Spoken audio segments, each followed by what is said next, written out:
If everyone would stand for an invocation and the Pledge of Allegiance.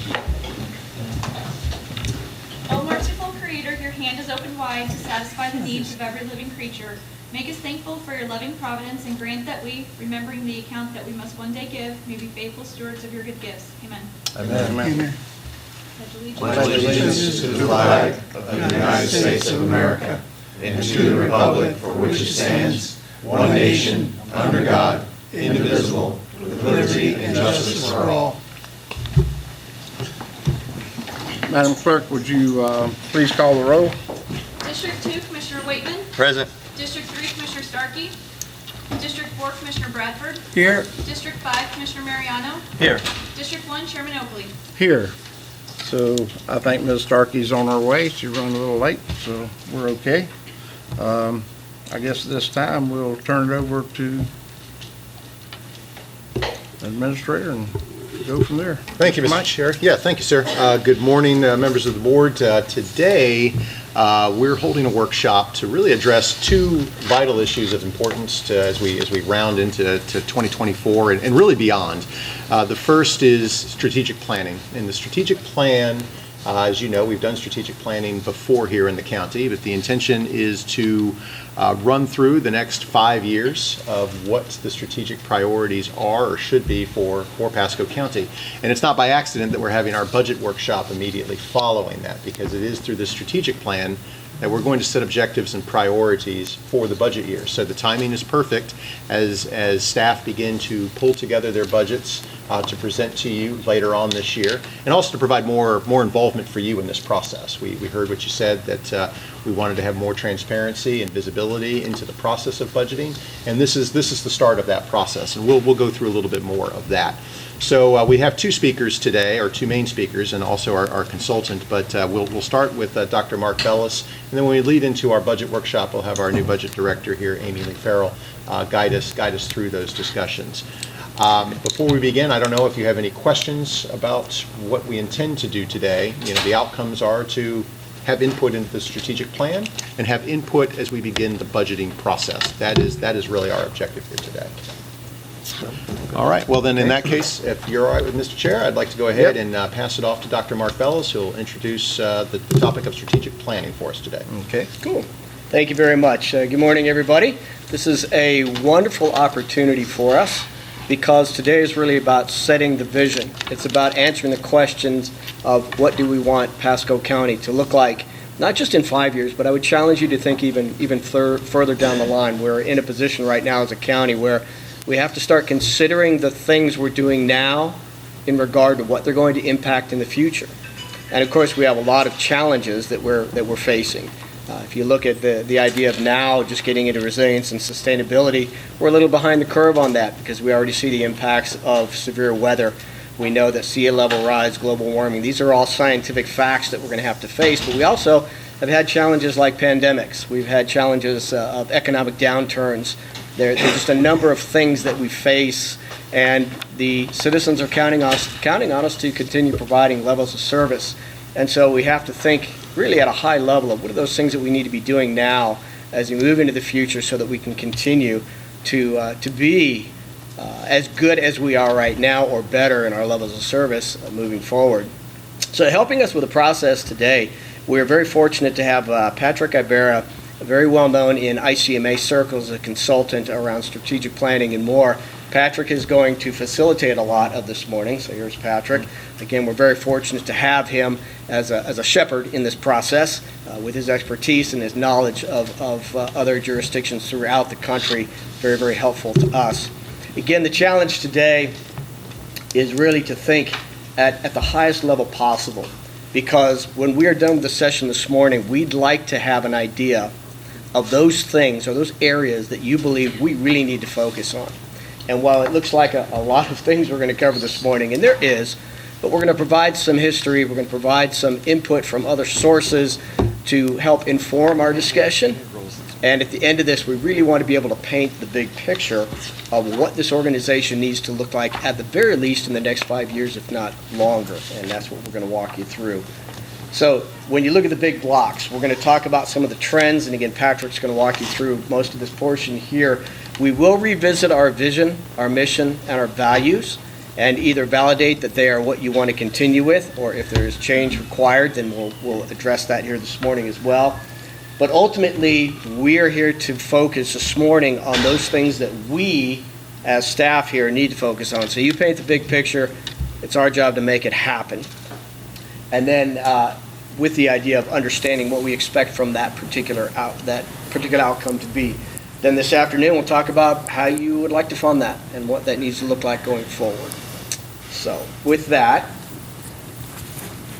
I'm going to go ahead and hand it off to Patrick to move us forward in the thought process. Great. Good morning.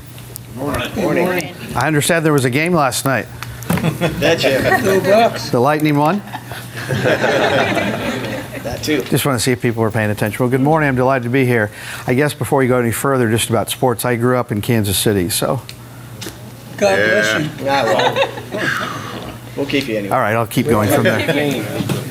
Anyway, well, I'm delighted to be here. Thank you so much for the introduction. This is another exciting day in the evolution of Pasco County. The best days for the county are in front of you, but they're not a guarantee. The last thing that this county is static. It's highly dynamic. So in some respects, what got you here won't get you there. What are you shedding? What are you adopting? Strategic planning is a wonderful device when it's used well. The process is important as well as the product. So the process is not really efficient, but it is productive. There's an old saying, nobody washes a rental car. Why don't people wash a rental car? Because they don't own it. So we want to make sure the process is inclusive, collaborative. We've got a steering committee. I'll get into that in a little bit. Obviously, as Mike and Mark mentioned today, we really want to sort of reaffirm some of these dimensions that are driving forces in the strategic plan, and then get into what are those major budget-centric type of discussions, because we know many things as you move the county forward have a price tag. Now, this process is a little messy, so I would ask for your indulgence as we go through this. This is also very practical. So this isn't some esoteric navel-gazing, exploring the unknown. This is all grounded in pragmatism. So let's get going. So what I have on the slide here in front of you is this notion of change. BOCC is an acronym, put down here at the bottom: volatility, uncertainty, complexity, and ambiguity, or another day that ends in Y. It's disruptive. Most change is not linear, and we know people in local government love change. I spent 15 years in city management before I started my practice 22 years ago. So when I talk about local government, I come from a place of love and admiration. I also know where the dead bodies are. So I try to understand it from a little bit of inside baseball. But when we look at this notion of change, and I'm going to walk through this, and then I want to gather input from you, there's a lot of headwinds, or kind of the winds of change. And so I want to gather from you what you think are some changes. First of all, I want to share my perspective. So starting at the top, politics and citizen activism, is that increasing or decreasing in Pasco County? Increasing. I mean, it was on next door, it must be true. Yeah. I'm seeing more and more, and I have clients all over the country, I'm seeing more and more younger people, like you all, get elected. Right? Social activists. Some people have never had a job outside of being for office. I met my youngest elected official last year. She's 22. It's a 5-member board. 4 of them were under 35. And this is a fairly large jurisdiction. This is not some small community in a rural part of the country. And young people are focused more on social infrastructure, not really the physical infrastructure. They're just pushing, but it's not right or wrong, it's just different. And we're going to see more and more of that. You think about the demographics in the county. Are you trending younger or older?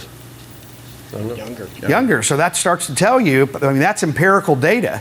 So it starts to tell you what the demand is going to be. And you're a demand-based organization beyond being a service-centric organization. So politics and citizen activism increasing both in person and online. And it's messy. We love that people are paying attention to things, right? Everybody in here, we're all kind of nerdy about government. Is that a fair characterization? We're all kind of nerdy. How many of you notice things when you travel to other jurisdictions that nobody else in your car notices? How you point things out about roads or street signs or utilities. People just like, my wife's just like, just drive the car. So we all kind of notice things, don't we? And a lot of people are now paying attention to things that otherwise they may not have paid attention to. And they don't always understand the dynamics that go into delivering those services or executing those programs. So that's going to increase. The environmental changes, not just physical, ecological, but also just the notion of the world in which we live is shifting. It's not static, it's dynamic. The economy, think about how people's consumption habits have changed. The concept of retail is changing, evolving. We see more and more businesses talking about the businesses they're closing, not the businesses they're opening. I assume there are some people in this room that ordered something from Amazon this morning, hope it's delivered by the time they get home tonight. I hear my son, I have an 18-year-old son, I hear him talk about Amazon like it's a verb. Right? How many of you, just pause here for a moment, just to give some historical context about Amazon, because they were a pitch-perfect business model for a pandemic, were they not? But how many of you, just looking, eyeballing in the room, I got to think I'm going to get a huge response to this question. How many of you remember growing up with Sears? How many of you remember when you were a kid, if there was an appliance out, your parents almost by default went to Sears? Sure. I mean, they essentially invented U.S. retail. We won't even get into the Christmas catalog that you used to get and circle all these things and give them to your parents and then get like pajamas, which are very exciting.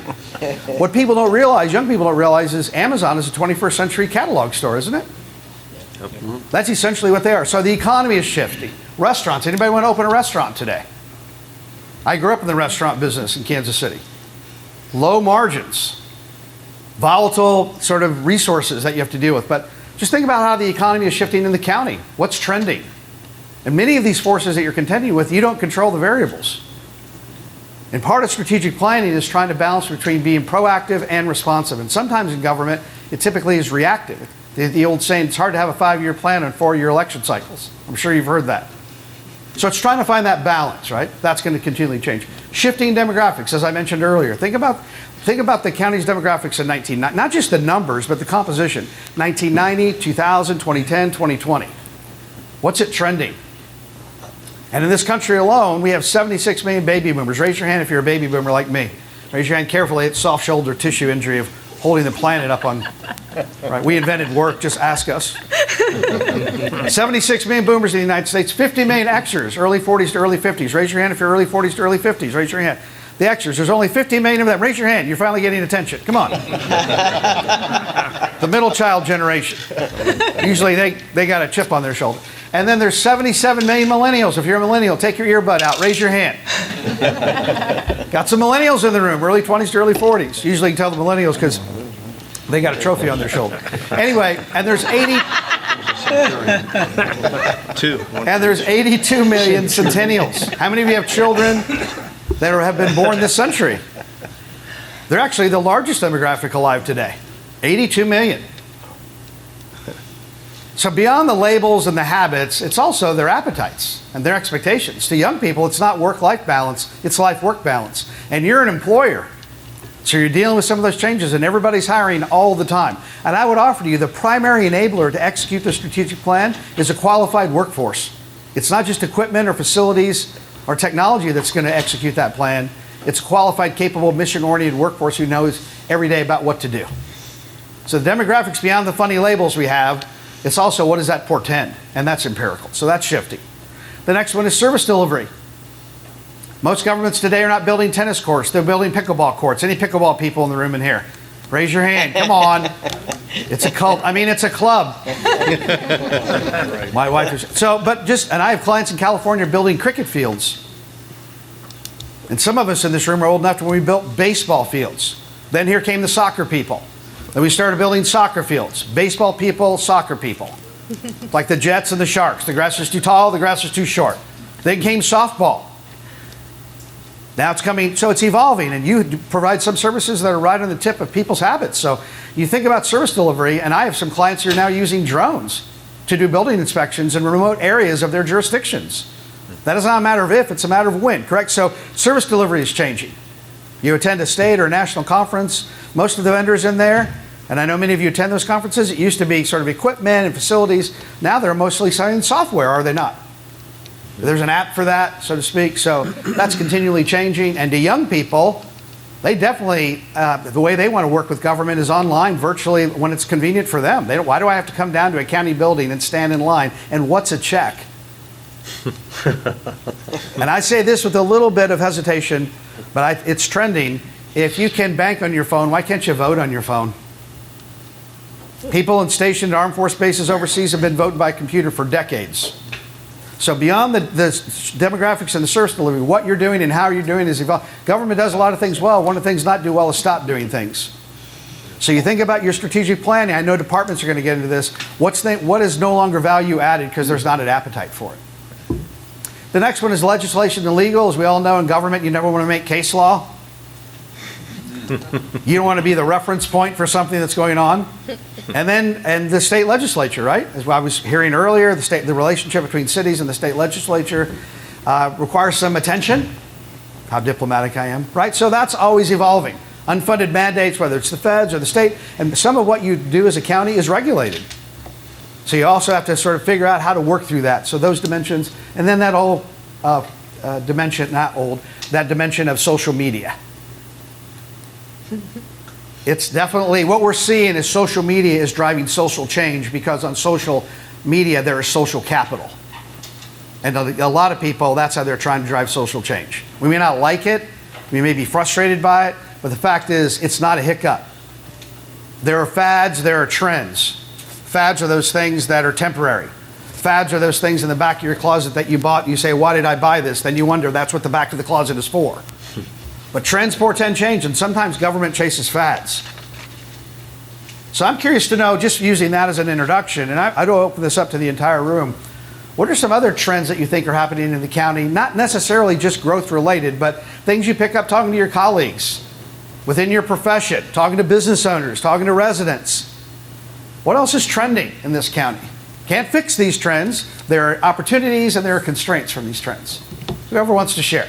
And I'm not going to call on you, so don't worry that you're back in 8th grade algebra class avoiding eye contact with me or something, rubbing your temples. But what else is happening? I've got a son-in-law that works for Amazon, Okay. and he'll do 50,000 packages a night. Just him. And there's a whole crew. And he's been there less than 6 months. There's so much change and so much additional people. He's already up for promotion. Wow. So I'm very proud of him. Wonderful. I mean, they are essentially, yes, Commissioner? So, I think with everybody, and we hear it, social media, and we hear this, just customer service, constituent calls, people are excited to be in Pasco County, and they're excited what the future is, but they're also starting to pay attention to what type of development we're having here, and the quality of development, whether it's rental, residential home product. They're longing for something fun to do. They don't necessarily want to travel south. They're looking to have, more family-friendly opportunities within, closer proximity to where they live. And so the board, I think the board and the planning commission are under a higher level of scrutiny, I think, than they've ever been, just with, public viewpoint, what they want to see, where they came from, what they enjoyed recreationally there. And so I think there's a higher level of demand on the decision makers, and then with the staff planning process to really increase, I guess is the word, increase or the quality control measure of what we bring here, and be very strategic. Because we know what we've got. We know where Pasco is, that people want to be here. People's algorithms are showing, hey, we want to do business in Pasco County and the greater Tampa Bay area. And so, we have tremendous opportunity to make some very smart decisions, and our staff has tremendous, opportunity to really plan, think bigger in their planning duties. So. Excellent point. I think the notion, when we think about the role of local government, I would offer to you it's the facilitator for improving the quality of life. People volunteer to be here. Businesses volunteer to be here. So people are here by choice. Commissioner? What I've seen over the years is there's been a dramatic change of the people in the county that they want to keep things basic, keep taxes down, et cetera. But the new people that have come in, starting with Wesley Chapel, Trinity, have now, really, they want services like a city. And as being 91% unincorporated, that burden is like thrown on us. That trend gets stronger and stronger and stronger. So from like schools working together, from the county working together, parks, libraries, the extra amenities that come in, they want to see it all. Yeah, part of the challenge and opportunity is managing expectations, which as we know, is always evolving. Chairman? Yes, sir. I think you find out that in Pasco County, a lot of people have been here for many years, and they like to see a lot of it to stay the same, because they've had peace and tranquility, but yet now we've got a lot more population, people wanting to have the same thing they have because they see what they have here, and they want it to stay the same. And the fact of it is, they're afraid of the change, because we got more and more population coming. We still have to, there's services for us rec and our parks, all of that happening that we've got to do here in our county to keep up with our citizens' needs within our county. And at the same time, we've got also infrastructure needs, roadways and things of this nature. So we've got to really pay attention to what we bring into the county, because economy-wise, we need to bring more businesses in for more jobs. At the same token, you're going to have to follow that with more housing, because we don't have the housing to fill those jobs and all. So if they're going to work here, we want a place for them to live here. Yeah, excellent point. Good morning.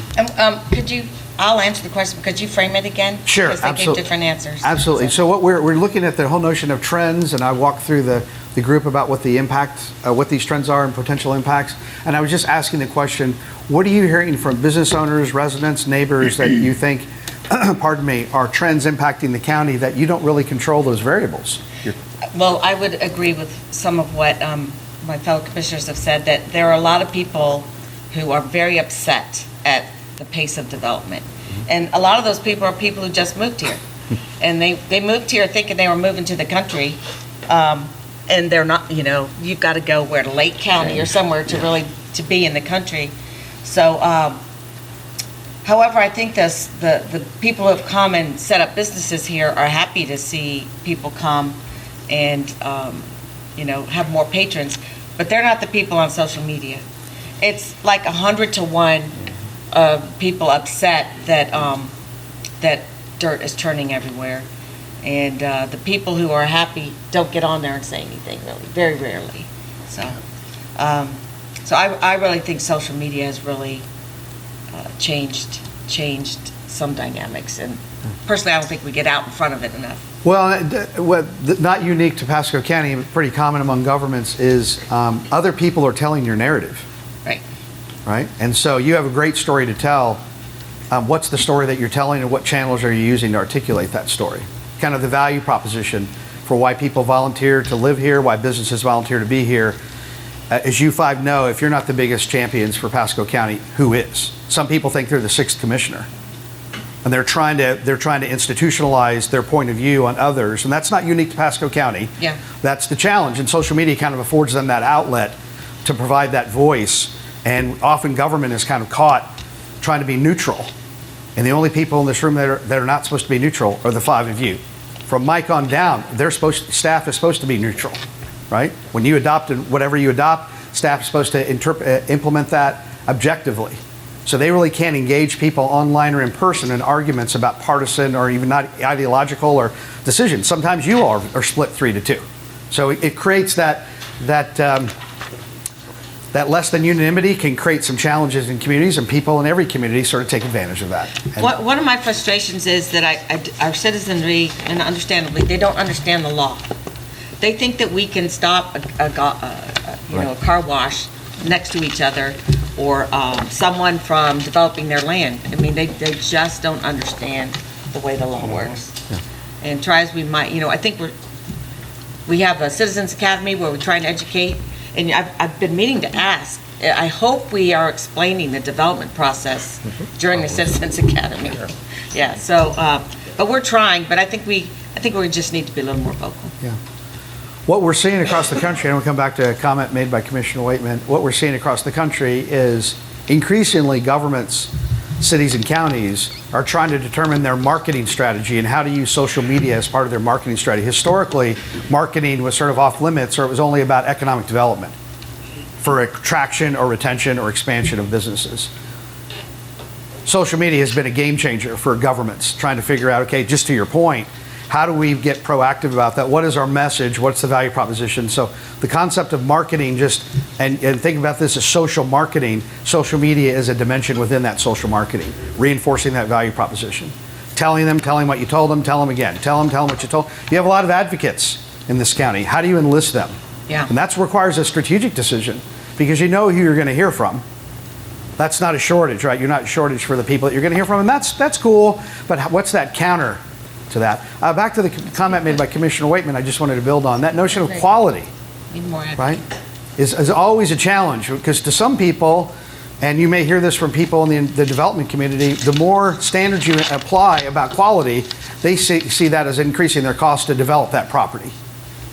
Right? If you're going to require sidewalks or a setback or landscape, whatever it might be, and you want to look, and it's going to be or a sign restriction on the sign or all of the footprint, the more qualitative measures you put on development, you hear from another segment of the community. Why are you doing that? So you're all the five of you, and Mike and the staff, but especially the five of you, you're trying to translate things. You're trying to interpret these, and things don't come out in a nice, neat little package. It's messy. And there's an old saying in government, public policy is made by those who show up. So how do you balance the strong voice? Well, that's not unique, right? How do you balance those voices with other people that sometimes are not as active? Because it's easy to kind of fall into that. And again, that's not unique. And the reason I say that is the challenges you face, and Mark alluded to this earlier in his introduction, the challenges you face, and in my role as the facilitator for not just today, but the steering committee, I'm a flashlight and a mirror. So I'm trying to shine a light on it and hold a mirror up. I'm not coming in here with what my ideas are for strategic goals. I'm very respectful. This is your community. I'm the facilitator. I'm trying to help the group deepen their critical thinking and be better creative problem solvers. Because if these issues are easily solved, you would have already done it. So the nature of what this strategic plan is addressing are those things that don't lend themselves to a simple solution. They're variables. Commissioner? Just one interesting point that my husband just brought to my attention, because I read David Engel's report that he put out, and it showed our average age, I think it was 46 or something. Yeah, we were talking about that. Yeah, and my husband said that not too long ago, we were the oldest county in the country. So that's a big switch. It is. And that, yes, Chairman. Also, a lot of people, like our citizens, that come in here and they move in here quickly, and they want more facilities for ballparks and things for their kids to play on. 10 years. And they want more roadways because they see a development coming and the roadway can't handle all the traffic. Right. The fact of it is, our mobility fees don't come in till the people come in.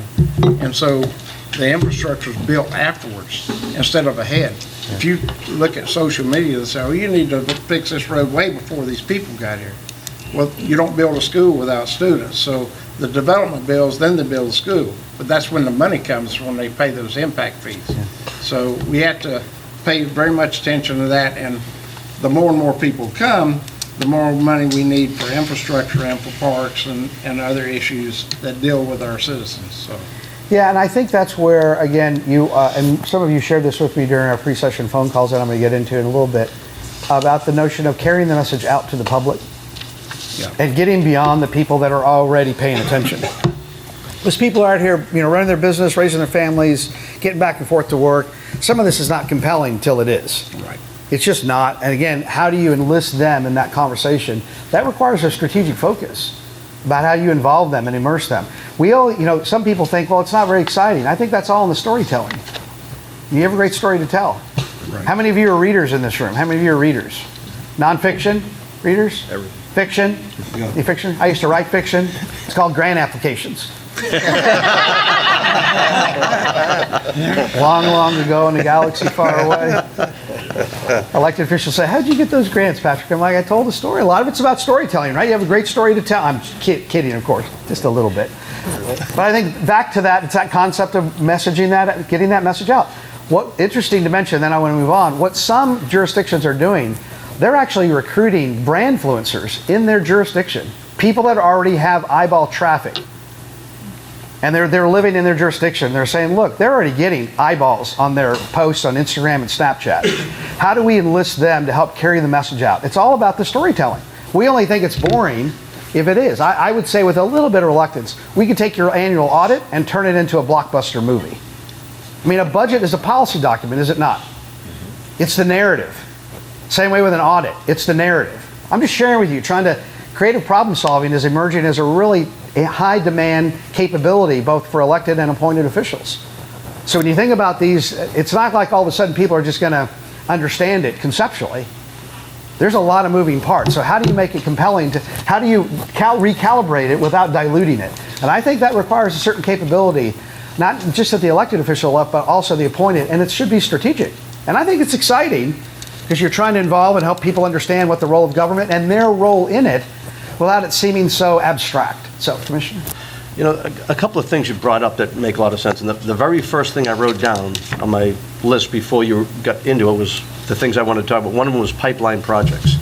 As Chairman Oakley just mentioned, it's tough when a development's coming in for all the other stuff to come after the fact with mobility fees. But years ago, we used to do pipeline projects.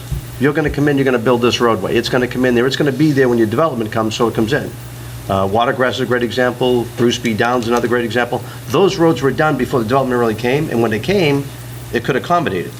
When I get a situation, we're coming on 5241, and I'm going to wait for the fees to come in, and I got like 2 years of traffic I got to wait for, and then I got Ridge Road that's trying to go to 41. All those things coming. If I get a development coming in, if it's a small one, it's harder. You know, Starkey Ranch did a phenomenal job.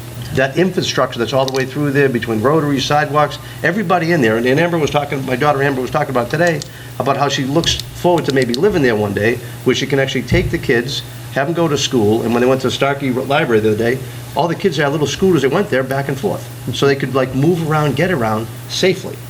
And if I can't do that with smaller projects, and whether it be apartments, well, as you say, if you don't own it, you're not gonna wash it. That type of mentality, we got to get these connections done ahead of time, not after the fact. And if it means we got to go 2 or 3 neighborhoods down to make that connection happen to get to a place, even though it's not their property, we need to start looking at that. I think that's, go ahead, Commissioner. I don't know when and how it switched. One of our land use attorneys was talking to me about that, like when Trinity was developed, they had to build Robert Trent Jones Boulevard, which in my mind, it should have connected, we let it get blocked, but, and Trinity Boulevard, way at the beginning. But at some point, the way we build roads changed, and I don't know what caused When that. concurrency, when the state legislature basically undid concurrency statewide, pipelining was no longer, pipelining was basically prohibited. And that's when that changed. The DRI process, concurrency, as that was very strict, that's when all those things about moving the infrastructure out in front of the development occurred.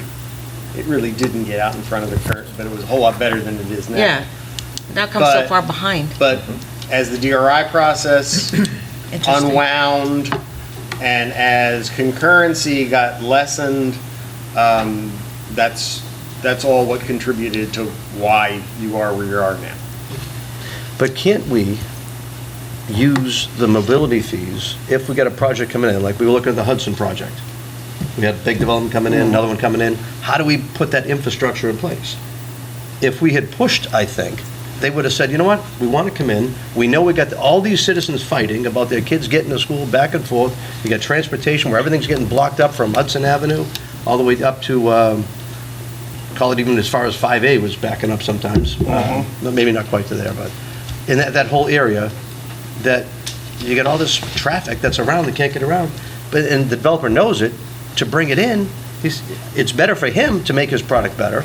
I think they'd talk with us if we could to give them the offset, but we didn't do the offset. We weren't going to go down that road. I think we should look at that stuff to give them those credits to make it come forward. Yeah. Sure. Just a note on what he's saying, some of that's happening even now. Some of that is being built by the developer that's bringing the project in, and we give them impact fee credits that pays them his money back. So some of that is done, it's just done in a different way than it used to be, and it's probably not coming in as much as it should be, so. Well, and I would offer to you, building on that, and then I'm going to move on here. Think about this as we go forward in the strategic planning process. One, it's really about building community insurance. It's trying to anticipate the impacts of potential trends and get out in front of those, being proactive about that. Right? That's one concept of this. Right. The second one of this is it's also about building on your capabilities. And it's not a deficit closing strategy. So you have a strategic plan in place now. We're revising it, right? It's not out with the old and in with the new. And some of those concepts in the strategic plan may not always have a budget, may not always have a price tag. It may be about the strategy in itself of the mindset and the approach. Because what you just talked about, that conversation was not necessarily just about dollars. It was about what's the shared mindset among the board about how you want to approach that. So that may be flushed out of this process, but let me keep moving forward here.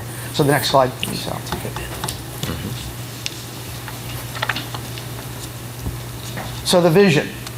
Whoops. Sorry about that. This is the vision that was adopted in some time back as part of the strategic plan. Pasco, Florida's premier county.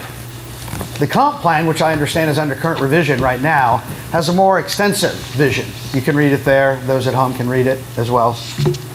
The question is, we just wanted to flush this out just a little bit. We're not doing a visioning exercise per se, because we would require more time and more prep for that for you. This is just, we don't want to make the assumption that the five of you totally comprehend the impact of this vision, but to touch base and just get your input to say, Florida's premier county. Your thoughts about that, the comp plan vision. Think of a vision as a destination you never achieve. A vision is about poetry. A mission is about plumbing. So this should have some loft to it, a little bit of prose to it, right? Florida's premier county. Does that speak to what you think the ideals are for what you're trying to accomplish? Premier obviously is somewhat subjective. It's up to interpretation. It's like quality. You know, some people they set the bar low.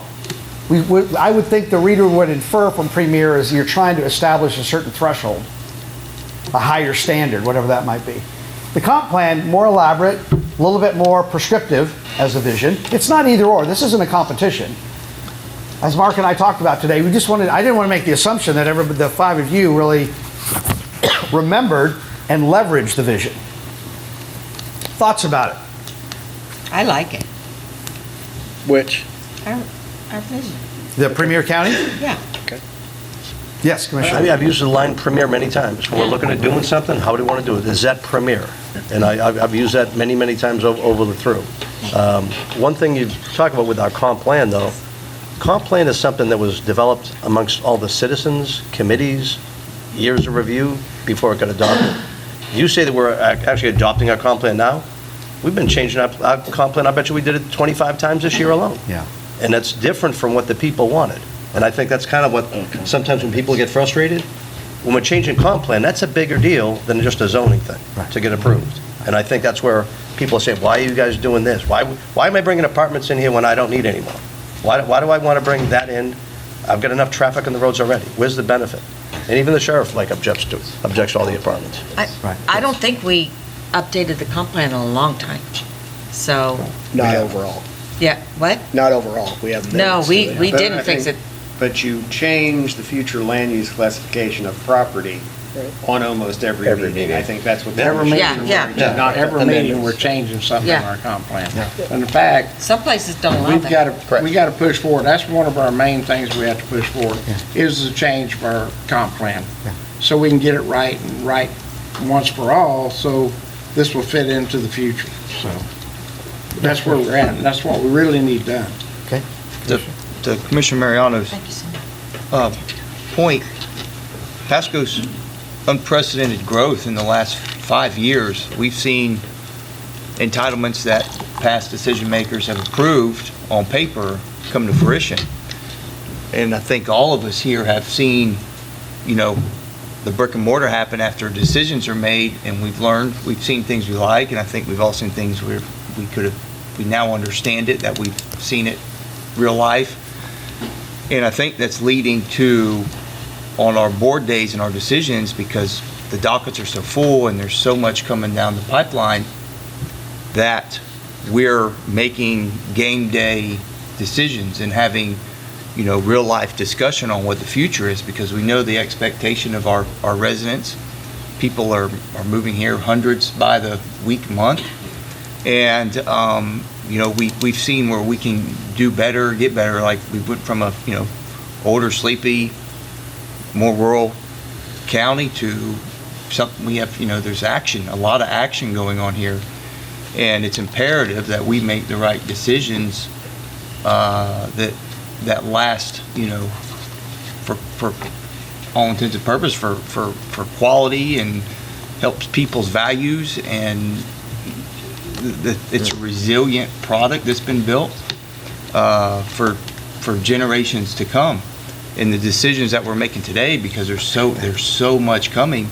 I mean, I think we'll see our decisions pop up and come to life within the next, 2 to 3 years even, and not be 10, 15 years down the line like what we've seen today. So the comp plan is very fluid, and I think every board member here is having to be fluid and open and digest, what's happening, 2 Tuesdays a month. So. Yeah, and I would say that word premier should be maybe a rallying cry, for lack of a better description, for the 5 of you. Not to say you always agree about that, what that means, but I think it's a good opportunity to flesh that out. What does that really mean? Because that, again, I think you infer that premier is a certain standard, to the point that you mentioned earlier, the quality. And how you your decisions do reflect a certain expectation and quality about development in particular. What is that going to look like? Yeah. And some developers, not unique to Pasco County, they leverage where there's differences. And that's not that the turnout of that, the outcome of that is not always healthy for a community. I have some clients across the country, they would love to have these problems. They struggle with any sort of development, not just rural parts, but also urban that are landlocked. They're not having any growth. They're in redevelopment more. And they're trying to balance the notion of enticing that growth with the impacts of that growth. Right? You can get a lot more jobs in a community. The question is, what's the average wage of those jobs? Mm-hmm. And a lot of cities there's a lot of historical lessons to say you can create, a lot of the retail and retail chases rooftops. So what kind of jobs do you want in the county? I'm not saying you want like you're going to get those, but that's back to that strategic discussion. I've been doing this a long time. It used to be the primary conversation topic in these sessions was economic development. That's even pre-COVID, that was starting to be unpacked about transportation, which the chairman, you mentioned earlier, as well as housing. Housing, I don't care where I go, rural, urban housing, affordable housing, whatever that means. I mean, it's a kind of a vague term. Mm-hmm. Those have replaced economic development, because what you hear from business owners is, I can't find people. When I find them, they can't afford to get here, and they can't afford to live here, they can't afford to get here. So this topic has been unpacked to where transportation and housing now are part of that economic development conversation. And businesses do look at that when they get ready to make the decisions, not just traffic patterns, but also those other dimensions. So you all know this. Yeah, one more point, and then I want to move on to the... Yeah, you bring up a good point with the affordable housing. That term's been thrown around. Yeah. They talk workforce, they talk about whatever the districts are, et cetera. And that's been a struggle. So much so the states just jumped in, and they've actually hurt us between a jobs poor county trying to create more jobs. We're going to take our prime commercial land and allow apartments to go in and not pay taxes. Right. It's ridiculous. So we are fighting that battle every step of the way, but I think this board has done a great, in previous boards too, we focused on economic development. We wanted the high industry paying jobs. We've done a great job with that, putting land across, bringing forward, putting incentives out there. Our voters backed us up on it by for penny for Pasco, not only voted once, but voting for it again. So I think we're focused on economic development the right ways. I think we're doing a great job there. Wonderful. Let me move on. So that's the vision. Sounds like it's supported. Again, we just wanted to touch base. The mission. Sorry. Yeah. Oops. Yeah. The mission, the vision is where you're going. The mission is how you get there. The current mission is serving our community to create a better future. Very action-oriented, right? It's descriptive. It's somewhat prescriptive. This is a message to the county staff. It's not always very sexy. It's not supposed to be. Again, it's a little bit of the plumbing. The vision is the poetry.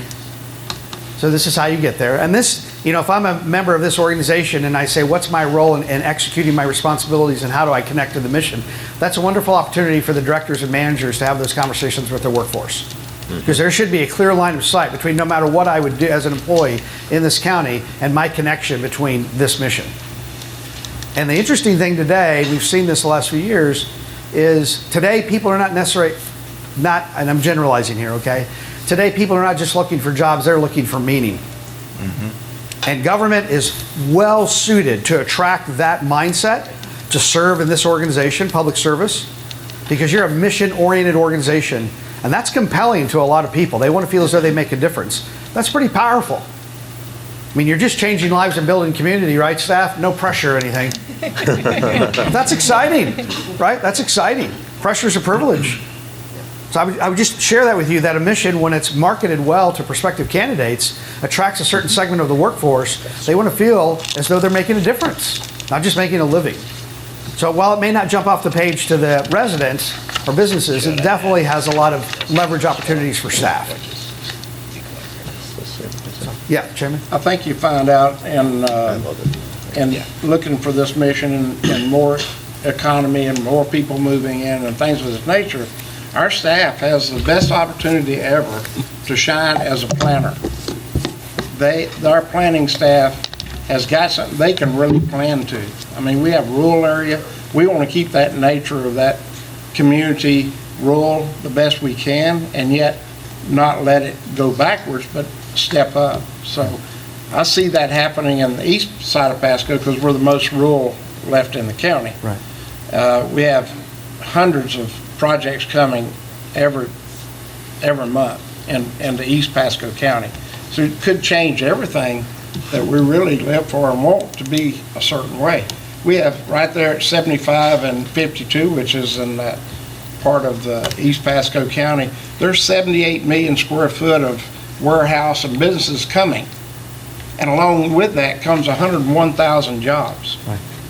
So we have to pay attention because we don't have the housing yet for that, but yet those big businesses got executives and things of that nature, and hopefully in the northeast area, we can develop some 1 acre lot executive home sites that'll help that group of people keep a rural nature, but yet a very beautiful place to live in the county, and it doesn't let it all turn into suburban or urban.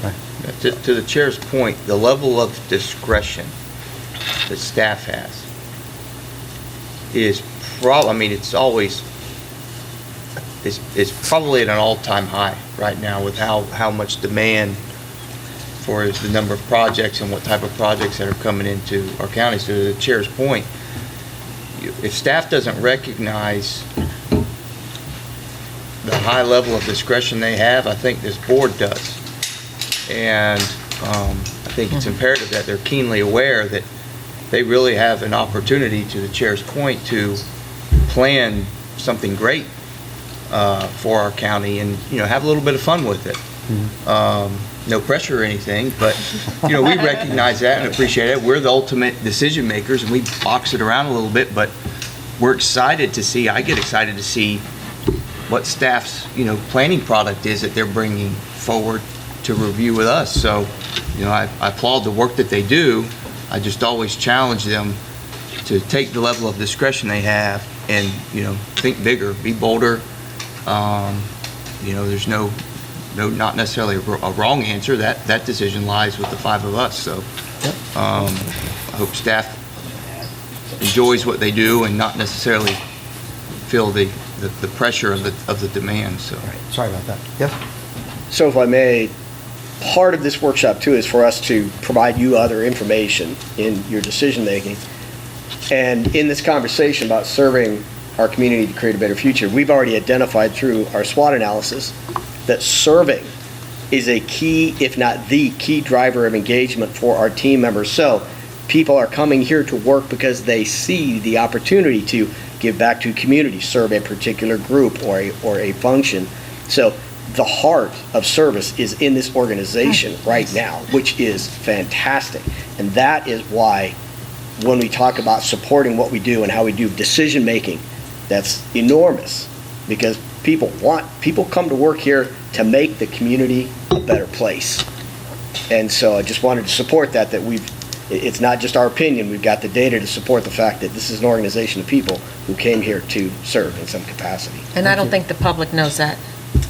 One part of that is our staff has the opportunity to make a difference Yes.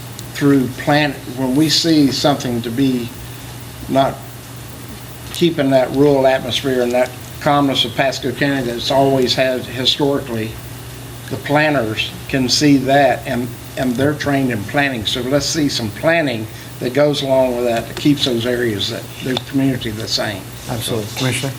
Yeah, I think we've got a tremendous team from the administrator, Mike, the people you brought in, the people that have grown in this organization are phenomenal. I think the attitude is to get stuff done. I mean, when you look at when I first started years ago, stormwater issues were like tremendous.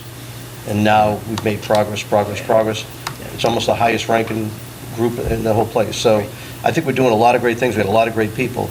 But I think it's key that, you know, it's great to throw out the word discretion as far as like being able to do what you want, but the people elected us, and they're kind of going by what we think we want to do, and we're the ones supposed to interpret what we want them to do. Now, I'm not saying we control the nuts and bolts of how it gets all put together, but we're the ones supposed to direct what we want to see.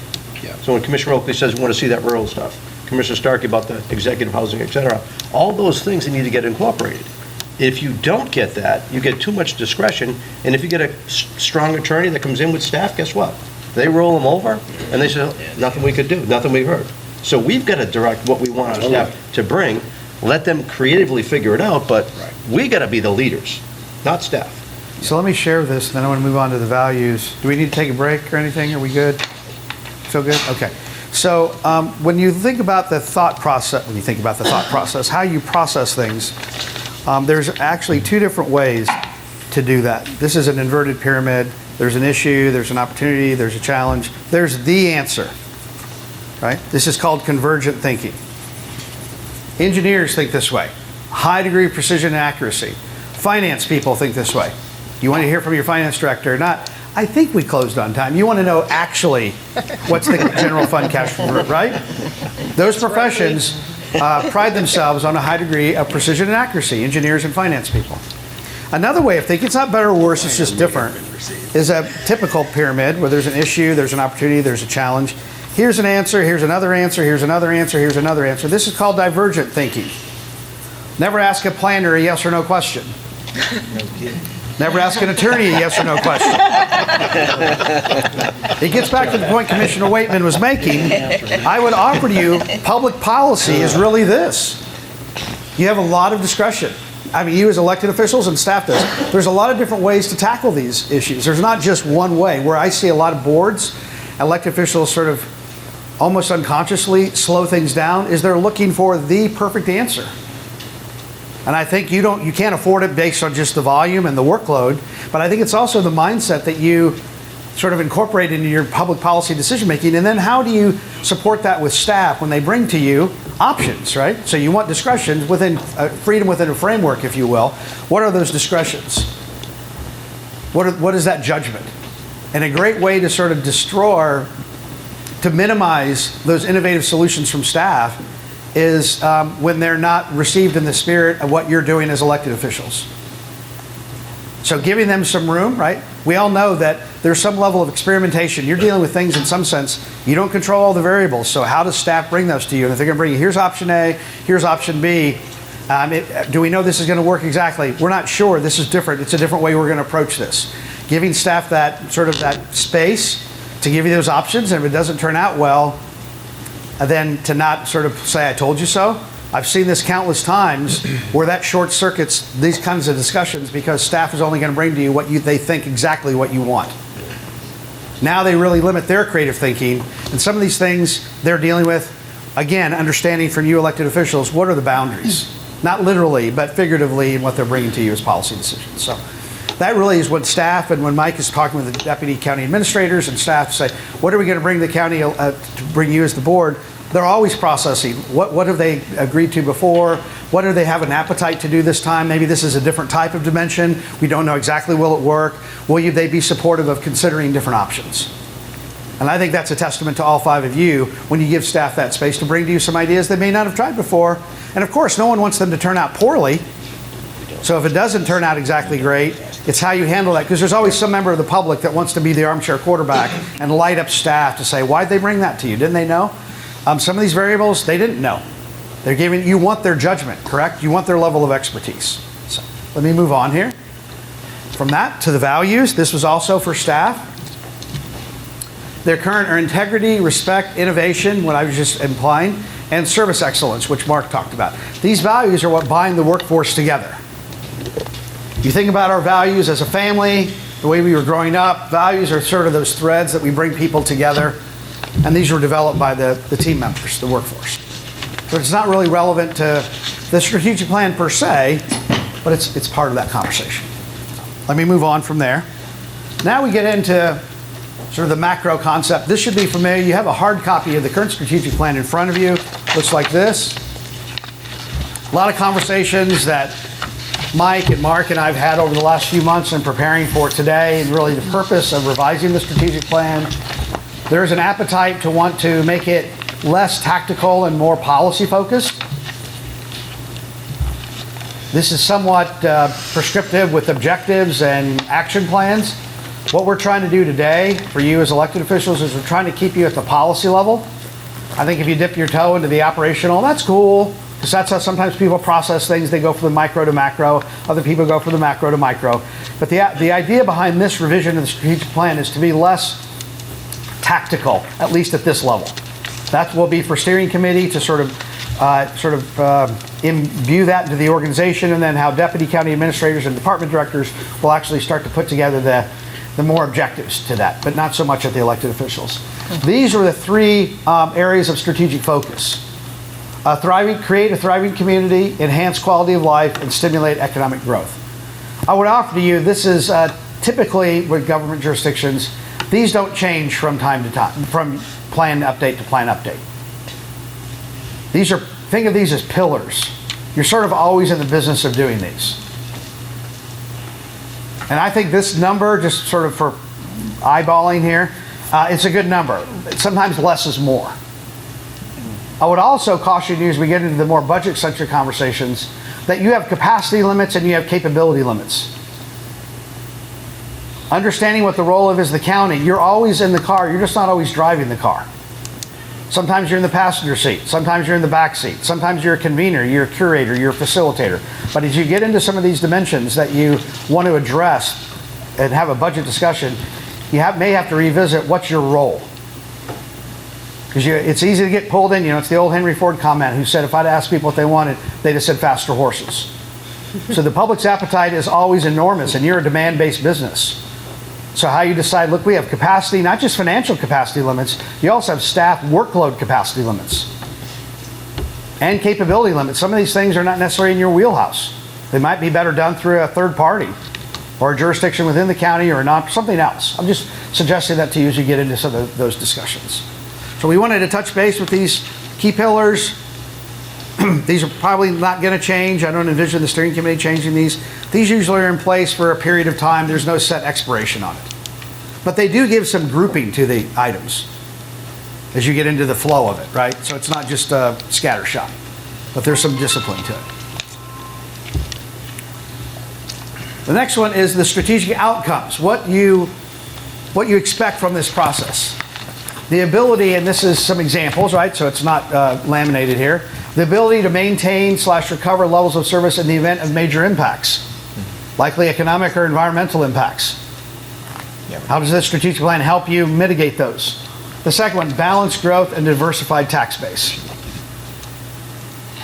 Balanced, whatever, that's a constantly evolving description, depending on who you ask. People want to shut the door behind them. How long have you lived here? 2 years. And then they want to know where the next retailer is, but there's too much traffic. People are fickle, right? Yeah. Including all of us. So it's those challenges that go along with that. Third, adequately funded maintenance of county assets. As Commissioner mentioned about stormwater. It's not very exciting until it happens to you. Right? I mean, we all know that about that's not very, road conditions, sidewalks. We definitely have seen an uptick across the country for the demand for sidewalks and then maintenance of sidewalks, curb to curb, traffic signals. I mean, all of those physical water, utility lines, water lines, all of those things that are literally to some people invisible. How do you deal with those? And they're not always very sexy. But it's sort of like the O&M of what you do as an organization, like in your house. At some point, things go out, you have to replace them. Nobody's laying awake saying, I can't wait to replace the hot water heater tomorrow. Sometimes you just, I mean, we all know that, right, if you're a homeowner. And I think you own a lot of assets, a huge investment. So funding that, how do you fund that? And what some governments do is they put that first like their mortgage, then they figure out the rest. Others use it till the end. How much money do we have left? And then they're playing catch up. The next one is greater percentages of redevelopment versus new. That's a strategic discussion. How do you balance that? Especially with the land use and opportunities. Well-planned and managed natural resources.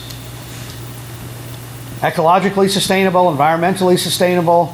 One of the areas we haven't discussed today that I meant to mention during the whole notion of headwinds is artificial intelligence. Get ready. Generative AI, I mean, you can't pick up anything on your newsfeed on your phone. AI is coming, and government, I think, as an industry, local government in particular, is not really prepared about how it's going to impact decision-making and access to information.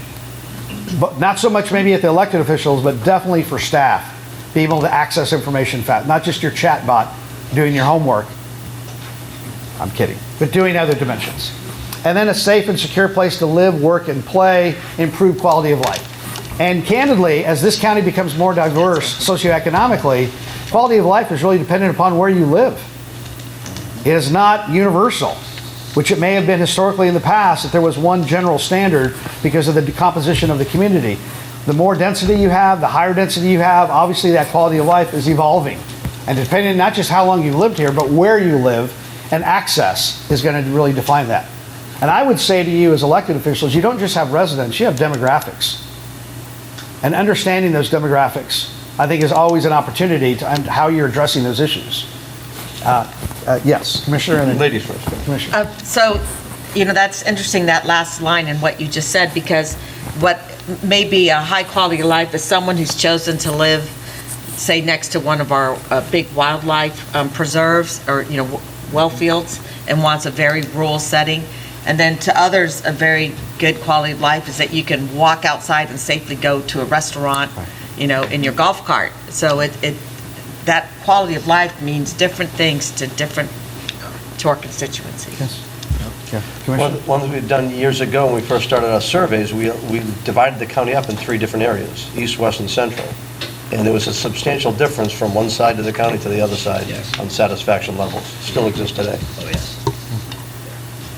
So these are the anticipated outcomes of executing the strategic plan. And I would offer to you, execution is the strategy. A lot of jurisdictions have strategic plans that sit on the shelf. You've used your strategic plan. The opportunity here is to leverage it even more. It shouldn't be a straitjacket, so it shouldn't bind you to certain things, but it shouldn't be optional. It's a decision-making tool. That 4th point down is very interesting, and it's something I have on my notes, because that's important to the west side. Yeah. And because of the maturation of the county, you may start to see more and more emphasis on redevelopment. Yeah, Not we need just a new redevelopment development. plan. I've been asked recently by a number of different organizations, what is the redevelopment plan? It's a fair question. We had a West Market plan. We need to Yes. see our. And AI might have a big help in that factor coming up. Because part of the thing is when you get a building, you got to renovate it through, and all that you're going to go do, the steps that it takes, the grind that it takes, sometimes people 2, 3, 4 years to get a project to go through, to make it fit. This AI setup could be something where, let's go look at it, let's see what it really needs, put it through and say, here it is. And now that can get approved a lot quicker, a lot easier, and help with redevelopment. Because right now they're afraid to. Okay. Yes. So as we're working through this is really what we're asking you today. We're asking you about the outcomes, that these are the things that you want to see happen in the county. Our job is to figure out how to make them work. So when just keeping that in mind, these are examples. You may say, yeah, that is what we want, or you may say, yes, no. But this is really an idea of what we're looking at and examples that go with that. And then you're up. I am. And as I mentioned, we're going to give you different inputs. The Strategic Plan Steering Committee that's building the backbones of this, putting it all together. We hear inputs from a lot of things. Our citizen surveys, Commissioner Mariano just mentioned that. Our business surveys, the SWOT analysis that we did within the organization, every single member of the organization getting their opinions. All of this is called the environmental scan input that we use to inform what we do and how we do. So there's a lot of background information that goes into this, and when we come back with what we're proposing, as far as the strategic plan, all of that input will come to bear at that time. So some of the main themes that came out of the SWOT analysis, and I did mention the strength of serving, overwhelming. That is, we will leverage that, we will build on that. That is probably in all the organizations that I've been in, public, private sector, I've never seen it like I do here. So feel really good about that, because that's what you've supported. Some of the big challenges, though, and these came out actually as threats, these are common themes across the organization. These are the big things that the team is looking at and saying, hey, this is really what we're up against. So we have the unique opportunity in Pasco, whereas our friends to the south are dealing with things more around maintenance and redevelopment, we got growth thrown in there. And what the team will tell you is that the requirements of providing services for each of those three is different in most cases, which means you're actually doing more business than you would if you only had one or two of those to deal with. So that is an issue that we have to look at. And as we look at resilience and sustainability, all of this has to be on the table. The other is, I just mentioned that we've got rapidly changing environmental and economic conditions. And when we talk about resilience and sustainability, when we get the presentation for the next board meeting, we're gonna show you that it's not just it's the tree canopy, it's the food supply. It touches everything, which means that every part of our organization, every single department and function is going to be impacted and has got to plan accordingly, because no one is going to be able to not. So as we look forward strategically, that's a big piece. We still have the issue with competing with higher paying organizations for our qualified staff. We're doing better than we ever have, but there's still a gap there. There'll always be a gap between us and the private sector. That's just the way it is. But there again, if we're recruiting people because we give you an opportunity to serve, that's what they want, that's why I'm here, then we can still be very competitive bringing people in. Rising costs, you hear that across the board, you're going to hear more of that today. The costs are rising so fast that the cost of our projects, keeping up with capital improvements and things, has become an issue, and our teams are feeling that in no matter where they are. And we still have the issue of more residential than commercial, and of course that gives us a lopsided tax base, which of course, as you know, with residential we lose money most of the time. We don't make money on residential providing services. So these are the big picture issues or threats that the staff has seen across the board here for your information. Now, you just made a comment that residential growth's not paying for itself. I'm going to debate that, because I think if you look at high-end executive homes, high-level numbers, they pay for itself. A 40-foot lot, an apartment, doesn't pay for itself. But I think there's a big, strong difference from what you just said. Yeah, there's certainly a break even, but, if you look at across the average, your average tax base, it's definitely on skewing towards the lower side. And if you get a higher demographic coming in like that, that demographic's going to spend more money, create better things to come in the community as well. Never mind, it may be the demographic of a person who owns a business that's going to now locate in Pasco County. It's a substantial difference between residential to just bring all together. Just to add to that a little bit, if you bring in more residential, you immediately need to have infrastructure rebuilt. So there's a cost for that residential. You have your rec, your parks, all your issues with parks and the way people live, and then that costs money. Yep. That costs probably $1.25 or so per dollar spent. The fact of it is, we need to really bring in as much commercial as we can, and big box warehouses and things like that for jobs, which we know when we put those jobs there, we're behind on workforce housing or something of that nature. And that's a fact. But we can bring in that later. But if we bring in the ad valorem from the warehouse and the commercial areas ahead of time, by the time residential is, you're ahead of yourself. Instead of spending so much money and then playing catch up when you're trying to get jobs in your county. So we need to think about what we bring in so we can make our county stronger in the future. Okay, very good. Commissioner Starkey? I just want to emphasize that if we want to attract the higher-end home buyer, they care very much what their community looks like. They're not coming to a neighborhood lined in barbed wire and no landscaping and ugliness. The other interesting thing is when you build good communities, and I will use Starkey Ranch for example, I've watched many of those residents invest in the community by opening businesses. If they're an executive, they've moved here, their wives have opened stores, and they brought business here with them. Commissioner? And, to touch on 2 points right there, Commissioner Oakley says it's good to get the commercial that you want. I think something we just did a couple of years ago was to allow the smaller businesses to get a break on the impact fees. Maybe we need to even look at it harder, because, when you go to a special place, you're not going to go just to a name brand chain that's here, there, and everywhere. But when you get smaller businesses that have their own signature that they developed, and I think of like In the Gulf, family-run business, does phenomenal business, great product, and we need more of that type of thing to come in, to let them come in and grow. And a lot of small businesses, they want to open the business, they want to do something, but that hurdle is a big setback. And I think from places that I go, it's like, you can say, oh, where should I go eat? Well, you know what you're going to get at their chains, right? That's what their brand is. But when you can find from local people where they go, when you go, St. Augustine, wherever it may be, those things add a lot of value. Right. Now, as far as how the community looks, and we had a big debate about fences, whatever, and we agree we need to start regulating that in a better way, and let's get a better fence and a better product. I'm all for that.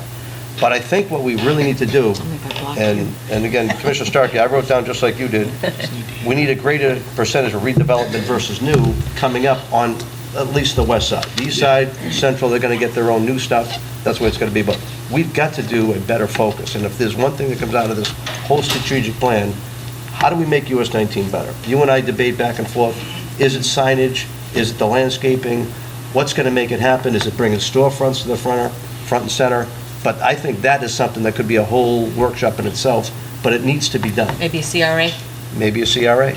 I'm not opposed to that either. So I think that dialogue really does need to happen. I'm glad it's opening up here. Yeah. Okay. My turn?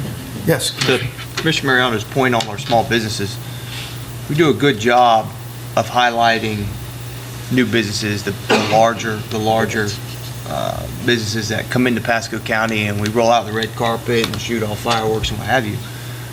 I don't think we do enough to complement and ensure that businesses like In on the Gulf and our smaller family businesses have what they need, or we understand what they need to keep going generationally. And the burden that they face, I mean, just making payroll, ensuring customers coming in, what regulation or bureaucratic process we may not know that we're doing, impedes their ability to grow or opening up another location. I really think that the generational businesses, the small businesses that have made Pasco and stuck with Pasco, before Pasco became the cool place to be, that we, if they want, I mean, we're government, that we reach out to them, what can we do to help them go to the next level? What bureaucratic rule is eroding away their bottom line? I mean, are you going to worry about putting in $20,000 of landscaping or make payroll that week? As a business, you're going to worry about making payroll that week, right? So I think, what we can do to help them and we at least get the message out there that they're not forgotten. We appreciate those businesses, and that they not be intimidated to reach out and think if they reach out and ask a question, they may get tagged with, 4 or 5 different other issues they might have. So it's important that we not forget those businesses. So thank you, Commissioner Mariano, for bringing that up. I think it's important to keep in mind, as you and many of you have been in place for a period of time, that with growth, there are unintended consequences as well as dividends. Sometimes people just want all the dividends of growth.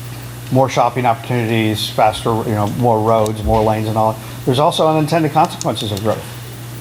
Traffic stacking, all those different other dimensions, and it gets into, as you raise the standards, what burden does that place on smaller businesses that are less capitalized? Yep. Therein lies the opportunity when you talk about quality and what's your role and how do you, and I would offer you this, and some of you alluded to it, in some respects, government is an experience provider. We live in an experience-based economy today. So what's it feel like to drive through Pasco County? We've all driven in places traveling. Everybody in here has driven through places that just, oh man, this place is cool. Again, we all notice things that other people don't notice. Look at the street signs, or look at the lighting, or some goofy things like that. But I think that creates that sense of what's it feel like, because people, government traffics in facts, people process and respond to you in feelings. So it's like two ships passing in the night. And I think that creates an opportunity. How do you reconcile what people want and not just the typical people that you're going to hear from? And I think that's all. It's an opportunity, but it's how do you balance that with other points of view of people that may not be voicing their point of view online or in person about what quality means. And in some respects, you have to step into that breach and offer some alternatives, because it's not always by rote. I mean, the comp plan is not the silver bullet. We all in here know that, right? It's a guide that you interpret and then you translate, because some of that, by the time it's adopted, some of the dimensions have evolved. I'm just so balancing that. There's always some level of ambiguity you're dealing with. I mean, you five know that way better than I do. There's not a lot of certainty, except that there's going to be a lot of volatility, a lot of disruption. So let me move on to what I heard. Can I make a point real quick? Go right ahead. Let's see if I can keep. I'm sorry. You know, we have an opportunity coming in two places, in Angeline and in 4G, where we might be able to attract high-end housing. But I know people who looked at Angeline and changed their mind to move there, because when you come out of there and where you're going to go to have something to eat, or your friends come from somewhere else and you drive them up the road and you drive on 41, it's not looking good. I just drove down from 52 to 41 here, and in my opinion, it has degraded. It is not attractive at all. So those folks who we want to attract here, they're not going to like what they see and where they're supposed to go out to dinner or go get their gas, go get their groceries, what they have to drive by. So if it's really our goal, we really have to care about how we look. But our challenge is, we are a county that has to think like a city, because we are 92% unincorporated, and it is difficult to make these really, to make these rules countywide, because what might work for 41 isn't going to work for a road up in Trilby, you know? So I really think that's a really difficult challenge for us, but it shouldn't be a one-size-fits-all, and we've really got to figure out a way to concentrate on where we need improvement and, I don't know, make it in that region, I don't know, but then go all in and help the businesses. If we want a certain kind of look, because we want to attract certain kind of business and a certain kind of end user, we may have to help some of these small businesses get where we want. That's all I'm saying. It's a great point, that it is tough, and we struggle with that. Like US 19 ordinances don't work as well as they do in Wesley Chapel, Trinity, et cetera. So how do you make it all fit? And as a county, our county attorney says, you can't just pass a law for one area. It's got to be something that's going to be work for everybody. So that's got to be something. But I have said you can do overlay districts. There's a lot of illegal businesses. So working those overlays, when we did the landscaping up and down US 19, I can't tell you how many calls I got about how thrilled people were with the landscaping done up and down 19, taking it over. When DOT was just doing 41, and they had all this like dirt that was out there, I says, why don't you guys go put some peanut grass out there, maybe some trees out there? And I didn't expect to get the trees, but maybe we could work that. But that may be something we go take a look at too, just like even 301 could do the same type of thing. So those are opportunities we can go look at. Well, when you leave here, drive up and down 41 and tell me if you think it looks premier. I drive it all the time. So not Let only me was the SWAT. make a point here. Go right ahead. On the 41, there is, on the right-hand side, there's one decent restaurant. One. And it is one step away from becoming, and I'm not making any knocks on any other city, but it is one step away from becoming 7th Street in Ybor City, which is full of tattoo parlors. If we don't do something and step up to the plate and make this happen, That's exactly what we're going That's to a get. shame, because there's such great opportunity Yeah. with what's coming around in Connerton and 4G and Angeline. So remember, the strategic You're not plan going is to trying get to the doctors to move here. to balance the perspective between being proactive, what you see on the horizon, near term, short term, and being responsive. So as you talk about, as the steering committee sort of unpacks all this, it's to say these things are happening right now. How can the strategic plan help us deal with this like right now, policy wise? And then what's on the horizon? It's not either or, it's both concurrently. Not only was the SWOT analysis done that Mark did, I also spoke to all of you ahead of time to get your input. And these are the themes. These are not in priority order, okay? These are just listed. This is what I heard thematically from all of you in my conversation, the five of you I'm talking to you. One, better manage public perceptions of growth impacts. I heard that several times. Because you're hearing from people that don't always comprehend the impacts of what's going on with the growth and their role and all that. So how do you manage that? That was discussed earlier. Two, a stronger emphasis on economic development and residential development, in particular on the west side of the county, as you just discussed, redevelopment. Continue focus on capital infrastructure investments, being vigilant about that, not losing sight that you have a tremendous investment in those fiscal assets. How do you maintain those? And how do you sort of near-term, short-term, long-term in some respects? 4, recognize the potential impacts from county resident demographic trends.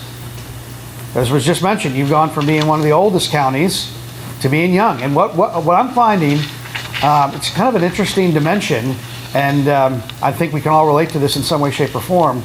As communities get younger, what some governments are finding out is the challenge for themselves as an employer and businesses is access to affordable child care.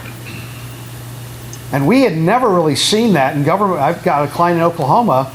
The city is actually partnering with a private enterprise and nonprofit because they're hearing it from businesses, they're hearing it from their own employees. And unless they step into that breach and say, we have to figure out how to do affordable child care for our employees and for businesses, the market is not solving that. And I'm sure you've seen the numbers, how many people left child care during COVID. And many of those people did not go back.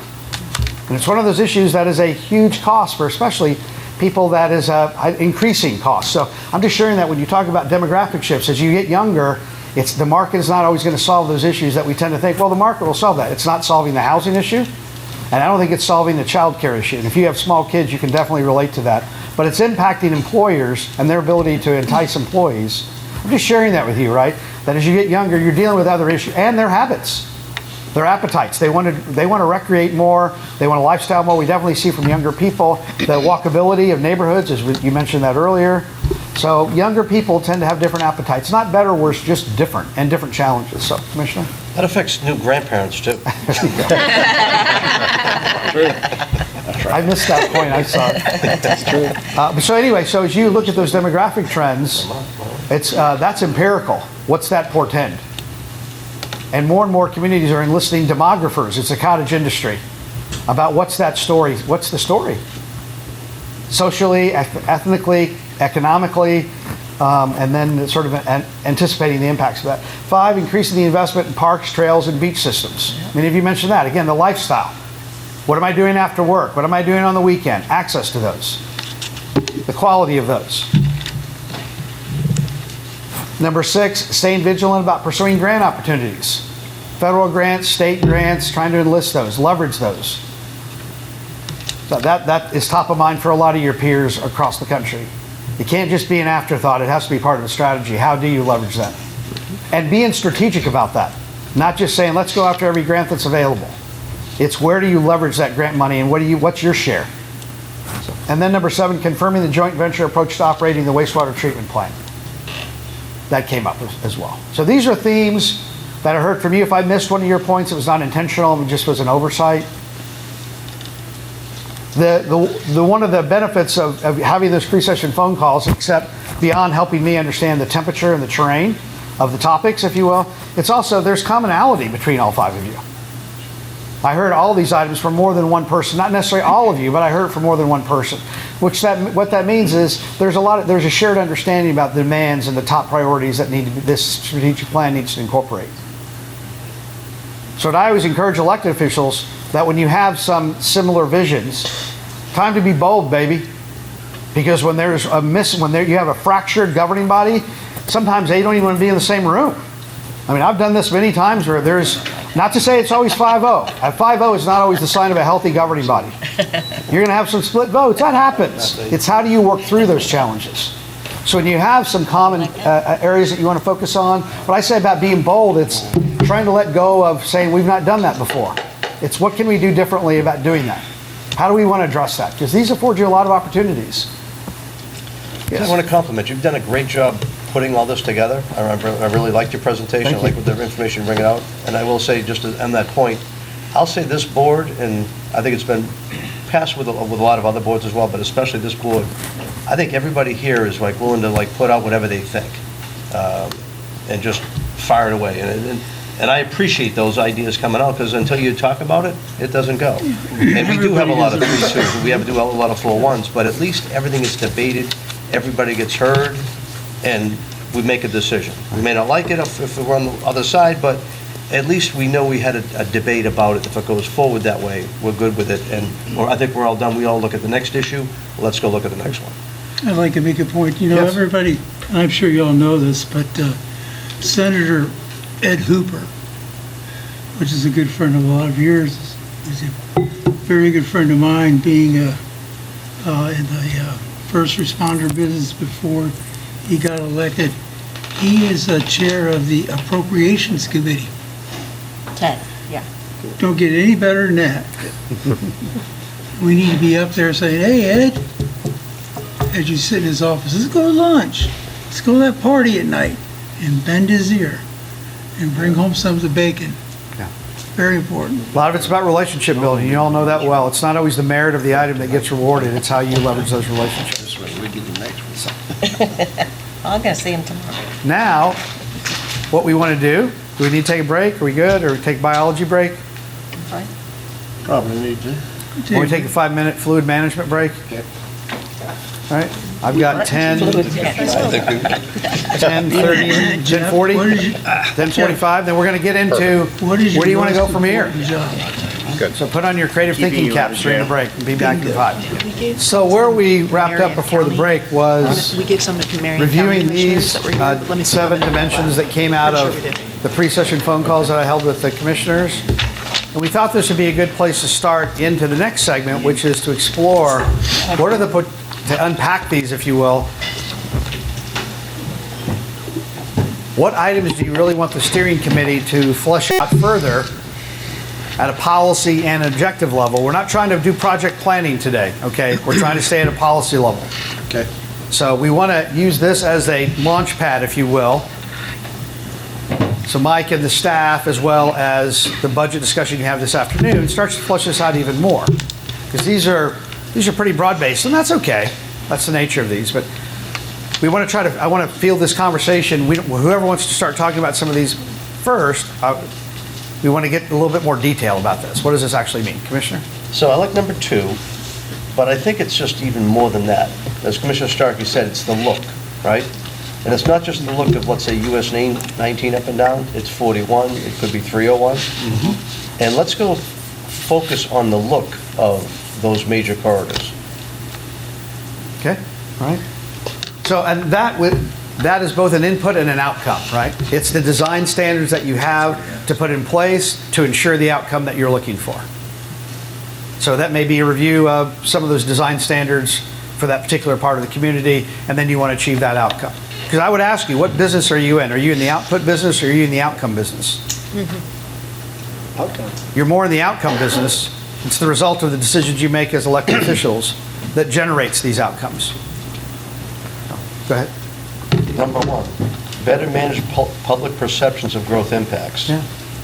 I think that's good, but if the public perception is in a negative on certain things, then it's not the perception I want to fix. I want to find out, do we need to fix what we're doing compared to get what the public really wants?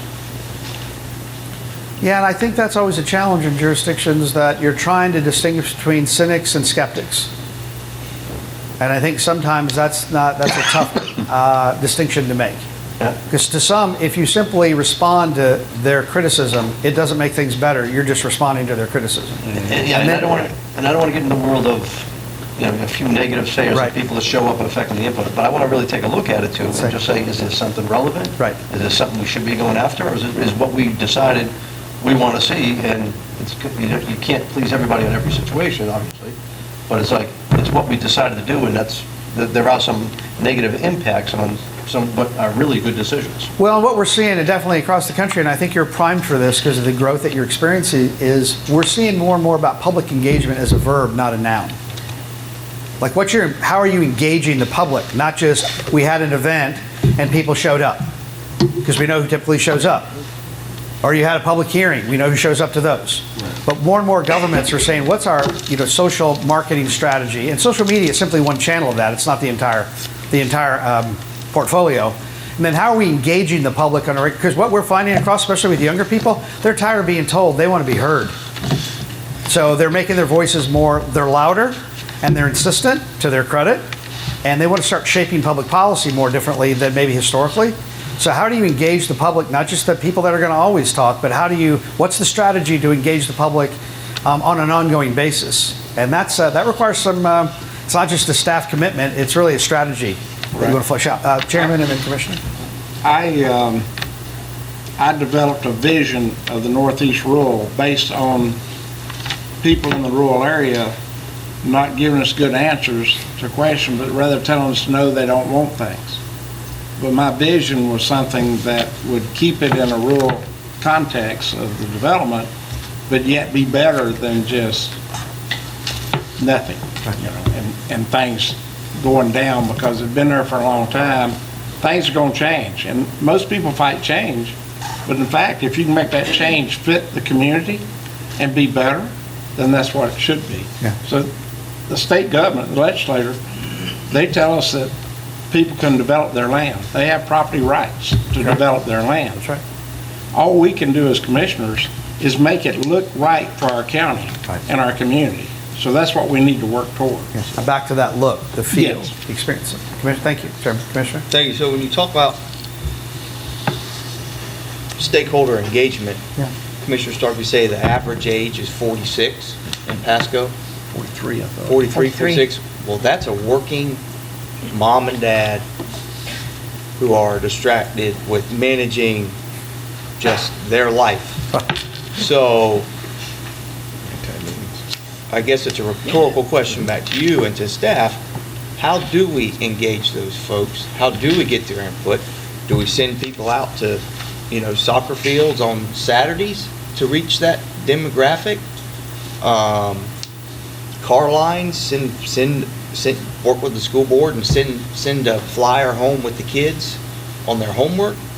Because if that's the demographic, then we're missing that demographic, and I personally don't think we're hearing what that demographic wants or has to say, because they're so busy just with where they are in that stage of life. So we're hearing from a lot of retirees. You see the folks in public comment, a lot of the folks that come are retired or what have you. So it's very rare that we really get engagement from that demographic, from my perspective. So I think it's important that we reach, and if we can truly understand what they're seeking in Pasco County and the life they want to live, I think we could receive some fantastic feedback from that group. Yeah, I'm just going to write up here, engaging stakeholders.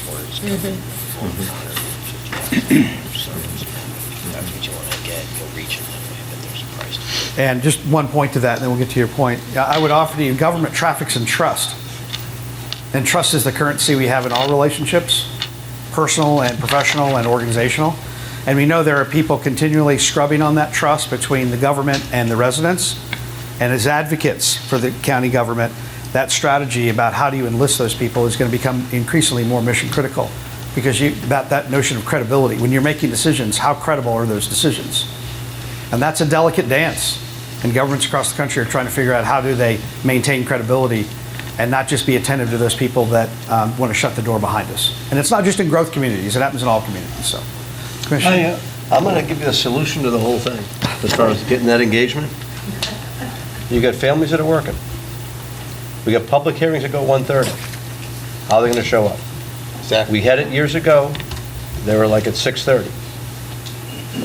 Maybe even 6 o'clock. I'm not sure what time exactly, but If you want to have the people come in and you want to get their input, then we need to go change our public hearings to the later time.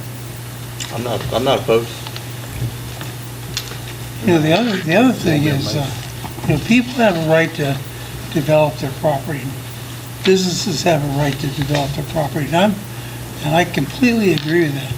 But I think we got a little bit of a hook, a little bit of power about the, excuse me, the zoning of it. Yes, you do. You know, we could say, well, you know, that quite doesn't fit there. Let's try it over here. I think we ought to, you know, maybe put the pressure down a little bit on them. Thank you. Commissioner? Let me go back to that, because I've heard it several times, but I think it's important to understand. If you have a zoning thing coming before you, right, that is something they get some rights to that, they can justify it, they can battle that. When you're changing your comprehensive plan, we have a lot more flexibility. We can go right by what that comp plan says. We don't have to let them come in and divide up these existing MPUDs to little segments, whatever, to make it go. You don't have to do that. That's where property rights, I think, is weakened, and Jeff, help me if I'm wrong. No, you're right. You have flexibility. So I know, well, I don't know, but maybe you've been told differently, but that flexibility on a land use plan is so dramatic of what you can do and what you don't have to do. You don't have to allow a lot of these things we've allowed to get done. But on the zoning, it's a different game. That they have a lot more rights and control. But if you're going to follow... Review is different. What's that? Standard of review is different. Yeah. You're in a legislative mode when you're changing your comp plan. You're in a quasi-judicial mode when you're rezoning property. That's a great way to just say it. Thank you for that. So it's just like, you've got to understand, we have flexibility on land use, comprehensive plan, we don't have it on the zoning. Big distinction. So, to the county attorney, so which is more sticky for us? Legislative is, your standard is more towards your decision can't be arbitrary and capricious. Quasi-judicial is you have to meet the criteria that you've already set out in your land development code. So it's much more, the standard of review of your decision is much less discretionary when you're doing zoning than it is when you're doing legislative. Can I help? The comp plan is less sticky. I would say that, you know, Well, we started with, Know me well. the lawyer can't give you a answer, so. Now I get it. Oh, look, say, what's the layman's term? I moved out to Bexley, and I thought it was nice and quiet out there, and boy, was I wrong. What development? I think folk kind of maybe attest to it. Wife's always, sure she's not around, wife's always bitching at me. What are you guys doing in there? Approving more and more and more. And I go, they got the right to do that, I'm telling you. Yeah. And a lot of people don't understand Don't that. understand it. That's what I'm saying. We got to educate. I'm permanently on the record, by the way. I'm going to ask Mike to step in here for just a second as you get ready for the, I'm sorry. As staff gets ready for the budget discussion this afternoon, I'm curious to know, maybe Mike, you can illuminate for the board, which of these do you think you need more insight from them about their appetite? Like what does that really look like? 'Cause these are pretty broad, right? I mean, but from a pragmatic budget perspective, you know, item 3 is certainly an investment opportunity. Same with 5 as to where does the board want to see us? Because in the budget hearing, we're going to break this down and really look at this first year, looking at 25. And so having some concrete ideas as to where you want to go, like this discussion of Jeff and I were joking, we're kind of becoming a little bit of a land use workshop here today, which is good. I mean, it's extremely important in the look of communities and those things. Those don't necessarily affect the outcomes of our budget. They're operational, and we can prioritize a lot of those decisions. But getting back to some of the themes that you've hit on with the quality of life and other things, are there certain areas where you think we ought to put a little more of our money? Or are there areas where you think that, quite honestly, I think you said it before, maybe it's time to think and do something a little differently? So again, kind of thinking of it across our lines of business of what it is that we're doing. And we're making huge capital investments in a lot of areas, and it's general fund always tends to be the focus of it, but we're across all funds, we're making some impacts there. So I guess I would ask too, 3 and 5, or certainly there 6 is part of that conversation, and 7 is pretty specific, but I think it kind of flows into some of the other ones. So I think I hear where your heads are on development. I certainly do. I think, and I think we'll build that into the plan. But where are we on investments in our community? Where should we be putting these dollars to work? Well, do we have a stacked rank list on, we all know what the Are we doing wants that are, now? but the needs. Well, and we'll get those. We can pull those lists together. And again, we want to try to keep this at a higher level versus going in and saying this park versus this park. That opportunity will come through the budgeting process. No doubt about it. All of those parks are in District 4. I'm not talking, no, I was Need a talking baseball about, complex. talking about high level, like you have on here, Go back to 9. confirmed joint venture, put say wastewater. Mm-hmm. On the needs list, is that number 1, is that number 2? Like what, if we every budget year, we have X amount of dollars, what are the top 3 things? Are we gonna go all in on one? Are we gonna go in on all 2? We're gonna go, how thin are we gonna, how much do we wanna tackle? Sure. I'm of the mindset of theoretically pick 1, 2, or 3 major issues, and then we're all in funding it and get it done, crossing it off, it's fixed, and then go to the next one, instead of having a bunch of little, projects trying to be solved and paid for. I'm all about starting and completing and doing that timing. And if that means putting some projects to the side and we're funding the top 3 and we get those done and can truly check those off, then I'd be open to taking a look at spending the money in that type of way, for example. Wastewater treatment plant, really don't have a choice. As more people move in, it's got to be a priority. And Mike will tell you, I believe, how expensive that's going to be. I don't know if you know the number or not, but And it's probably $30-40 a gallon. that's a lot.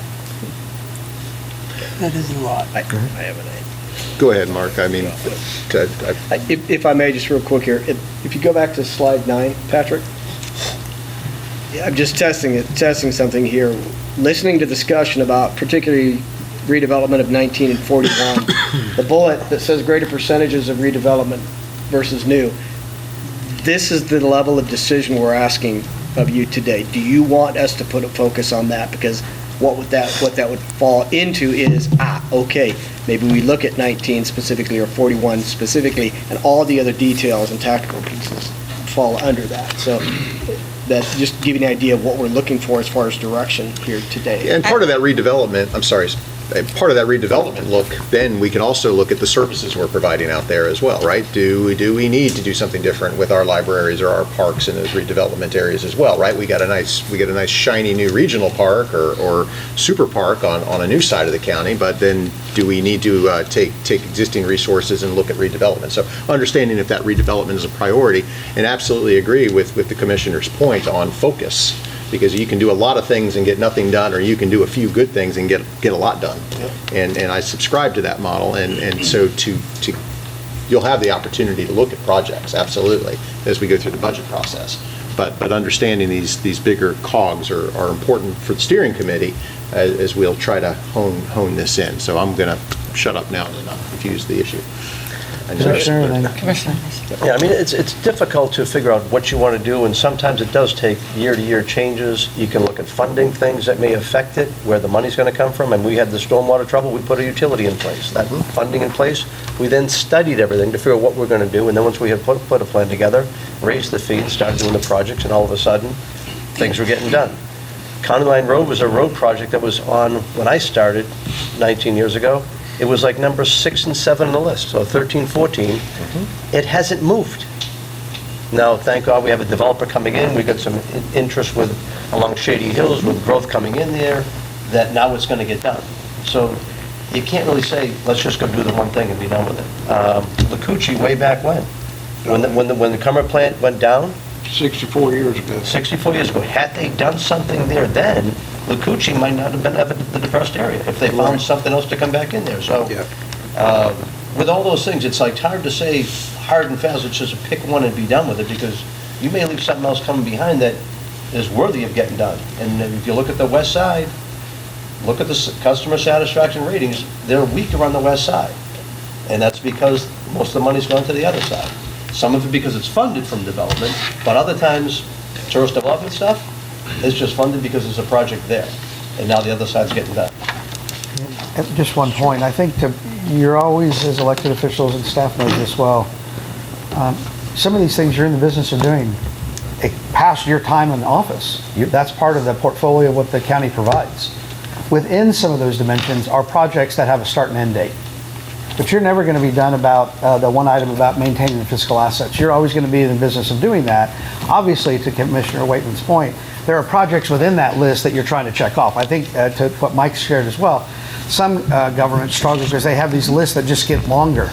So they throw a little money to every little thing, and it really doesn't move the needle on anything. And I think that's always the balancing act. Say, look, the list, how do you shorten it? Maybe you do plow a lot more money into a couple of projects to knock them out and leverage grant money or whatever the funding sources might be, and then other items keep moving up. But you're always going to have a list of some of those items, but how do you shorten that list? And that's politics. And that's for the five of you to try to reconcile. Okay. Right, so Commissioner? Well, you kind of answered my question. I was trying to figure out how you actually do one instead of the other, because I don't know how we can do that. We have to do both. Yeah, well, we have processes to help make that decision easier, but. Chairman? Well, I'm in my 8th year here, and ever since I started, we've been talking about redevelopment of 19. And I think it's taken, it took probably 3 or 4 years to even get started on some new projects there, but some have happened.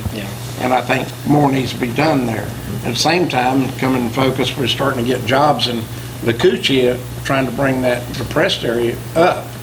And it's got a lot of things working in its favor for business-wise, with the 4-lane roads coming in, the 301 and 98 to the northeast. It's going to have a push for those businesses to grow and more business to come and more people to come there. So I think both of them can be seen, in a different manner, but we'll be getting businesses there. We'll have ad valorem taxes bring money in there to help do some of that. So I think both of them are very important. I think they can be done at the same time. Yeah, it's really a duality, not a dichotomy. Right. A dichotomy is either or. Either we're going to focus on growth or we're going to focus on redevelopment. Right. You really don't have that option, I would offer to you, that Right. you're trying to find a balance, and it's not 50-50. Development is going to happen regardless of what you do. It's a matter about how you channel that.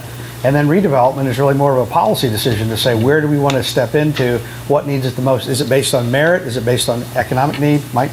Yeah, and to add to the conversation of growth, development, redevelopment too, because it is a budgetary impact, is how does the board want to focus on, we talk about small business incentivization. Are we at a point where we still want to, look at what we have incentivized with Moffett, right? What have we incentivized with Double Branch Ranch? Do we continue to incentivize, and to what? How do you feel about those things? Is it time on redevelopment? Maybe it makes more sense to focus on small business to kind of help with that, or are there bigger cogs in the wheel there?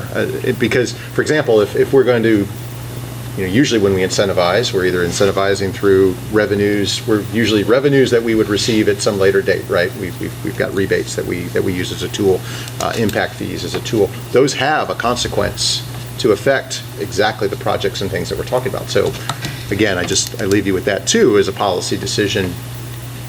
Where are your heads on that? To really think about that. Do we still need it? Are we past that time? We've got a study coming forward that's going to help provide some clarity to that. But since I've got you here, I'd just love to get you to spitball around on ideas. One, I just downloaded the latest ULI report when we had them come back, so there's some interesting stuff in there that's still relevant. One of the projects that comes to my mind that could help, say, the Holiday area, and it's something Dave Engel was brought to us 5 or 7 years ago, was microtransit. And that freebie So if we had something like that in that area, it doesn't cost us a whole lot, but if people can move around more cheaply within a zone, then they save money and they're able to spend more money and they have more economic prosperity. So there's kind of an interesting way to help revitalize an area. A freebie is a transit service, like a little electric car that is all around Florida now. It's around the country. And you have a zone and they can use an app and call it up and take it from point A to point B for free. Yeah. And I would say this strategic planning, I mentioned this earlier, it affords you, and really the steering committee, the opportunity to say, what are you currently doing that's no longer value added that you want to step out of? Because again, you have capacity limits. So when you get into some of these other dimensions, you're a demand-based organization, and demand is high, not just because of growth, but because of people's appetites. Is it your role to always meet that demand? Some things are, you have a fiduciary responsibility to the residents of this county. But other dimensions are things that you're kind of adding to your portfolio, if you will. I'm just sharing that. So we all know that once you're in it, you're never out. It's hard to extract yourself out as a service provider. I mean, those are just difficult because, the people that are beneficiaries of that, you may be the sole source. If you get out of it, it may not be attended to at all. That's politics. So I would say that the steering committee might be benefit from that, maybe even some insight from you all as elected officials about areas you think, maybe this is no longer, we need to really revisit this. Because adding more and more to your portfolio and restrictions on your revenue and staffing levels, there's an inflection point. Yes, Commissioner? So the question was, about which one? You asked us for guidance on when we look at redevelopment, we won't look at 1941 or 301. I think my opinion is we have all three of them on the list because they're all very different north-south, and the growth on each one is very different. So I think we take a look at all three of those, and I think we need to have a re-energized interest on what policies we set in place that are a financial hindrance to either the startup of a small business or challenge of whatever bureaucratic policy or rule we have that has the same negative impact on existing small businesses. And the big boxes have the ability to figure out how to get funding and money and comply and pay for legal and everything else. Mom and pops, like I said before, they struggle. They probably live week to week. And I'd be curious to know, better understand what policies that the county has in place that aren't necessarily the most business friendly and are expensive to our small businesses, or would hinder an entrepreneur to come in and set up shop here instead of them going north to Hernando, Citrus, or wherever. So it's just my general thought on those 2 points that y'all asked. Thank you. Other comments about these dimensions, these factors, these areas of focus? Could do slide 12-2 probably. Slide 12-2 probably be a good prompter.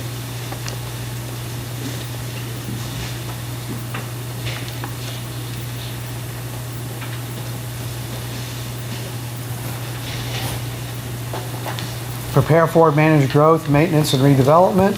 Obviously, that's a big piece of what you're doing. Ensure resilient and sustainable service provisions, long-term.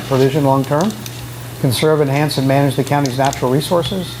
Ensure a safe and secure community. Promote open, transparent, and inclusive county government. Others to be determined today. Thoughts about these five factors, these big picture items?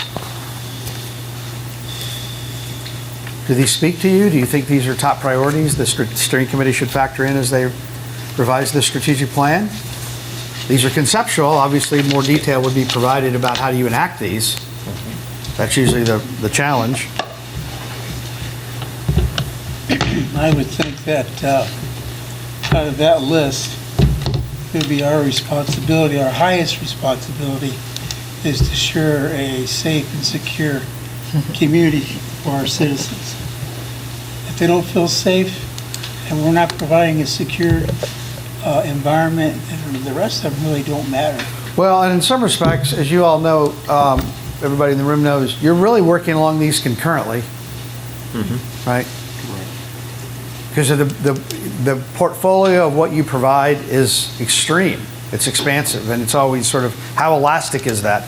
So I think it's always wise, and I always encourage organizations with who I work, that when you look at priorities, you don't number them, because when you number them, then it sort of infers what's most important. And you're absolutely right, Commissioner, about safe and secure community. Most people would say that's the most important. But then when you talk about funding, some of that you're not always influencing. It's how do you address some of these other needs, because they all have merit. And again, your duality, meaning they're just two items, but obviously there's a lot you're dealing with concurrently. Some of these are more pressing, and some of these are emerging. I mean, if you've been around at all, when sustainability first got introduced probably 20 years ago to the vernacular in local government, it was all about ecology. It still is in that space, but now organizations, especially more smaller jurisdictions, say we want to be environmental and economically sustainable. We want to be a creator of jobs. We want that revenue to stay in our jurisdiction. So when you think about sustainability and resilient, obviously, what does that really mean? It's like the word transparent. I, for one, really don't know what that means, but I hear a lot of governments use that term. We want to be, I'm not trying to be glib or insensitive, but words matter in this business, as you well know, because people drive meanings from words and they act in accordance with what they think those words mean. So, and I would offer to you, when transparent's not defined, other people will define it for you, and you may not like how they define it. So when you start talking about what does that really mean, obviously the meat underneath each of these starts to give it more definition. Like, this is what we mean by when we say resilient and sustainable service provision. What does that really mean? And the steering committee is going to have to make some conjecture on that as they peel some of these out. But that's why they're highly talented and very capable, right, steering committee members? Absolutely. Right? That was my attempt at flattery. So. Thoughts about these? Yes. Well, I think we all agree with you about ensure a safe and secure community. Our challenges has always been funding. And if we don't do the other things, we won't have the funding to be able to afford to keep that to a level that I think we all would like it to be at. So it's just we've got to be very careful about making sure we grow in a way that we can afford to fund how the sheriff's office and our fire department. I mean, and an example of what's a big threat is Live Local. It's a big threat to that right now for our county. And I would say to you, I know we're trying to feed into the budget discussion, so I just want to share with you that in some respects, I don't think money is the county's most precious resource. Time is. On what do you want Mike and the staff to spend their time? Because the strategic plan starts to create work plans for departments. Okay. And by the way, I would say a big portion of their time is already devoted to daily services. Some of the dimensions in the strategic plan are not substitutes for daily services, they're enhancements to daily services. So somehow that has to be factored into workload. So back to the point Commissioner Waitman shared, I think to build on that point to say what are the most pressing priorities in the near term, short term that you really want staff to devote and make meaningful progress about? Or is it just more of the same?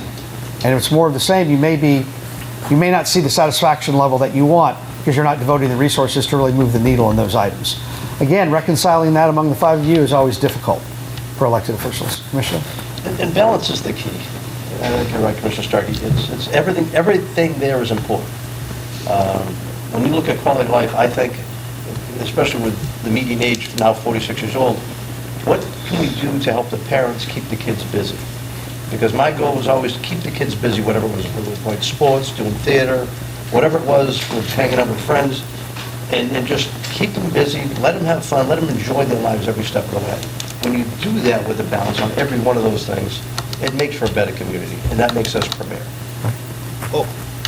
To Commissioner Starkey and Mariana's point, in Live Local is a challenge right now, but we have all these definitions and value statements, whatever you want to call them up there.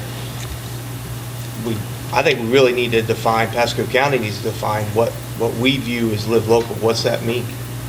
And what it means for, all demographics, and we kind of see what demographics are in what segment of the county. So if we narrow what we're trying to do here into our definition of what live local is, and then understand what the dollar value is to fund what we consider a good live local proposition in our county, we might be able to narrow and move the needle a bit to get where we're trying to go in this, emerging future of what Pasco's want to become. If that makes any sense. So let me do this. Let's jump ahead. And I'll just use a year, right? It's a year from now. And you look back on the last year. What was accomplished? What do you want to see, at least maybe substantial progress undertaken? I know we're looking at a 5-year time frame. Maybe we just peel that back to a year. It's a year from now. You look back on the last year. Where did you really make substantial progress? Because the steering committee is going to have to sort of imbue into that strategic plan what are the most pressing priorities, and the viewpoints of the 5 of you are essential in that. And I'm not saying with definitive, like we know we made progress exactly on this is how it looks, but what do you want to make sure the strategic plan pays attention to in the next year? So it's not just a lot of things that you just do a little bit of things, but when the focus is on a couple of things. And I would offer to you, don't measure the success of the strategic plan by the length of the list. Better to do a few things well than try to do 35 new things. So it's a year from now. You've talked about these development projects at certain intersections. You've talked about stakeholder engagement. You've talked a little. I'm just sharing back to you what I've kind of gathered this morning. But what are those most pressing things that a year from now you want to feel as though substantial progress has been made? Yes, Commissioner. I'm going to go back to US 19 corridor. You've got a lot of people that don't maintain their landscaping because it blocks their view. You've got people that don't improve the property because they don't want to have a monument sign which you can't see from the other side of the road. I've got homeless people up and down that they panhandle, they're violating our safety ordinance continually, and now if the guy's dangerous, now code's not going to go take care of it either. So between the sheriff's office taking care of that, it's a blight on the whole area. So it makes the whole county look bad, continually. That is something I'd like to see get done. Okay. Jack, isn't there a hotel that the homeless and pedophiles took over there, south on the right-hand side? There is. In Newport Richie, or? A little farther south. In my area? I don't have any hotel. I only have one hotel. So it's not just development there, it's also some social services, Two. right? And other dimensions, 19. enforcement, code, public safety, that whole, right? I mean, there's one guy that's out there, I've taken pictures of him 5 different times. All he says is, "Why lied? I need a beer." I mean, it's blatant out there. Okay. So it's something that, again, that look up and down 19, it's something that needs to be addressed. And redevelopment can help that. Right. Okay, and Commissioner, and then Chairman. I'm going to debate something that Commissioner Mariano said, Okay. that people don't want landscaping because they think it hides their company. I think that's a misconception, especially in this day of age of map finder or whatever. But we have a car dealership that is surrounded by oak trees. That's the #1 car dealership in the country. And it has full, beautiful oak trees all the way around it. So I don't think landscaping in our code stops anyone from going into a business or finding a business. Thank you. Can I touch that? But that's my opinion. So think about it. When you have Scott Backed up by Fink. facts. When you have Scott Fink that can spend $1 billion a month on advertising, he doesn't need that because they're going to find you. But you got little mom and pop along the way that can't spend the money. Little Scotty's Pizza over in Jasmine Lakes that's tucked away. It's one doesn't tree have the for money. every 30 or 60 feet. So on most lots, it's Well, let me one answer tree. both of So y'all's questions. So actually, just one more thing. And Commissioner Starkey, we both want the same thing. We want a great-looking community, want the stuff done the right way. I think this committee is, let them go out there, let them come back to us and figure out, let them go take a look. You and I can step out of it, let a group go out there independently, go interview the people up and down, go find out what they want, and let's go look at it. Let them go do it, because our debate going back and forth, we have a difference of opinion of it to what the effects are, but maybe an independent group can go out there and figure out what's really best. Because we both want this, we both want a great county. Well, I feel like you said two things here today, that it's important how we look, and then you said it's not important how we look. Well, So- the fact of it is, we've got a fund that's available that they will be able to get some funds to help with their landscape in those businesses. And I think there's a fund somewhere to help small business, and that's been Yep. one of our directions. We have some programs that Yeah, that some that can programs for assist, that. but are they robust enough? Yeah. You know, but those are things we can But you flesh look out. back over last year to find out what really happened toward this year, this double branch hadn't been started in the ground. So it took time to get this large development, it took time to get that worked out. I think we incentivize it with tax dollars and ad valorem taxes, it makes it work. It's gonna put a lot of infrastructure in through that process, and it's a good project. And once it gets its CO going, the county's gonna start benefiting right away. And the more commercial, more businesses like that we get started and in the ground and get their COs, the more money will come in that we'll be able to provide to do other things in the county. I don't think we need to go out and incentivize too much, because I think a lot of people are wanting to be here now because of our population is growing.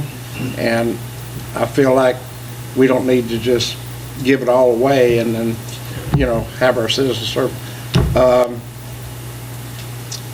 Living local hurts the whole county, all of our citizens of the county, because those projects do not pay any ad valorem taxes. Takes away from all of our citizens that we have to charge our citizens that already have their taxes will go up, whereas these properties here, there's no taxes paid. The benefit to that project, Live Local, is to the owner of the complex, because it has no ad valorem taxes. And it's not affordable living at the same time, so it's not good for our county. One of the benefits of having the members of the steering committee in attendance today was to listen to the conversation. And as they go back, and we're going to be meeting this afternoon, I'll go over this in just a minute, really will help them as they evaluate, process, how passionate were you all about some of these points? Specifically, what points do you want to see actually factored into the strategic plan? So that's really beneficial. That's why we tried to help push your thinking today to get some specifics. So they're working from essentially a pretty good straw man. They have the existing strategic plan, they have your input today. They're still going to have to do some speculation based on this and based on their own insight and as a member of this organization about what's most pressing on it. So I would ask for your indulgence as the strategic plan process is underway and then reported out to you that there's some level of exploration of this process. It's not all just a set of instructions. Right? So, yes, Commissioner. I just want to reemphasize something that Commissioner Wakeman said, and I think we talked about it a little bit, but trying to find a way for the small business person to come in and not have to cut that $60,000 check to open up a small business. Right. If he's got an idea, or he's got a concept, he may not have all the capital to go do all that. So if you can look at with the committee, please factor that in. I want to just reinforce what he said. I think it's a great way to go. Well, and one of the things that, and then I want to move on and we'll start to wrap up here. One of the things that I think will be an opportunity for the steering committee to explore, and I see this a lot in my practice, is many of the topics you talked about today was the county is the sole solution provider. I didn't hear much talk about who else is involved in the county that may have a stake, some skin in the game, if you will. And I would think some of these issues, definitely land use, it is right in your wheelhouse, but some of these other services, or some of these other demands placed on you, who else is a resource that you can partner with? Not to necessarily be the face of that solution, but to be an advocate, to provide input, to run interference, candidly, politically, on some of those discussions. Because some of these items, they're not without their detractors. So how do you counter that? Who else do you want to enlist as those advocates? I'm just sharing that with you. But I think that's where sometimes government is being short-sighted. And you talked earlier about today about those stakeholders and people that are busy. How do you make it compelling to them? Because what I think we all as residents, sometimes I'm kind of old-fashioned this way, it's more about being a citizen than just voting. That's kind of the minimum threshold. What else do you want people to know? You want people to be informed. You want people to be involved. on things other than just what's kind of in their own backyard, if you will. How do you make this compelling to people that are busy and people that have got other things going on in their life? Again, we're all nerdy about this stuff. There's a lot of people out in the community, they don't even understand what the role of the county is, candidly, or government, until something happens in their neighborhood or they didn't like traffic. So I think it's a real opportunity about how do you enlist them in those conversations and be comfortable that it's going to be a little bit of trial and error with those. So the steering committee, what they're going to be doing over the course of the spring is confirming the overarching direction of the board, as they've heard today, and they know you all well. Review that environmental scan and the input, process that input. What does that portend? What are opportunities and constraints? Create those strategic objectives and goals. That's where they're getting down to the nitty gritty, looking beyond just the top shelf, but translating those goals into objectives.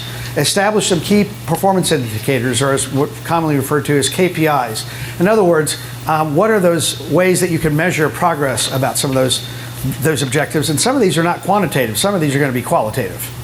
So it's having a balance on those KPIs. You know, there's the old saying, if you can't measure it, you can't manage it. I would challenge that a little bit and say there are many things that you're in the business of doing that don't lend themselves to quantification. You ask people how they feel about living here, they don't tell you what the response time is. They tell you what's going on in their neighborhood. So it's subjective. So some of that is qualitative. Number 5, establish a review process for the strategic plan. How often do you want to be updated? How often do you want to sit down and take a deeper look at the strategic plan? Right now it's developed for established for a 5-year time frame. Most jurisdictions do a review once a year. What happened? What was accomplished? What's on the queue? What's changed? Where do you need to shuffle a little bit? Maybe press on the gas, maybe pump the brakes. That replanning process is important. Provide you a strategic plan by probably May-ish. Right? That's what we're looking at, April, May. Depends on just how we get through this. And then finalize and adopt the plan at the latest by October 1st. So you've got some real wiggle time over the summer to modify it and polish it up a little bit. So that's and this is just to schedule a little bit more descriptively, what I just covered in the last one.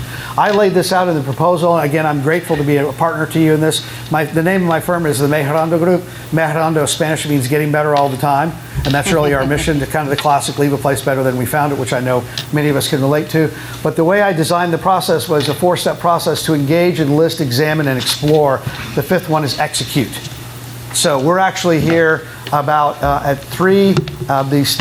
We're having these sessions with the steering committee. We're looking at this as well, the exploration. We're going to spend some quality time on this exploring before we get to executing it. Execution is the strategy. So there's definitely a predisposition that whatever is adopted, you're implementing. It's not just some feel-good stuff. And I try to honor you as an organization by my background to make sure everything that's identified in that plan you're going to put in place. Because no one in this room has excess time to just put things on the plan that are kind of platitudes or feel-goods. But whatever you put on there, you're going to do. So think of the strategic plan a little bit, kind of 2 different analogies as I'll wrap up this. One, it's your recipe. I would offer to you, every government has the same ingredients. What differentiates them is their recipe. And building a better recipe does not. How many of you like to cook? How many of you like to eat? Those of you that cook, I grew up my parents had a Mexican restaurant in Kansas City, the Red Bull. And I remember my father, who passed away years ago, I'm sure there's people in this room that grew up in a family business. There was only one line in our job description: other duties as required. So I remember going up to my father as a kid, and he learned how to cook from my grandmother. And I would say, "Dad, what's tonight's special?" And he'd rub his hands together and he'd tell me some of the recipes he took to his grave. He didn't disclose to anybody. He took great pride in some of that. Obviously, some of the other things he shared with my wife and other people. And so, but when you think about the recipe, why do people go to family-run restaurants? For authenticity. Because it's a recipe that maybe has generational support from years gone by. People live in this community for the authenticity, for the feel, not just for the cost of living. They live here by choice. So when you think of the strategic plan, think of it as a recipe. The other analogy I would use is the fitness plan. Now, you may not be able to tell from where you're sitting, but I'm in shape if round is a shape. Some people have a 6-pack. I have a 2-liter. I'm really good at joining the health club. Raise your hand if you're like me, really good at joining the health club. How many of you are really good at driving by the health club? How many of you need new outfits to go work out because somehow looking better, you work out better? The hardest part about getting in shape is going. You know, there's people at your gym that are all fit and cut and ripped, and you just let the air out of the tires in the car in the parking lot. One of the things I admire about people that are like that, they're disciplined. They're intentional. They're purposeful. They did not get there by bargaining. And I think to your point, Commissioner Waitman, that you said earlier, I see a lot of governments bargain, a little here, a little here, a little here, a little here. Progress really isn't maintained or it's sustained. So when you think about the strategic plan, think of it as your fitness plan. How you're going to get in shape. What do you want to be intentional about? Really, what do you want to make progress about? And focusing on that as a desired outcome. So I hope that you found the discussion today, this morning, to be beneficial, imaginative. I try to help organizations, you know, if you always do what you've always done, you'll always get what you've always got. And sometimes government spends a lot of time looking through a microscope. I think it's important, like we did today, to look through a telescope, maybe a pair of binoculars, or my favorite device, a kaleidoscope. Creative problem solving, I would offer to you, is a skill set in high demand across this country. Critical thinking and creative problem solving. Creativity is not just about being an artist. It's about how do you assemble pieces to address these issues. So I'll leave this with you. How many of you like to assemble puzzles? How many are really good at the corners? You got the edges. 1,000-piece puzzle of the Grand Canyon, you got the edges. I'm good. 850 pieces in the middle, they're all orange. Good luck. Now, how many of you, or have your kids or nieces or nephews that are into Legos? Unfortunately. You find them in the middle of the night, right? Legos. My son's 18 now, and when he was a little boy, like a lot of kids, he was into Legos. And when he was about 7 or 8, I remember leaving the Lego store, another in a series of times, and he looked up at me and he said, "Daddy, do I have to build the cover of the box?" And I said, "Maximilian, use your imagination. Build whatever you want." He's a musician today. I could brag about him for a while, and I think a lot of his creativity was he didn't have to color between the lines. He was not bound by constraints. Think about that for this community's future. Remember what I said when we started. The best days for the Pasco County are in front of it, but they're not a guarantee. So when you think about the future, is the future written for you? Is it a puzzle box? It is written by you, a set of Lego bricks. And that's really what a strategic plan is trying to leverage, is to use that mindset that your future is only limited by your imagination. How exciting is that? Right? Everybody in this room is inspired by that concept that the best days are in front of it. This is exciting stuff. It's cool stuff, right?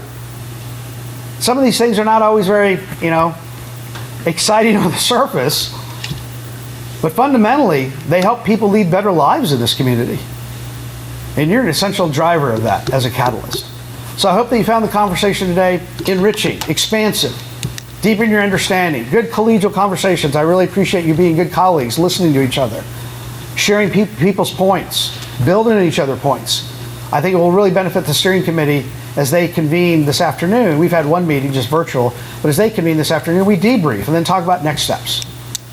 So I'm going to go ahead and sort of hand the baton back over to Mark. I'm going to sit through the budget discussion, and then I'm going to be working with the steering committee this afternoon. I hope that you'll find today, as well as the strategic planning process, accelerate this county's journey in the spirit of Mayor Hondo to get better all the time. So Mark, I'll hand it over to you. I'll let you go. Hey, Mark. Mention that. Hey, Mark, if I could. Sure. All right. I just want to say, I think your presentation, again, as I said earlier, was great. Mike, you and your team, you've done a phenomenal job since you've been in. I love all the steps you've taken, the people you've got in place. But I want to say this strategic plan structure is the best I've seen. I think for everybody in the room to be here, to get to hear this dialogue, and I want to thank my colleagues because I think the dialogue was great. Everybody fed out their information. You've got some great feedback to go work with, and I want you to think, this is a great time to be creative. Think all the way through, come up with some great things for us to go work on so we can actually improve this county. I think it's a great opportunity for us, so thank you for that. Well, thank you, and thank you all for participating. Patrick, thank you for facilitating this, and to the team that's here as well, taking copious notes as to how we're going to kind of pull this together. So just again, thank you. It's a team effort to get us to this point. So I did promise that this would be a working lunch because I know some of you have to leave for Tallahassee. So if it's all right, Mr. Chair, if we could just maybe take 10 minutes, and if you guys want to go serve yourselves some food, we can kind of bring it back and then begin our budget discussion, if that would be. All right, we'll adjourn for lunch. Thank you. We'll just have a So what are we going to talk about? That's a really good question. So we're going to start off by talking about our budget cycle and the overview. We have a couple new items that we're proposing to do in this upcoming budget cycle in the vein of more and frequent engagement with you all to get input and show you what we're working on well before we get to setting the trim in July and then adopting in September. So we'll talk about what that looks like. Then we're going to revisit year one priorities on the strategic plan and just make sure that after you've had some time to eat some food, digest a little bit, has anything else come to mind, any other threads we think we want to pull on in year one. And then just for information, we're going to talk about some budget pressures that we know are coming through the pipeline just to kind of set the stage as we start looking at reserve targets in the general fund, specifically how we want to approach debt and how we want to approach taxation. So, you know, just some light food for thought. All right, so for fun, everywhere you see new, that indicates some of the things that we're adding or proposing to add to this budget cycle to increase our engagement with you all and make sure that we're on the right track early and often. So, January, today, we're going to have a budget workshop. Then we also do our official kickoff for the whole county. That happens 2 days from today. So Mike will be able to take the big themes and our priorities for this first year and roll those out to the organization on Thursday, where we do our official Let's Go Budget party with everybody. Then next month, you'll see me again, and we'll start talking about some of our major revenues and where we're projecting those, what those look at, how those are looking as we roll into the budget cycle, and so what we think we might be able to afford. And then in May, or March, you'll see here new, we've got one-on-one briefings. So we would like to come and brief you all one-on-one in March and give you kind of a heads up. Here's what the general fund, the municipal service fund, and our fire MSTU looks like after we went through some millage adjustments from the last final public hearing. And so what does that translate now, looking into our projections for the next 5 to 10 years, and give you some insight there. And then from there, the county will go through its budget scrubbing, we like to call it, where departments will submit what their budget requests are, and then we start looking at a line by line, what makes sense, where do we think we have some room for squeeze, all of that fun stuff, before we come back to you in June and start to prioritize what we think we want to put dollars to. In June, we'll have some preliminary numbers from the property appraiser that can feed into that discussion. So historically, we would have met with you all in May, but we want to push that to June so that way we know we've already got some input from the property appraiser. It's a little bit more solidified and closer to what those final taxable assessed values are going to look like, to really help build that dialogue. And then 1 month after that, we'll come back with final numbers and we'll set our millage rates and budget. And also new in that June-July timeframe, the property appraiser is going to come out and do an educational presentation that's very timely in terms of when our residents are going to get those tax bills, right? So what does this mean? Just more public engagement and education. And then we'll see you guys again in September to wrap up and adopt the budget. Thoughts, feelings? Do you like it? Will you see me enough? Yeah, as Amy points out, that was, we heard what you said last year. Yeah. More transparency, a little more involvement into the process, and so we felt adding some more touch points was appropriate. And I guess the question back to the board, do you feel this is Do you like it? enough? Do you feel it's too much? Are there other things, Commissioner Starkey, that you guys would like to see? Yeah. I think I know what she's going to say, but I love this turning to tee you up. I love it. I just want to be sure our constitutional partners are involved. So typically I know Amy, the budget office typically gets the budgets from the constitutional, so how much further would the board like us to go? So typically we will bring their budgets to you. We'll have a discussion, and we will bring their budgets to you. Would the Can board we like to not see something engage more? with them before they bring us their budgets? I mean, I don't know what the process is, but I'll defer to Amy. Right, so the question is, can you? Yes. My office can encourage it and recommend it, but we will need support from you all. From what does that look like? Do you want that to be at a workshop? Would you want that to be at a regular item? Do you like, what specifically so you'd like a workshop? Or would Well, we all like a workshop? How does Hills, I think I know how Pinellas County does it, because I watched some of it, and they go for days. Correct. And so they have like 6 days full-on workshops. I don't want to go that far, but we have none. So for me, somewhere in the middle, does anyone know how Hillsborough County does it? I suspect they're probably closer to us on some of their other deals. I mean, but would you like the constitutionals? Or I mean, would you like? So I'm hearing a workshop from Commissioner Starkey. I saw some head nodding over here as well. Invite our constitutional officers to a board meeting to discuss their budget with the board. Is that? Well, like last year, we didn't hear anything from some of them. Yes, sir. I mean, some of them are pretty straightforward, like election supervisor. I mean, his is straightforward. He got elections coming up, his budget's more. The following year, he won't have elections, so it'll be down somewhat. Yeah. So that you. For example? Well, we don't know the sheriffs. I want to hear their visions too for what they need, so we can plan, so we have a short-term goal and we have a long-term goal. You know, I meet with the sheriff regularly, and he mentioned that no one, this is what he said, no one has sat down with him and asked him what he needs capital-wise for buildings. Okay. Like on his campus or whatever. So, and then you mentioned the tax collector is looking for, he's gonna be building something out here. I mean, I'd like to hear what their needs are, capital needs are long-term, Okay. so we can plan them into ours, because it's our responsibility to fulfill their capital needs as well. It's hard to do that without actually looking at his budget a little closer than we normally do. Exactly. So- We don't know where he needs money at times, but Okay. it's kind of in the dark. His budget's kind of in the dark to us. So I guess. Under state law, that's the way it works. Well, it doesn't have to, it's not like that in other Here it is. Yeah, but Here, I mean, that's the way we've done it, but, for, you know, one of the things I'm thinking of and that I heard this morning, would it be helpful to have some kind of, sheriff's presence in an office in Holiday where there's a lot of crime? I mean, would that help deter? And I know he's been against, what do you call those? Substations, but I think that's partly because of funding. And so, you know, is there a goal? Does it meet all of our objectives to put some kind of substation out in the Holiday area?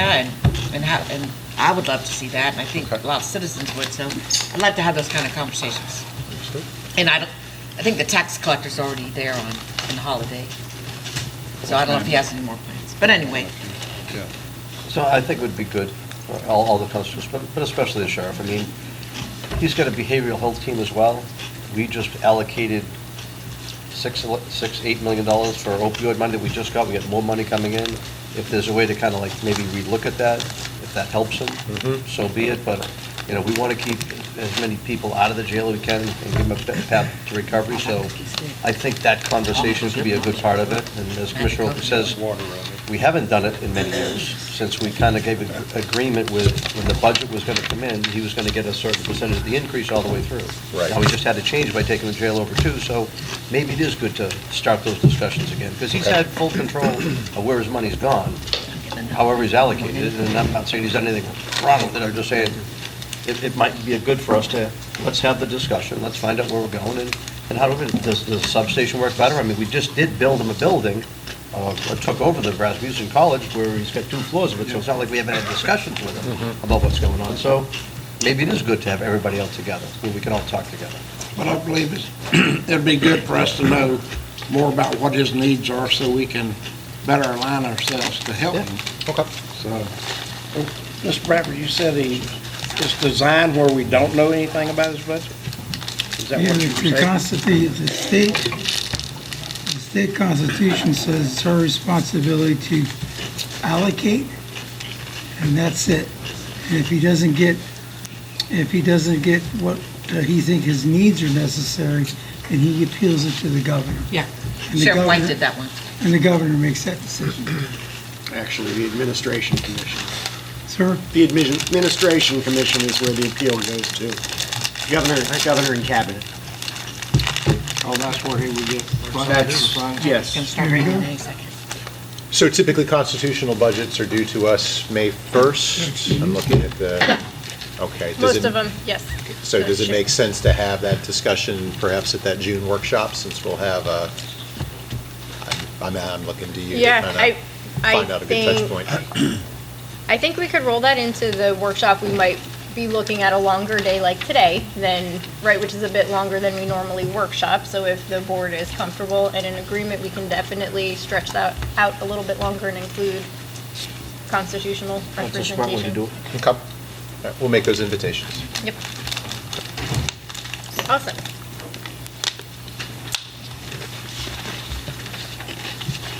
A suggestion on days, because I see you got them on Tuesdays. I wanted to throw this out to my fellow board members. What you thought, we have MPO in the morning, and I've already like blocked out that day. I know I'm going to be in town, blah, blah, blah. I wonder about doing the workshops on that afternoon. That way you don't have another day blocked out in the week that you would have had free. I might be a calendar now. I don't thought have we any said free June days. 6th, right? Or June 11th? I didn't look at the dates, but. James, do you have the specific date of our workshop? Is it June 11th? Does that sound right? Is that a June 11th, Tuesday? 9 a.m. June Is that 11th, a Tuesday? It's a Tuesday. most Yeah, so likely. what do you think of doing it on, how often do we have MPO? Sorry. Is it once a month? Once a month. So what if we did it in the afternoon on those days? Well, how long is the workshop That's going to planned be a for? real long day. That one? It would be real long if we did MPO morning and then we talked Yeah. board side budget plus your constitutional friends. That's going to be a real, You're we're better not off getting doing you out it at one 2. day. Okay, but what about some of these other ones that we have? So that gives you 2 workshops in a month, though, doesn't it? Yeah, so we have a, we voted on a schedule that we put forward a schedule that the board did vote on, and we set some time. So that just helps us just plan. That doesn't mean we can't amend it. And so, and MPO's got their own, I think MPOs are on Thursdays, and so there's, again, what I'm hearing the commissioner state is you prefer a later start to the budget workshop on the 11th. If that's a really important one, it's going to be an all-day one, I'm fine with that. I'm Yeah. just saying, as we schedule workshops, Okay? it's just a thought to do them on those days where we already have county, we've already blocked out that day. Because I'm looking at his notes right here. Okay, well, I wasn't aware that we conflicted. I don't think that June 11th conflicts No. with MPO. No, it doesn't. MPO's on Thursday. Oh, I understand. Okay, Yeah. I got it. We I were got just it. talking- Well, it conflicts if I wanted continuing. to You go just- somewhere. you just would rather- Because every other week I have county Right. obligations. Sorry, so- I understand. Rather than space it out, let's knock it out on the one day. My apologies, I understand that. Yeah. Okay. Yeah, that would have been my I mean, week you to be able to go could, you could add that as a half-day workshop except for Thursday. and do a constitutional that day or something, Okay. Well, we can relook at the workshop schedule Yeah. for that in mind, but I do think this will probably be fairly robust, so we probably leave it where it is, but message received on other workshops. Okay. All right. All right, so we just wanted to make sure that what we heard this morning stands, and is there anything else that we wanted to add, any more threads we wanted to pull? So we heard redevelopment along the 19 corridor. We heard small business incentives. What else? What else for year 1? Do we want to put some priority and some focus from those 5-year themes that we discussed this morning? Well, Go ahead. will our comp plan revisions be ready when? I mean, when is that going to be done? I'll have to defer to Roy. Do you know what the schedule is? I think we're in our final year, The so I rate. would say that adoption. It won't be till the fall. Yeah, okay. So it'll be fall. Be the fall when you get it. Okay. So, I would love a discussion on what a CRA looks like. cities use that as a redevelopment tool, and sometimes we have to think like a city, so do counties do CRAs? Counties may do CRAs. The problem with CRAs from your standpoint is that it acts the same way a TIF does. So it's going to take away your general revenue dollars and put it into a redevelopment fund. But isn't So the it's goal gonna- of that to increase revenue, to concentrate on an area in order to Yes. get a higher return But than you're what- getting? But what I'm saying is You box yourself what you in. need to know is it will take away from the dollars that are going to general revenue if you do a CRA. Okay, and- It's a valid method. Could be the And so- same dollars. so. Right, and if we reduce if we reduce impact fees for small businesses, that also will take away from, so there's a balance in everything we gotta do, right? That is correct. So, and you've got to be careful because you'd have to justify what the decrease for small businesses, we'd have to do a study to demonstrate that small businesses have a lower mobility impact, or you'd have to fund that difference from some other Somewhere else. category. So I know I've said it before, I don't know if it was when the two of you were on here, but when we looked at to change our mobility fees, and we tweaked them a little while ago for some sectors, one of the ones I wanted to stop incentivizing were the hotel rooms, because I think they're coming here anyway, but I think we give a $5,000 discount per room for mobility fees for hotels. So that's a lot of money to go towards road construction that we could be helping us build those roads. Well, that was part of my earlier ask before, is for the board to be thinking about, we talk about incentivization.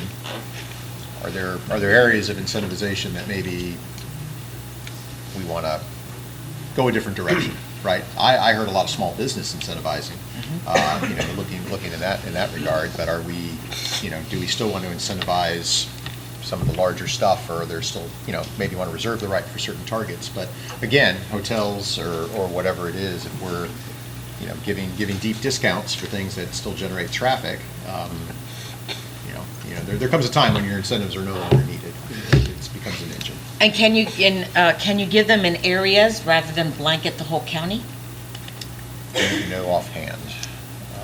You'd have to give me Well, more. I think for one example, I think on 19, we might have already said we'll give you, for redevelopment, we'll not do the mobility impacts, but I think they're already there, because, So, but you're funding those through the TIF. So while you set them at zero, you're taking TIF dollars and making up that payment for them. Correct. So it's not free Right. money. Yeah. remind them what TIF is, the tax increment. Tax increment financing for the transportation stuff. And we'll talk about that too. I mean, even the TIF was not necessarily meant to be permanent either, because it does take from your general fund. So, And that was earmarks wiggled general with. revenue. They did some adjustments to the TIF, and some of that money went to Parks and Recs. And now I don't have any money to widen Trinity Boulevard and Little Road.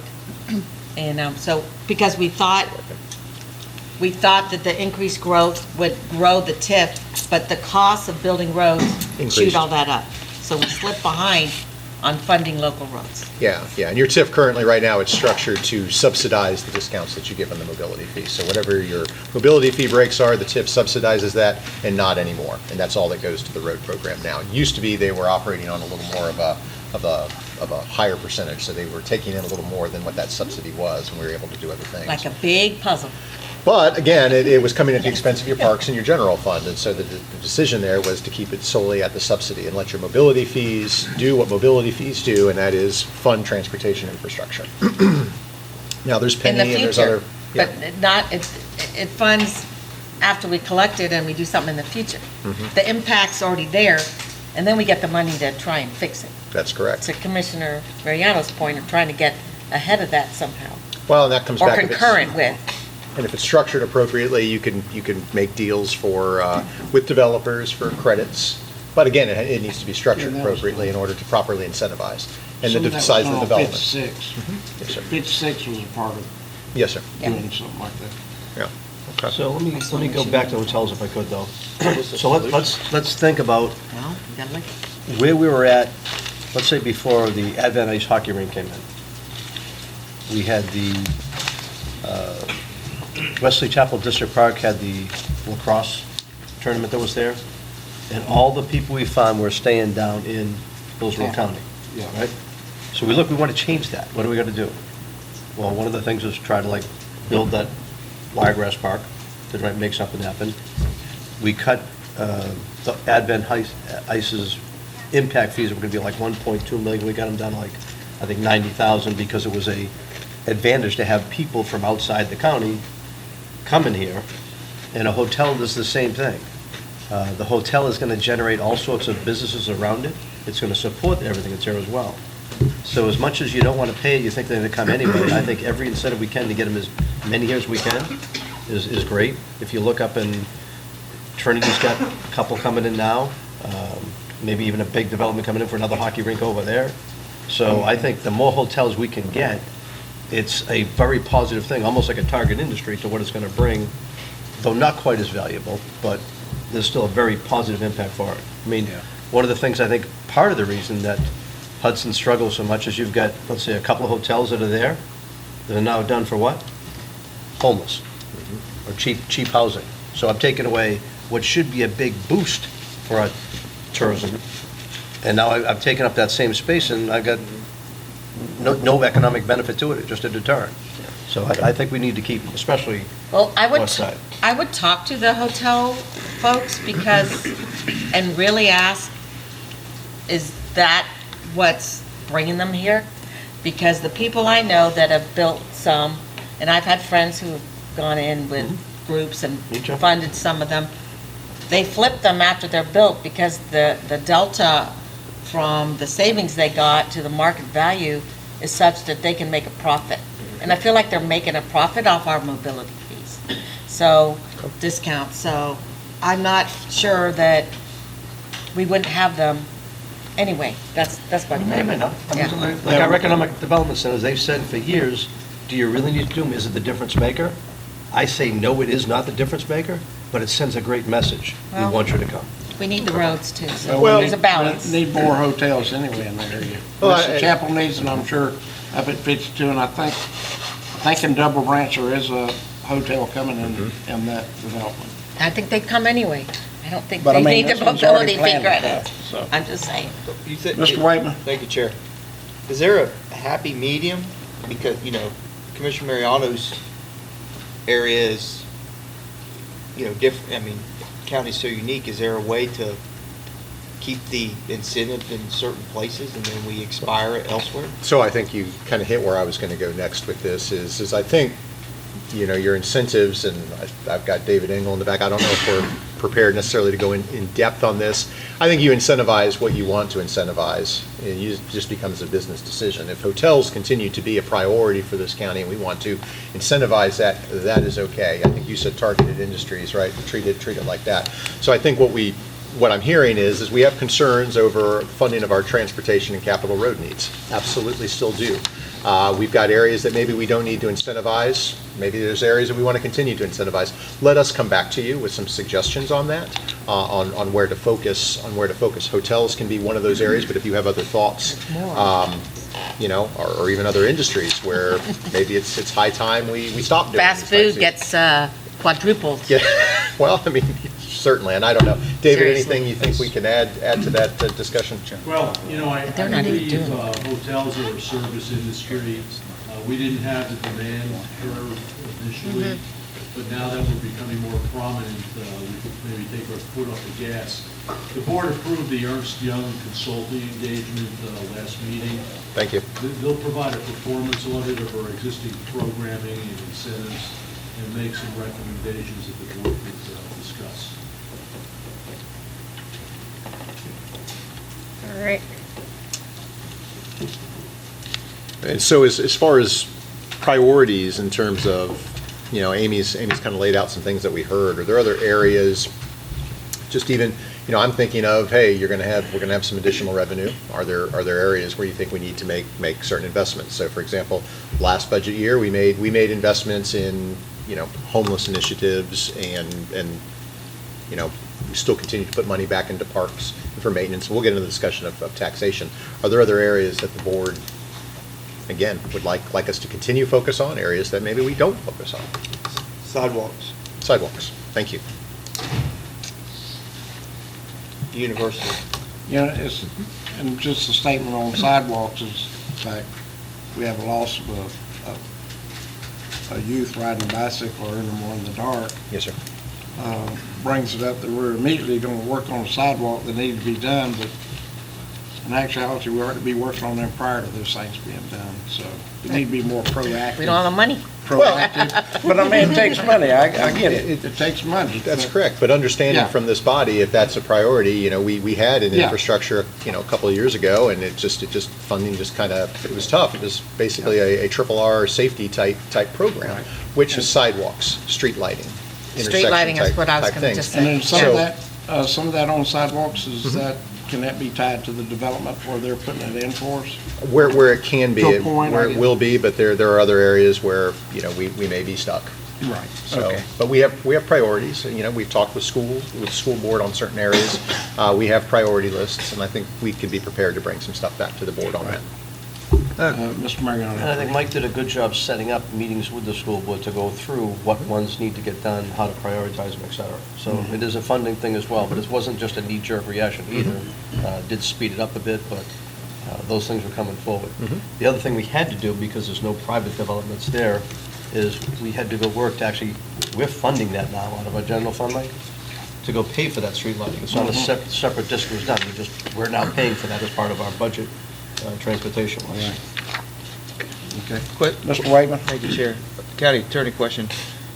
The county's, maybe I interpreted this wrong, but the county's been apprehensive about sidewalks due to liability and responsibility and that sort of thing.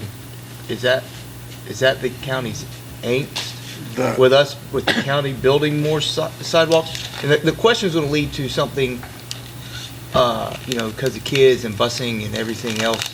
And I think this is an action that Mr. Starkey and Commissioner Mariano might advocate for up in North Florida with FAC. If it's a liability and somebody trips or skins their knee or what have you, we get sued, our residents now, this is an expectation and it's what they want, the folks that are coming in, and by no fault of the family and the kids of their own, they have to walk to schools, and we can't be the only county, or there's got to be cities that are trying to get their kids in, and then if somebody trips and falls, and then Morgan, whoever's sitting there waiting to sue, I think FAC, maybe there's an opportunity for FAC to work with the legislature to kind of exit sidewalk from the ability to sue the liability piece. I don't know how that's done, but sidewalks are necessary for our folks, and when you look at the quality of life and value and safety and everything that they bring, we need them, and it's like, we know that, unfortunately, lawsuits happen, but if there's a way to mitigate that in the bigger spectrum of sidewalks in our state, I don't know if that's an issue we maybe bring up with FAC, and that way we're not apprehensive to move forward with funding sidewalks for our communities. So from the county attorney's perspective, this board, prior boards, have set sidewalks for local streets as being the residents' responsibility. That's what we're apprehensive in going in and fixing. Once you touch it, they're yours under the law. So, but collectors, if we build a road and we build a sidewalk, they're ours to fix. As long as Public Works and the administrator budget sufficient funds to put that sidewalk in, we're not apprehensive, but they're going to be your liability. Where we're apprehensive is Public Works going in, doing a one-time fix on a sidewalk, then walking away from it for 10, 15 years, somebody tripping or, falling, getting hurt, then it's impossible for us to defend. But, you know, we're putting in roads with sidewalks on our collector facilities that are our responsibility, and we do it in the CIP all the time. Okay. But if you could get the legislature to give us sovereign immunity for sidewalks, county attorney's office would love I mean, that. I would think that, in my opinion, I think that's necessary, personally.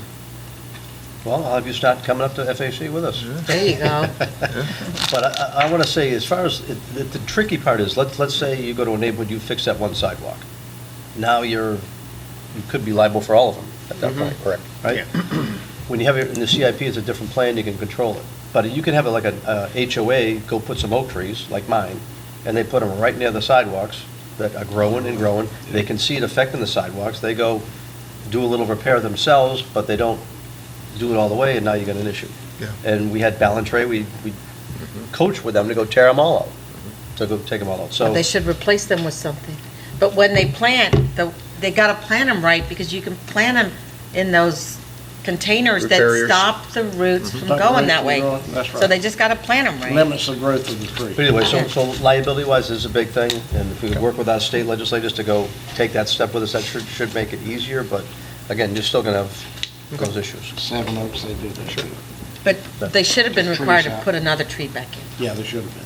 There are no oaks now, not 7 Oaks. Yeah. Interesting. Okay. So sidewalks, street lights. All right, thank you. All right, so some known things coming on the horizon might already be here, right? Some of our budgetary pressures. We know that we are continuing to expand that detention center, so we will have operational costs alongside that, more staffing, those types of things. We've got fire stations coming online, so we've got operational expenses related to those that we need to plan for. Constitutional budget increases. They also like to pay their people a competitive salary. So, you know, year after year, we're looking at wages for them as well. We have agreed to 10 additional sheriff deputies, so we've got to plan for that. And we know that the supervisor of elections has some additional equipment that's coming down the pipeline that he's going to be asking for. In the same vein of a competitive labor market, we've got our pay study that we're going to be going through this year as well. And of course, incremental insurance and retirement increases, Medicaid rates that come to us in June, general inflation on operating budgets and capital projects, none of that is news. And as our county is growing, which we've been talking about, right, there's that secondary growth impact, right? Our general government, those support type services, they typically lag in pacing, but we need to make sure that we are paying attention to keeping pace so that our support services can continue to support our other services that are more outward facing. All right, so that one really was just informational. So now here's back to a slide where we need to have some dialogue and we need some direction from you all. So, reserve target for our general fund. Industry standard is 60 days of operating expenses. If I put that into a percent for you, that's 16.7% of our recurring operational expenses. And 2 catastrophic events. So where we've been at as a county is really trying to get to that first tier of that industry standard, which is the 60 days of operational expenses. We did backslide a little bit through this previous budget cycle. We're currently sitting at about 56 days of operational expenses, so not shabby. So we are, in terms of dollars, you're asking me, Amy, what does that mean? We're about 4 million short of that 60 days operational target. So what we need to decide here as a group is, are we comfortable with that? Do we want to get back to 60 days? And if we do, what is our approach and our timeline for achieving that? And I think, too, germane to this conversation, even though we haven't had the debt conversation yet, the balance of your reserves also affects things like your debt rating. So if we were to go into debt to fund capital improvements, whether they be for our own type of facilities or for constitutionals, that's all part of it. So there was a point in time I think, where our reserves were as low as 9%. 9%. And I think Scary days. previous boards worked their way up, and Yeah, yes, COVID When kind of was helped, COVID kind of helped us out a little bit, before my time. I've been Hopefully here. before my time, too. you know, and so. That was during the Downturn. 08, 09. Recession? 10. Yes. When Yep. we lowered the millage and got stuck with Save Our Homes and closed parks and libraries? Rollback rate, Correct. Yeah. all That's, those fun things. We're still paying for that. that is correct. So I mean, I think there's a standard that's set out there, right? Obviously, it's 60 days, and we do our darndest to achieve that, and we hover in and out on that. But if the board wants to shoot for something greater or lesser, you know, we're here to talk and entertain that and figure out what your appetite is for that. Mr. Mariano? Thank you, Mr. Chairman. You know, I'm good to get it up to 60 days. However, I would be comfortable looking to see how the budget's going to go. Tourist Development had to just pay a settlement. They have now, we're going to go pay to build these new fields. We're going to have to borrow money for that. So I don't want to go be borrowing money that we're going to be paying for through TDC or whatever ways. I'd rather be, if I need to go put more money towards a project, I'd rather pay that, I'd rather borrow less on that project and stay with 56 days rather than jump to that. But it is a big process, it's a small number relative to that, but if I'm coming down to the crunch, I want to see where we're at before I kind of make that extra jump. Chairman. Well, I'm going to be less conservative here and say, I think we have those Indian spirits that are out there,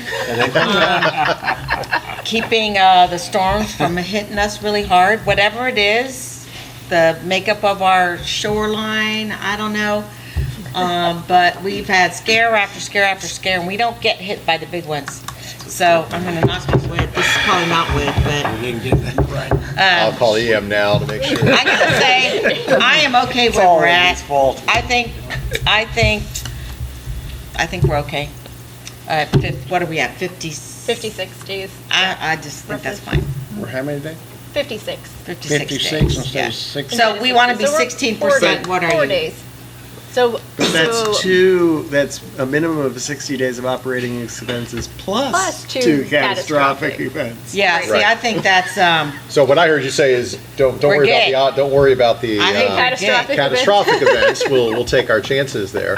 But so that could be more than just a hurricane, right? That could be pandemic. That could be, right, so typically based off where Sinkhole we are. opening up, Right. tornado. So typically we think in terms of, and so not that I'm trying to necessarily sway you, I just want to make sure that we're thinking of all of it, right? Historically, we think hurricanes in Florida, but it could be something else more global, less localized. so, Wait, let me finish All for a right. second. So when you're saying this differently than I normally hear a certain percentage of your budget, which I recall being 16%. 16 points. That's what she was saying. Of Okay, your, 16 point what? which is 0.7. Okay, so that includes, what do you mean plus two catastrophic events? What does Right, so that mean? the 16.7% of your operational is like a baseline, and then cost out, what would it be if you got hit with a catastrophic event? What would that cost you to recover? And then double that. And then that's the industry standard optimal cushion. So to is speak. that 16.7? No, it's Covers all that? 16.7 plus. I never more. heard this plus business. Well, because we've been working really hard just to get to the 16.7. And we achieved the 16.7. So now it's, in the serving your community for a better future, what comes beyond that 16.7, and that's plus two catastrophic. and it's okay if you want to hold it 60 It's okay days. if you want to I mean, hold, but that's what's out there. right, You so may just hear having other that, communities talk about this.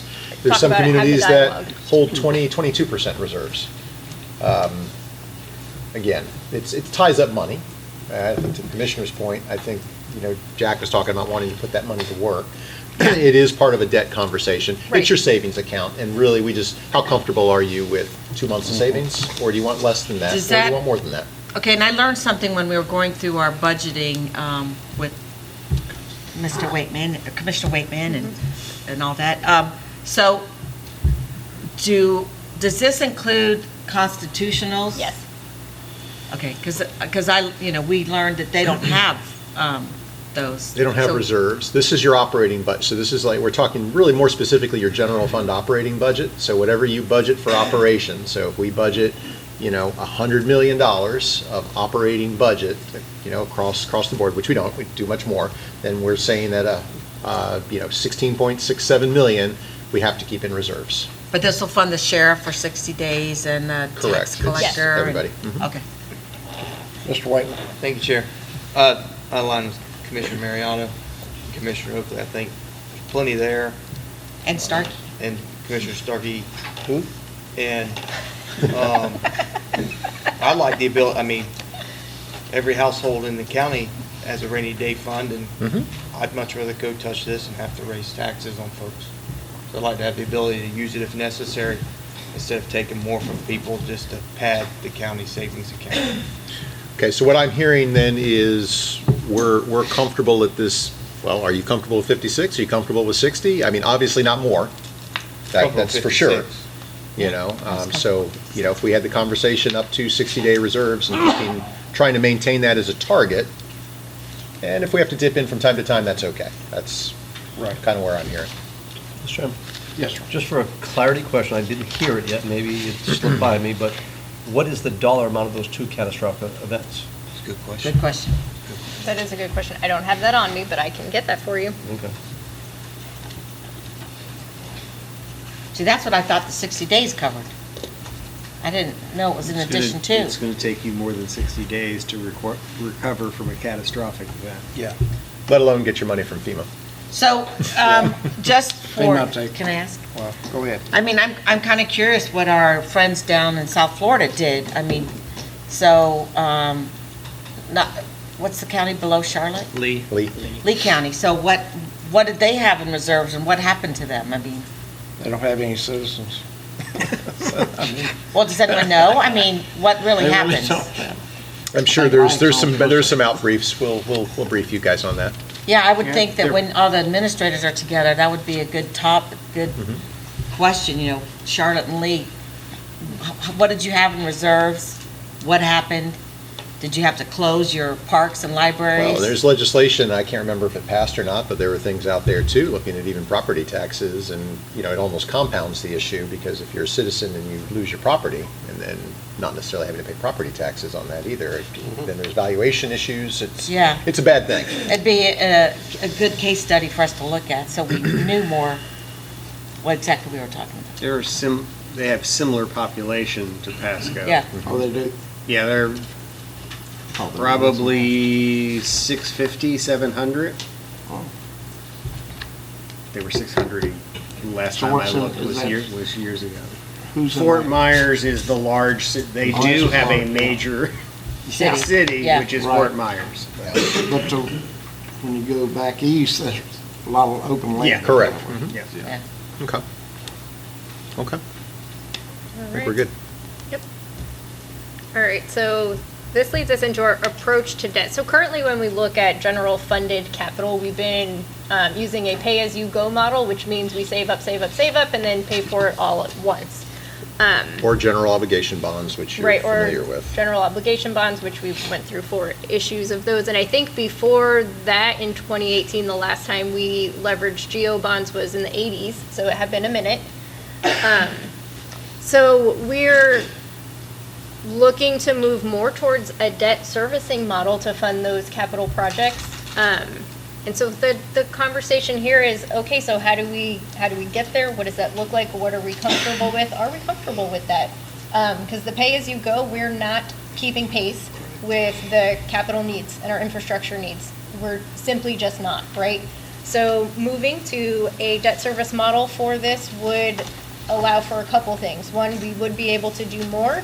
Then you've got that generational payback. So instead of we pay for it right now and then in 30 years that's still there, but we paid for it, but we might not be enjoying it. Going to a debt service model means over the life of that asset, we're all chipping in, right? So those are just some of the pros to switching. Right, so now we're looking at your preference. Yes, sir. So I'd like the idea of going to the debt capacity. I'm just a little afraid of, is this the best time to make that shift right now? By next November, maybe things change back to where interest rates go down. Yeah, we're looking simply at this from a policy perspective at this time. The timing becomes that, and there's always refunding opportunities with debt that's out there as well. So those things kind of level out. Understood of where, I probably wouldn't necessarily go out today, but we can time that. And then depending on your financial position, sometimes you can sell your bonds at a premium. So there's a whole bunch of other math that goes into that decision as to when we do it. But it's more the question of policy, because we really don't have one, and we really haven't done much with it other than general obligation bonds. Now, you have other parts of your operation which are heavily leveraged. Your utility and solid waste funds, for example, they're highly leveraged versus your general operations of government. But these are things, this is money then that you can use to fund a wide variety of general government type things, right? We were talking substations and Holiday, for example, if that's something that the sheriff wants or we want to do. There's always been discussions of the need for a new courthouse. There's discussions and needs of, again, I think Pinellas is going into debt, and I think to fund a general government center in the center of the county. So you have options, and so the question is how do you feel about leveraging that? Sure. Okay. Yes, sir.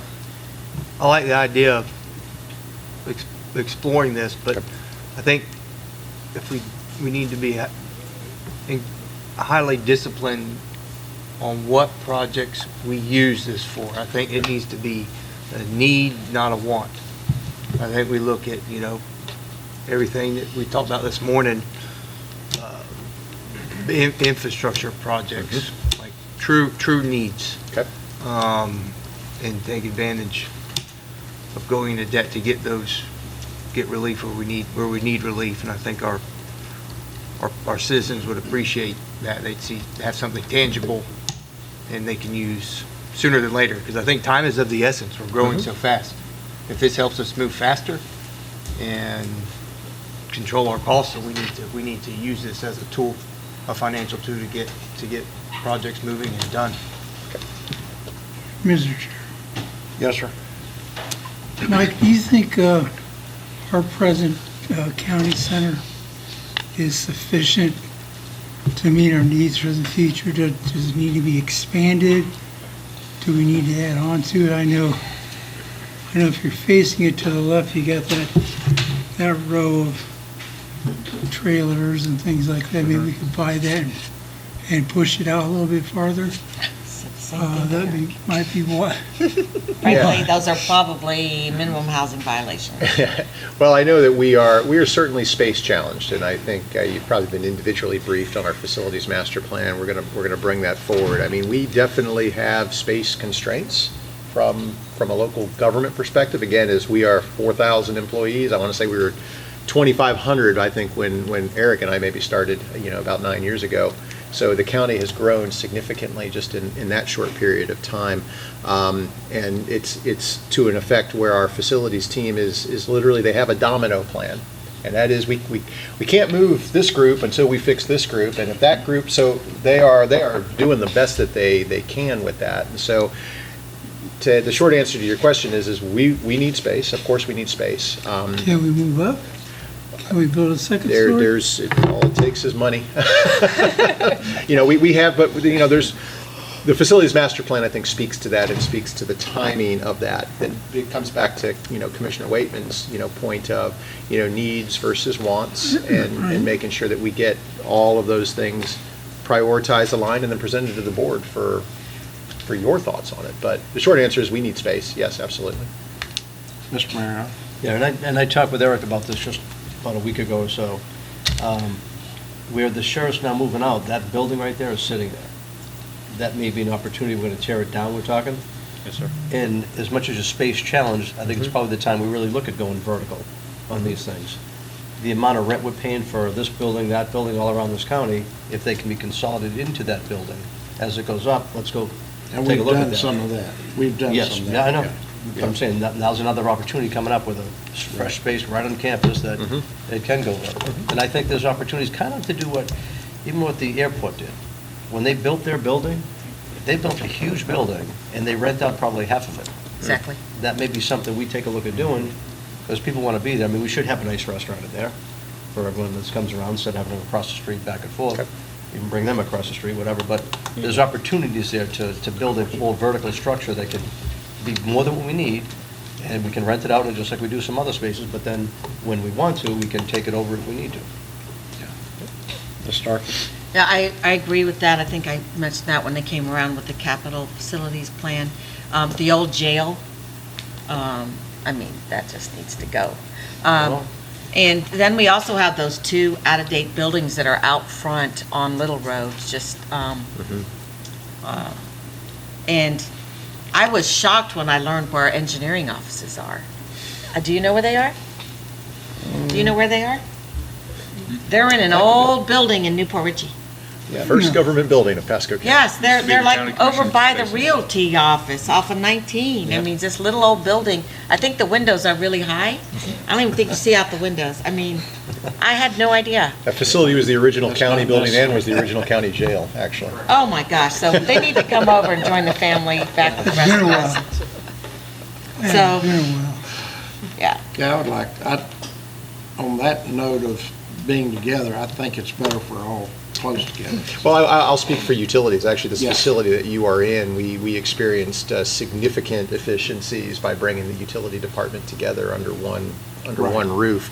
And there are certainly efficiencies that can be gathered by having your government in a centralized type facility. And those are things, again, that we can look at with the facilities master plan. These are things that we plan out. And that would be the type of item that you would want to bond, because that's not something you're going to be able to save up for over time. And again, we have other facility needs that we can run through, but I am sensing that as long as we're approaching it responsibly, is what I hear, this board is not necessarily averse to us looking and having the conversation about debt to fund future needs. And I like the idea of overbuilding it, renting some of it out, and then you can grow into it. Okay. Although, if we're really efficient, we should find ways to be more efficient, not keep growing. AI, technology, that was what was supposed to happen, right? We get technologically savvy, we wouldn't need as many. Singularity, employees. and then the robots take over. Mr. Breitenbach? Thanks, Mr. Chair. If I could ask the board, in terms of types of financing instruments, if you have a preference of one over another or indifferent, and I'm thinking in terms of general obligation bonds, revenue bonds, bank loans, or other. Is there any type of preference? I need someone What are the best ones? Yeah, I tell me wouldn't the know. best. Okay. I wouldn't know either. I just wanted to, Lowest interest rates you can get. understood, sir. Well, but bonds Hopefully, they're working on that. bonds to Different- lay different claims ma- to future revenues. There are covenants that come with it. So there's rules Right, associated with there's each type of different- debt instrument. Different nuances associated with each. I didn't know if the board had any type of preference, so. I get the guy from Wall Street to explain that to me. Yeah. Slowly, in English. Slowly and in English. Got it. Okay. All right. I think we're good. All right, so our last bit of direction from you all that we're seeking is our approach to taxation. So our current state on some of our millage rates are listed here, and then you'll see we've got some dialogue around new MSTU. So what we're trying to get some direction and insight in from you all now is early on, do we think we want to keep these millage rates where they are? And if there's a plan for change or an interest in change, what might that look like? And then are there other things we'd like to explore from a taxation standpoint? So example, parks MSTU, paving MSTU, other, et cetera. Ms. Starkey? Well, I know we have our paving MSTU coming. I was just talking. It's coming this spring, and I think we all know that's a couple years too late. But I have always been an advocate for a parks MSTU because we are so far behind.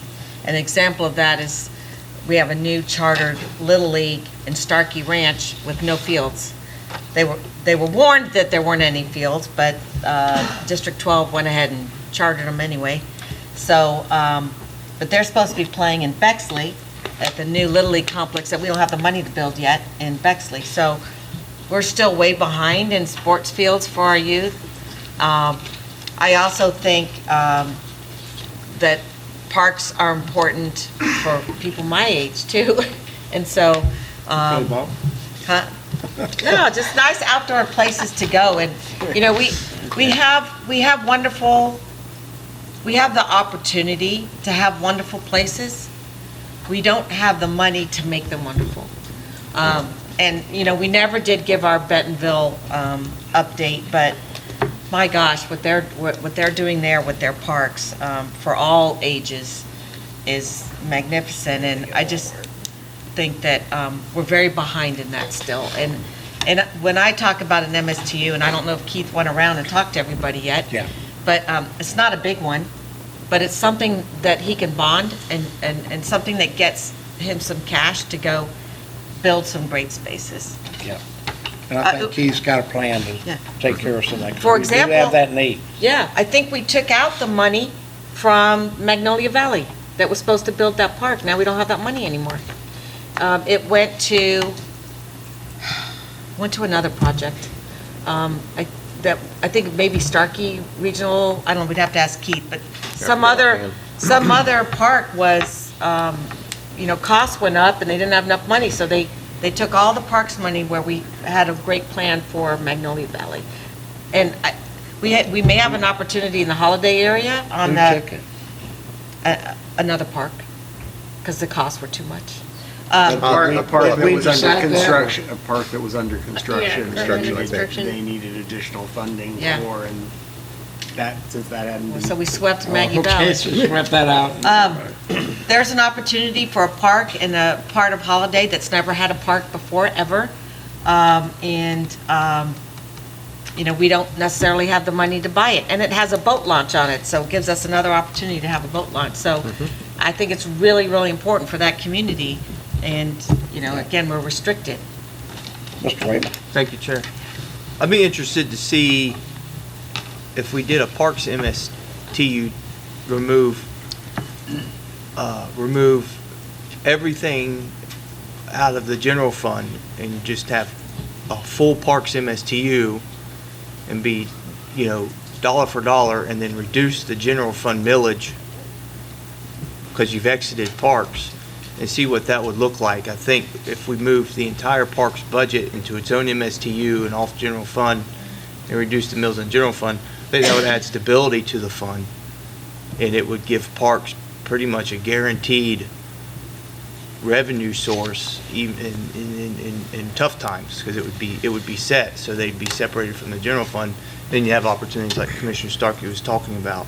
I'd be curious to see what that looked like and how many mills it would reduce off the general fund. I thought Keith had a plan for something of that nature. The one place where that might get sticky is that I know with the MSTU, an intent was for the capital, which we currently don't have that planned for in general fund dollars. So making that shift over and then like a like for like in terms of dollar amount shuffled down to the general fund, I don't know that that'll translate specifically because of the capital intent as well, which is over and above what we're currently funding from the general fund. We could get. But I think he just wants to see the analysis. We can do the math, And I think yeah. the only other thing to consider is when you do an MSTU, don't forget you exclude the municipal boundaries of the cities, so they are no longer paying in as well. Well, we could see what the But potential losses I mean, we Yeah. certainly can show an analysis of what that looks like for your request. Mr. Bradford. Mike, it might be prudent for the next discussion to have the Parks Director here. And he'll be able to answer all the questions on where that park is it going to get built, maybe the direction we want to go with it. I just think it would be prudent to give us more information. Okay. Mr. Merrill? Yeah, to touch on Magnolia Valley a little bit, and that's a stormwater project that's going to try to be a park project as well. And you heard me ask many times about the boring test, because I heard there was great peat in there from a gentleman who lived here many, many years in the development community that says that could be some value there. So that is getting looked at to go forward. They did find from DEP that the arsenic levels there are so high that you couldn't have built a park there. You couldn't build affordable housing there right now. It's got to be mitigated to some degree, to most of that park. There's a part out front with the driving ranges that's not included in the rest of the look, but that's what DEP said in the meeting we had with them. And I think, and I'm not sure where the money went exactly, but so be it. The parks, you know, we just did the GO bonds. We told people we need this much money to do this much stuff, right? And I don't know if it all got done or not, we had to cut back or whatever. But to go right back out and now do an MSTO on top of that, I think what you should look at is just trying to find a way to fund it better. The shortcomings everywhere, I mean, you can go look at the places you have in place right now. Go down to Green Key. Could we do better there? And I know we're making some improvements. Go look at Hudson Beach. Could we do better there? I think we can. Go look at Sunwest Park. Could we do better there? I think we could. So to go throw more money into these fields, et cetera, without even taking care of the rest of it, needs to be more of a general view, and maybe, Commissioner Bradford, you're right, maybe Keith should be here so we can talk about this whole thing, and that might even be a separate Boyd item to just have a discussion where we're at. Yeah, Parks Master Plan and MSTU would be separate items, so you Yeah. would have the opportunity to pepper Mr. Wiley with I don't want to pepper him. Keith's doing a phenomenal job. I don't want to come off that way. Keith is doing a phenomenal job. He's got passion. He's got a great team. I'm just saying, with dollars that keep on moving around, as we say, you want to do bit by bit by bit, you got to figure out what you want to go do. And sometimes you got to look back to what you already have in place to go bring those up to the standards they should be at, if we're going to be premier. Well, I'll agree with what you're saying, is those things that we got in place, and if they're behind in maintenance or things that we need to uplift those need to be taken care of before we build a new park. But at the same time, that's just as important because we're growing so much that we need the new parks because our population is growing. Population for kids playing sports in Pasco County has grown tremendously. Yeah. So And we got a big need in that, so we need to pay attention. Absolutely. I mean, you as a board have already taken action, right? Yeah. You've increased the park's impact. I was just gonna so say that's- that. so We did gonna- that. That's going to help. And then, Can we bond that you know, separately? Kathy tells me, I think it's in March, actually, we'll be bringing that MSTU before you with parks. And we can talk about what goes into that MSTU or what doesn't go into it and whether or not you want to make adjustments elsewhere. So, what about other, Wait, not I don't to want to derail leave that from yet. parks, but, okay. I put this up, and I'll be All right. brief. Yes, ma'am. I appreciate what you're saying, but I'm listening to what she's saying, and I've heard that before. So for me, if we get a small MSTU, it's a beginning. And we have an MSTU on the books and going, and we can see how it works for us, what our needs are to raise the capital. As far as Magnolia, when we bought Gulf Harbors, it also had arsenic on it. But we knew where we wanted to have certain uses and where we didn't. And so we had, actually the seller did it, but they remediated certain areas to allow for certain uses. So there can be a way to deal with that. Mr. Mariano? So, and I'm sorry, part of the problem with Magnolia Valley is the way they set it up, they actually took a lot of the arsenic and put it in the middle of a pond. That pond is right where it drains from there to go to the Gulf of Mexico to where the pump house Who's is. they? We had a parks group, but we had also the stormwater group, two separate things, designing what was going to go on. They didn't talk to each other. They're talking to each other now. Correct. So that, if you looked at the way that. Wait, thing was- they put the arsenic in the middle of the I don't pond? quite understand that point. just- So do we have to just drain that moving the dirt. pond and clean it up? No, what is it? They were going to build an island. Remember the island they were going to build? No. Well, they're going to build an island where the birds could go out there, et cetera. Okay. Well, all that stuff goes in there. Now, that's going to continue to leach into Yeah. the water and go. It didn't make any sense to me, but that's what they did. They also, different what they did was they put a floating boardwalk around to walk in the lake. To me, it makes more sense to go around the lake, put a concrete path on the ground that you can walk around the whole thing. So that thing is getting re-looked at now, and you'll see some changes. But Right. again, worthy of discussion, we're all of us coming up. And so I'm hearing that we're all in consensus that yes, we want to explore, we'll continue to explore this Parks MSTU. We will come back with some scenarios in terms of levels of MSTU and what that looks like. I think paving the paving MSTU, consensus around that one. Is that something we want to Right, is assign a that where millage we to? are? I mean, this is something we've had on the books, and I know Mr. Grant's here. I mean, I guess It hasn't been ready for millage it's not. till this year. Till this year, right. What do you So mean, ready for millage? You there were haven't boundary put it out in the discussions. trim, you haven't. Yeah. Oh, you You mean haven't funded to it. set the MSTU? Correct. Do we want That's to what you assign a mean? value, to the paving MSTU at this point? Yeah. You know, I thought I there mean, was a value, you've got No. to set one, yeah. Yeah, okay. Just a lot of roads need to be taken care of. Yes, sir. Will sidewalks be incorporated into this TU, into the Yes. transportation MSTU? Transportation or Sidewalks are paving? a part of are part of the paving. Local sidewalks are part of the paving MSTU, the way it was adopted by the board. But that's neighborhoods. new. When you're Yes, talking this is collectors, arterials. Yeah, I'm it's a talking about, different- we set it zero, we set a millage rate to it, sidewalks. It's different That's than that. general millage, That's Sorry, it's a different. and that just gets taken out of your general millage. We don't, That we don't know why, I don't, as your lawyer, don't know why we've carried the transportation millage forward. It has been on the books since I got here. I suspect it was an old legislative requirement that has continued all these years, but it has historically always been set at 0 mils since I've been here, because it's just a general millage figure. but do other counties collect it there? No. Oh, really? I haven't No. seen it. Oh, interesting. So is that different than road and bridge? That is a road and bridge. I Your think road- that's where that it is. came from. I think it was historically old road and bridge, Mm-hmm. and then when the laws have changed and morphed, nobody collects a road and bridge anymore. And that's why it's still on your millage. Yeah. Your road and bridge, or i.e. your public works, is funded from gas tax, which is a flat declining source of revenue. Yes, that's And then a it's problem. made up with your countywide TIF. That's another portion that is used to fund public works, as well as your collector and arterial road repaving, as well as, and then you've got your penny for Pasco funds, as well as other TIF funds that feed into that is what would feed into those sidewalk projects, and that's how Well, we I met fund with those. Branford, I don't know if he's here. Yeah, Branford's back there. When we talked about this, and we were going through this process, I was had the understanding that sidewalks were going to be incorporated within this fund, if we set a Yeah, millage. it's an MSTU though, it's There's a- not, There's, yeah.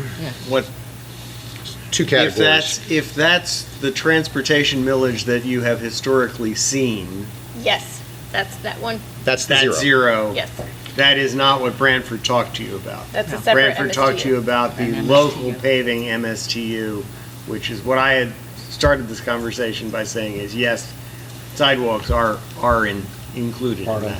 But We haven't set a millage for that either. Yeah. So we're not going to bring that up this year. So what I'm asking the board here is, do you want to assign a millage? And in which case, I will take that information, I will talk with Public Works and say, how much can you realistically execute in '25 on that? And let's start a millage on that. And- That does away with your old PBAS Thank God. process. I'm interested in what, that one that.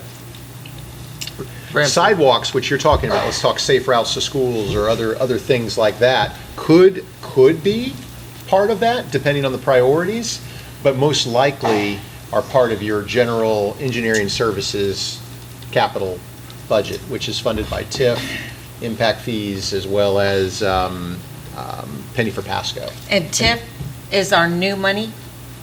TIF is it's sort of the delta, The delta. over your baseline taxation year, and then what you've got extra.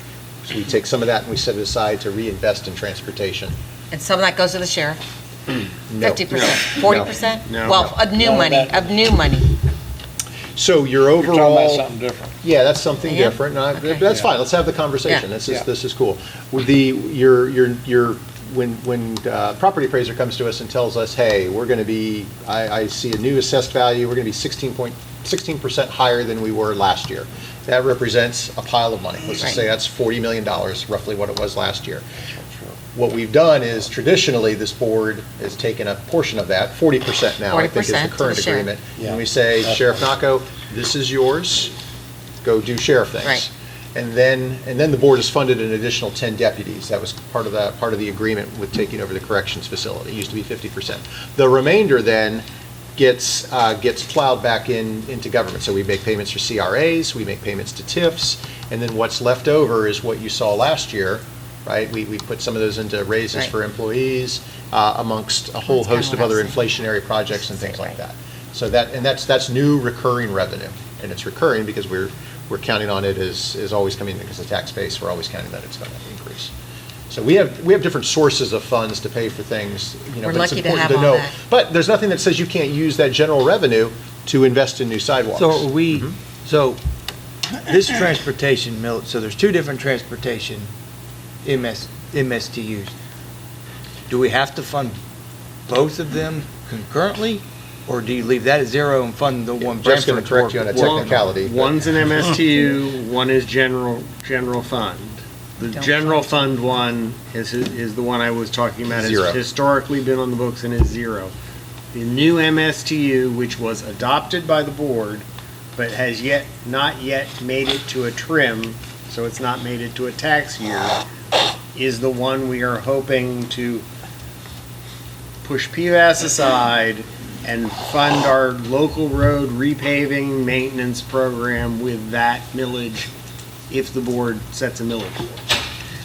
But, well, so a certain part of the general fund is engineering services that currently does the road repair, is that correct? So, yes, and it's the TIF portion. It's the TIF portion, which I consider to be general fund. It's the TIF portion that goes to engineering services capital budget. Penny for Pasco, as well as mobility fees. I mean, those are their big wheels that go into that fund. Be interesting to Mr. see the Bradford. road for that number. Some answers, yes. So, Mike, if it's a sidewalk, is it our responsibility, kids are on it, is it our responsibility or the school board's responsibility? Or is it a combination of both? It's ours. I don't, there's really no reason for us to. Could we approach the school board and say, hey, They're saying no one's going to. how about a little help? I'm gonna ask them to. We've had discussions with the school board. I don't know to what degree we've agreed on sharing any money. That you listen to the school board, I'm pretty sure that they've got their hands full trying to build schools, deal with charter schools and their capital funds. So, Okay.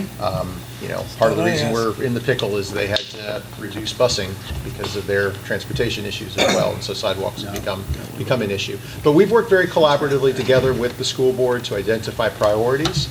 And again, if the board decides that it's a big priority, and I've got a chunk that Branford's team can conduct this year, and we want to accelerate that, well, then we can look at other funding sources to include general revenue to put towards that.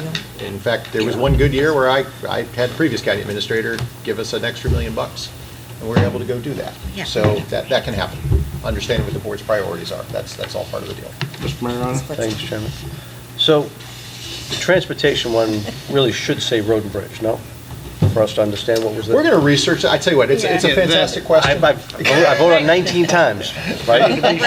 Someone always made, I think even Commissioner Waitman made a motion to go approve that because there was nothing this year. I don't know. That's a good one. Just saying. My second team it. did But- some research, and Polk County is currently levying I think there are some that do. mills for that. Yeah. That was the one we could find, and we can do some more research, and we can work with Jeff and his team to do some more research if It's that's never been a something. priority for us to research. I So- tried to do some the Yeah. first year I was I- here, Forgot what I but was gonna say. since nobody was levying it, I just let it go. Way back Hard to add tax. when the gas tax got raised, right? That was a conversation piece I had about road and bridge should pay part of it to go that way. So that's been there, like I say, for many years. The point that you just made that makes a lot of sense to me, if you do the MSTU, the cities don't pay in, right? Right. If we keep it in transportation, then everybody's going to pay in. Yeah, depending on, and again, we can find out. I think I asked Bob at one year what that was for, and I think it could be used for transportation. To me, but- that's but- where I think we should go. It's already set up, it's already there, and you want At everybody least to pay. something, some Yeah. little something in there, Well, let everybody share it. some little Well- piece. Except for the fact that the transportation MSTU that you've adopted was designed to be roads within the unincorporated area solely. It's local subdivision roads. Yeah. Why cities would be paying into that is hard to justify. Question. I think Because we're not going into cities to pave those roads. These But are we only. paved them and then they I annexed just went into them. a city and just took over a park in a city. Yeah. I'm paying $5 million for it. Really? Which one? Pine Hill. so. We took that park over. That We was a did. city park. Yeah. We were traded. paying money We every year, traded. but now we took the whole Okay. thing over. All right, Ms. Starkey. On the school district thing, one thing that we have to be sure they're doing is that they do have a responsibility for the sidewalks on their property. Yes. Seven Springs Elementary, they never put the sidewalk in. The complex on Old Pasco Road, no sidewalks in front of that complex. So we need to be sure that they have a plan to be putting theirs in so that when we build ours, it connects to theirs. But there's, I'd love to see the list of ones that don't have it, and maybe we need to prioritize ours to match their list as they put theirs in. Because they were supposed to put those in. Well, we're working in conjunction together. Regarding that transportation millage, I'll have the team do a little more research. As Jeff said, it's kind of really never been a priority in the past.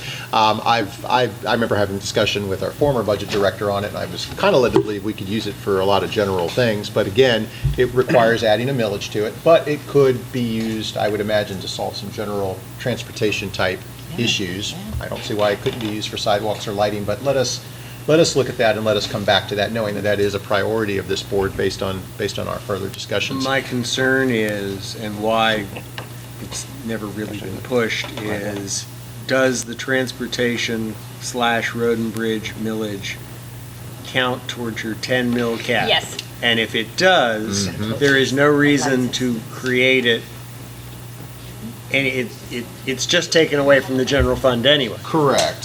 So that's the legal nuance Yeah, but that if we grant needs to be. parks off, and it's got its own MSTU, you got more wiggle room. Well, you'll free up some TIF money, and again, I've got enough, I think, to help gel this conversation for the next time we have it. I have a question. Yeah, one thing about using that general fund, if you use it that way, you could even allocate to what the cities are actually paying into, and say we do joint projects either abutting or close to, that can work together. It doesn't have to be just sidewalks itself. Of course. Like Grand Boulevard, somehow we end up with the bridge. I guess it's technically, we did some other bridges too, but we're funding that, and it's in the city. It's not in the county, it's in the city. So that bridge, when it comes through, as well after engineering design, which is over $1 million for us, that's a factor. So I mean, you could justify, you're gonna help pay for your project that's going in your city too. Okay. Commissioner Ms. Starkey? Mariano, you brought up something I have been meaning to ask, and I have forgotten until now. How did we get that bridge? And since there is so much infrastructure money for bridges from the feds, did we apply? Because that is almost a shovel-ready project, and so there's a lot of money out there for bridge repair in the infrastructure bill. Can I just politely ask, I think we've got that one coming to you on consent for the next board meeting. Maybe we can The pull it. grant? Yeah, for The Grand federal Boulevard grant? Bridge? Yeah. I think that's coming to the next board meeting. For what? The grant to the engineer. For the engineer, for the engineering. Okay, but did we apply for a grant? How about I give you an answer at that board meeting? Would that be good? Better be a good one. We don't want to hear no. I don't know about the quality of the answer, but I'll get you an answer. The application will have been filed by then. I will say, I I work see with Shalonda Tanya in the about- back there. I work on Tanya about when we go to DC, to actually get with USDOT to go for that bridge, as well as the one Yeah. over by Old Dixie Highway, to try to find out what we can get for money for bridges too. So they are going to set me up for that. And I heard we're making it higher so boats can go through, which is We a are. good thing. Yeah. Yeah. It's going to be a But how did it get our bridge? I think we lost at the coin toss, but no, I think there's a record of it. They've researched it. We've had the discussion, but we can give you a more formal answer with that agenda item at the next board meeting. I think for the purpose here, though, are we generally comfortable with where we're at? Are there other MSTUs? okay, Are there? All right, Ms. Starkey. I have thrown out there with the sheriff, the possibility of a law enforcement MSTU. He got a little skittish when he saw the fire one go through. He doesn't, I don't think they want to see a battle like that, but I think it's something to consider, having a law enforcement MSTU. I I would agree to that, and we pull those funds off the general fund mills, and it's, fully funded. That's just replacing money. Yeah, but it would be, it freed doesn't up. do anything. I'd pull it off the general. Well, I'd want to know if that affects Well, it affects. who pays in and who doesn't. It does. Yeah, so I want to be careful So with. all the city resident, this was, Commissioner Mariano was on the board. This came to the board while I've been your county attorney. We got it to final hearing, and it failed because the cities were not paying into the sheriff's budget. And the city, and the sheriff does do enforcement within the city. Certain cities. Well, he does enforce, he has countywide jurisdiction, including in the municipalities, Because, because he's a constitutional officer of the state of Florida. well, we wouldn't be changing that, right? No, but that's what I'm saying, is his jurisdiction doesn't end, but your tax dollars do. Okay, so that's why I think it should be a blend. And I'm saying a small MSTU in addition to the other, not what you're saying, pull the whole thing out, because we want the cities to pay. But it's enough, he doesn't have enough revenue. Are you Granted, we don't talking know how he's spending it, but- establishing a baseline, so if he makes, whatever, we pay him, what's his budget, 150 million? Roughly. Well, we'll just say it's 150 million out of the general fund, freeze that, and then future increases come from it? Let's hear from him what he needs, Okay. and then see how we get there for the funding. And then, and to me, a law enforcement MSTU is a way to get there. There's also a law enforcement impact fee that we don't charge, so. We're talking about additional. But that's only monies. for capital money. But see, I like the idea of these, okay, what's the word again, when it's in a community? MSBU? No, a physical building. Substation. I like the idea of these substations, and I think the residents like to know that there's something nearby, if they're in an area that has a fair amount of crime. So, a law enforcement impact fee could cover the costs and maintenance of a substation. Now, this is me talking, not him talking. That's why we need to have these conversations with them Right. at a workshop. Well, you gotta remember now, you can't take money away from our normal budget. Well, yeah, that's why I'm saying It that. comes out of the sheriff, and then put an MSTU that doesn't even maybe replace what you just took away from me. Well, You're talking about additional money, you're not talking about. I am. Yeah. And, okay, I know we don't, hopefully he's not listening, but he probably is. Is there a deputy behind me? This will be on YouTube later. Yeah, of course, I'll get a phone call and we'll let him. Don't worry about But, it. Mark on the car. Cameras it is. We hear him all the time talk about 63 out of 67. And, Well, he went up last time. well, I don't know, but certainly, even if you're just going, okay, all right, you could be 60 out of 67, that's still not okay. We're still not, it's still too low to be a premier I county. think he does a better job. Yeah, so I think we need more deputies. And so, but the problem is how do we get there without sacrificing other priorities in the county? And so we're going at this very, very slow pace. So I would love for us to sit down, see the capital plan, see the growth vision, where we need to be, and execute a plan on how to get there. Okay. And in my mind, either a law enforcement impact fee and an MSTU, or both, are a way that we get there. Mr. Mayor? I'm not saying to be the number one in the state, but we certainly don't want to be in the bottom 60. All right, so, Mr. Mayor.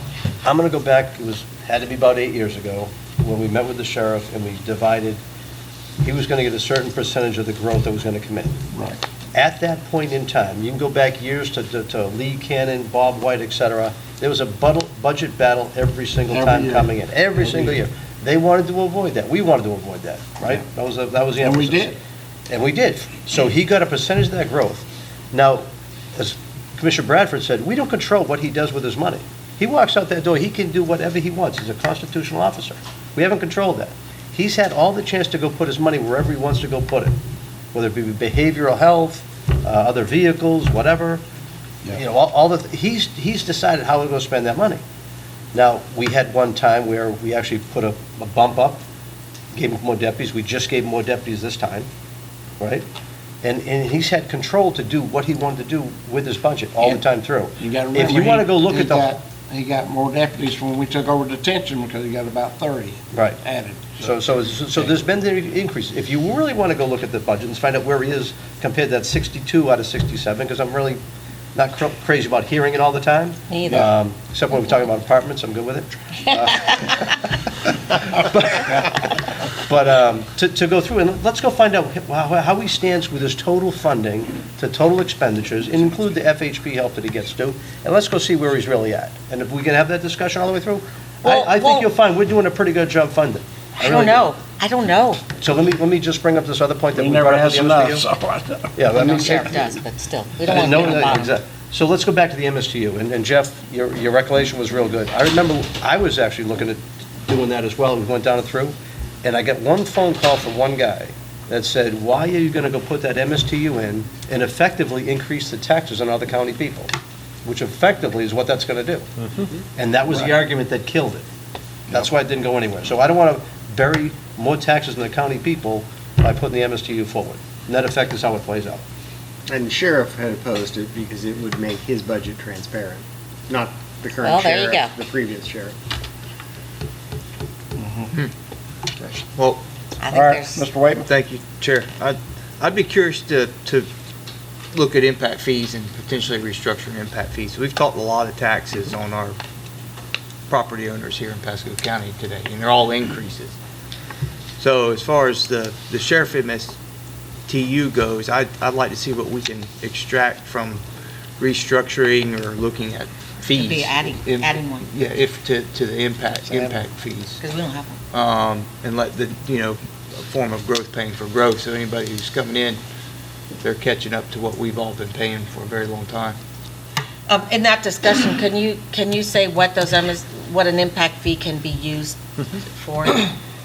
Yeah, I mean, impact fees they pay for capital expense, one-time capital expense associated with growth, I guess. I don't know if that's the textbook definition of it. New and expanded services. Correct. Right, so new areas, right, you need a new park, you need a new fire station because you've got development happening, or you could rehab a fire station and grow it, and that expanded. Speak to the sheriff. Well, so it'd be, you need to add, let's say he says, yes, I agree with you, I like these substations, right? And so we've got Wesley Chapel's booming, we've got these impact fees, we can go put a substation over there, right? So it's those new and expanded services related to growth. Generally, you won't be able to fund deputies, but you'll be able Right. to fund Because those are the hard costs of his Right. operation. You could fund a new car, for example, for a deputy. I mean, we use. But that comes out of, Well, right now. it's coming out of pennies, so. That's correct. You Is there are. any discretion in the penny if we supplanted with a impact fee? We'd have to look at the nuances. Mr. Chair, My head's already gone there, so. Mr. I want to Bradford. make sure I understand, so we cannot use impact fees for salaries. Correct. No. No, can't, Gotcha. because they're one time. They're not recurring. Okay. So we're going to assume right now at this point, general fund, fire, MSTU and we typically come into every budget year looking level. And we'll look at that. We've got the Parks MSTU coming to you in March, and so that'll be coming forward. And we will look at assigning some kind of number for consideration on the paving MSTU. We'll also take a look at this transportation, do a little research, and come back to you on what that's about, what that funds, and perhaps a recommendation to that end if there's not another way to fund some of the things that we've discussed. So, and then, I don't know, law enforcement MSTU, I don't really feel like we had much of a consensus there, so. Well, I think we need to hear from them. But let's talk to the sheriff and Yeah. let's see what And what their needs are, position- you got to know what the needs are, what the growth plan is, then figure out how we're going to get there and determine how to fund it. Yes, ma'am. Okay. Thank you. Okay. All right, so we've talked about budget cycle touch points. We've focused in on some first-year priorities from the strategic planning exercise. We talked about our budget pressures. You all gave us some direction on targets, debt, taxation, and we will come back and see you next month and talk about revenue projections. And so we operate a year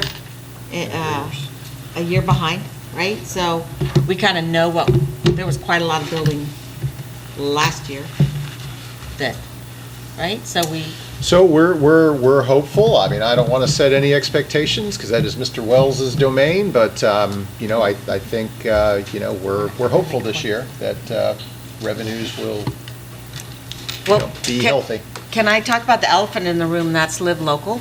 Sure. So and David Engel put together a sheet for us, Jack, to hand out when we were in Tallahassee, and looking at it, let me see where it is here. Oh, I gave it to Katie, so I don't have it with me, but when it talks about the conversions of current apartment complexes, can I get that paper? There you go. There's a statement in here that I didn't know how it works, and it says, let's see here. So the way that these two, they've applied to the FHFC, is that right? No. David, maybe you can. Florida Housing Finance Corporation. So is that how it works? So a current apartment complex that wants to flip, what are the steps? I think I'll defer to either Attorney Goldstein or David Engel. Yeah, if they could come up here, because this is important.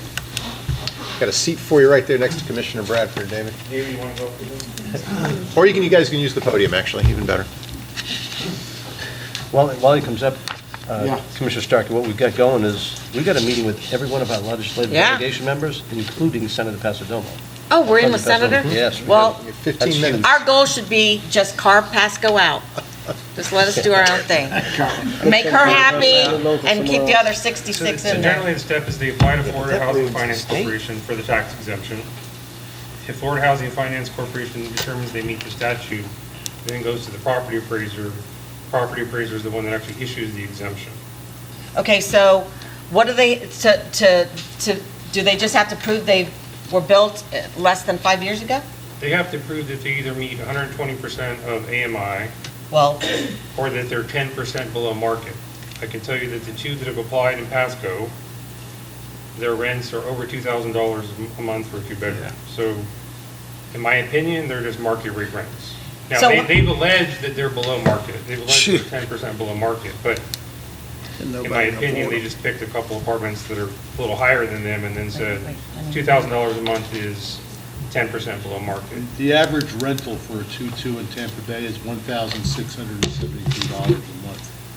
and these are 2,000 something. So what, do they have to come in with contracts for 40% of their current leases? It's not 40%. They have to have at least 70 units, Yeah? but in theory, they could make all their units qualify. And And do they have to, my prediction is they will because, then they get 100%? well, they get a 75% reduction on their taxes.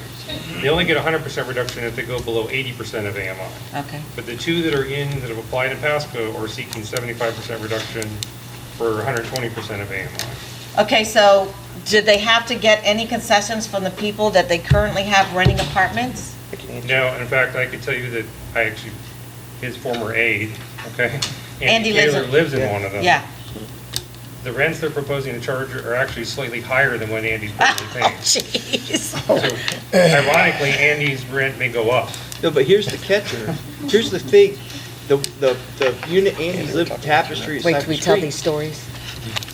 If there's not, the apartment is offering two months of free rent, January and February. So if they're offering, which they're obviously competing for people, so when you look at oversaturation, it makes me question if they're offering 2 months of free rent as an incentive, hey, come live here, is that factoring into their equation on what they're submitting because they're offering Yeah, however is many it- people 2 months free is rent? No, it's not on a pro forma basis, Like- it's on a per unit, what we're gonna rent it. Okay, so they apply, But they may be able to afford 2 months free rent because they're getting a $750,000 a year tax exemption from us. Right. Yeah. okay, so wait, so they apply, so they've applied already, these two? Oh, yeah. They don't let us know, we find out from The only reason them? we found out is because I asked. Okay, I went to, because I knew the board was mad about it, and you had threatened, you said you asked me to sue them. So I went and asked. Did you?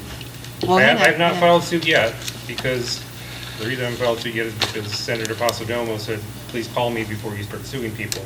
That'd be a good person not to. So we've been trying to work with her office to get changes to legislation before we start suing people. But because I asked, I got the applications, and they told me with the rents they were charging The only thing I don't know for sure is how many units they're gonna try to qualify. Okay, so then my next question is, so they make they say, okay, you're blessed, go talk to your property appraiser.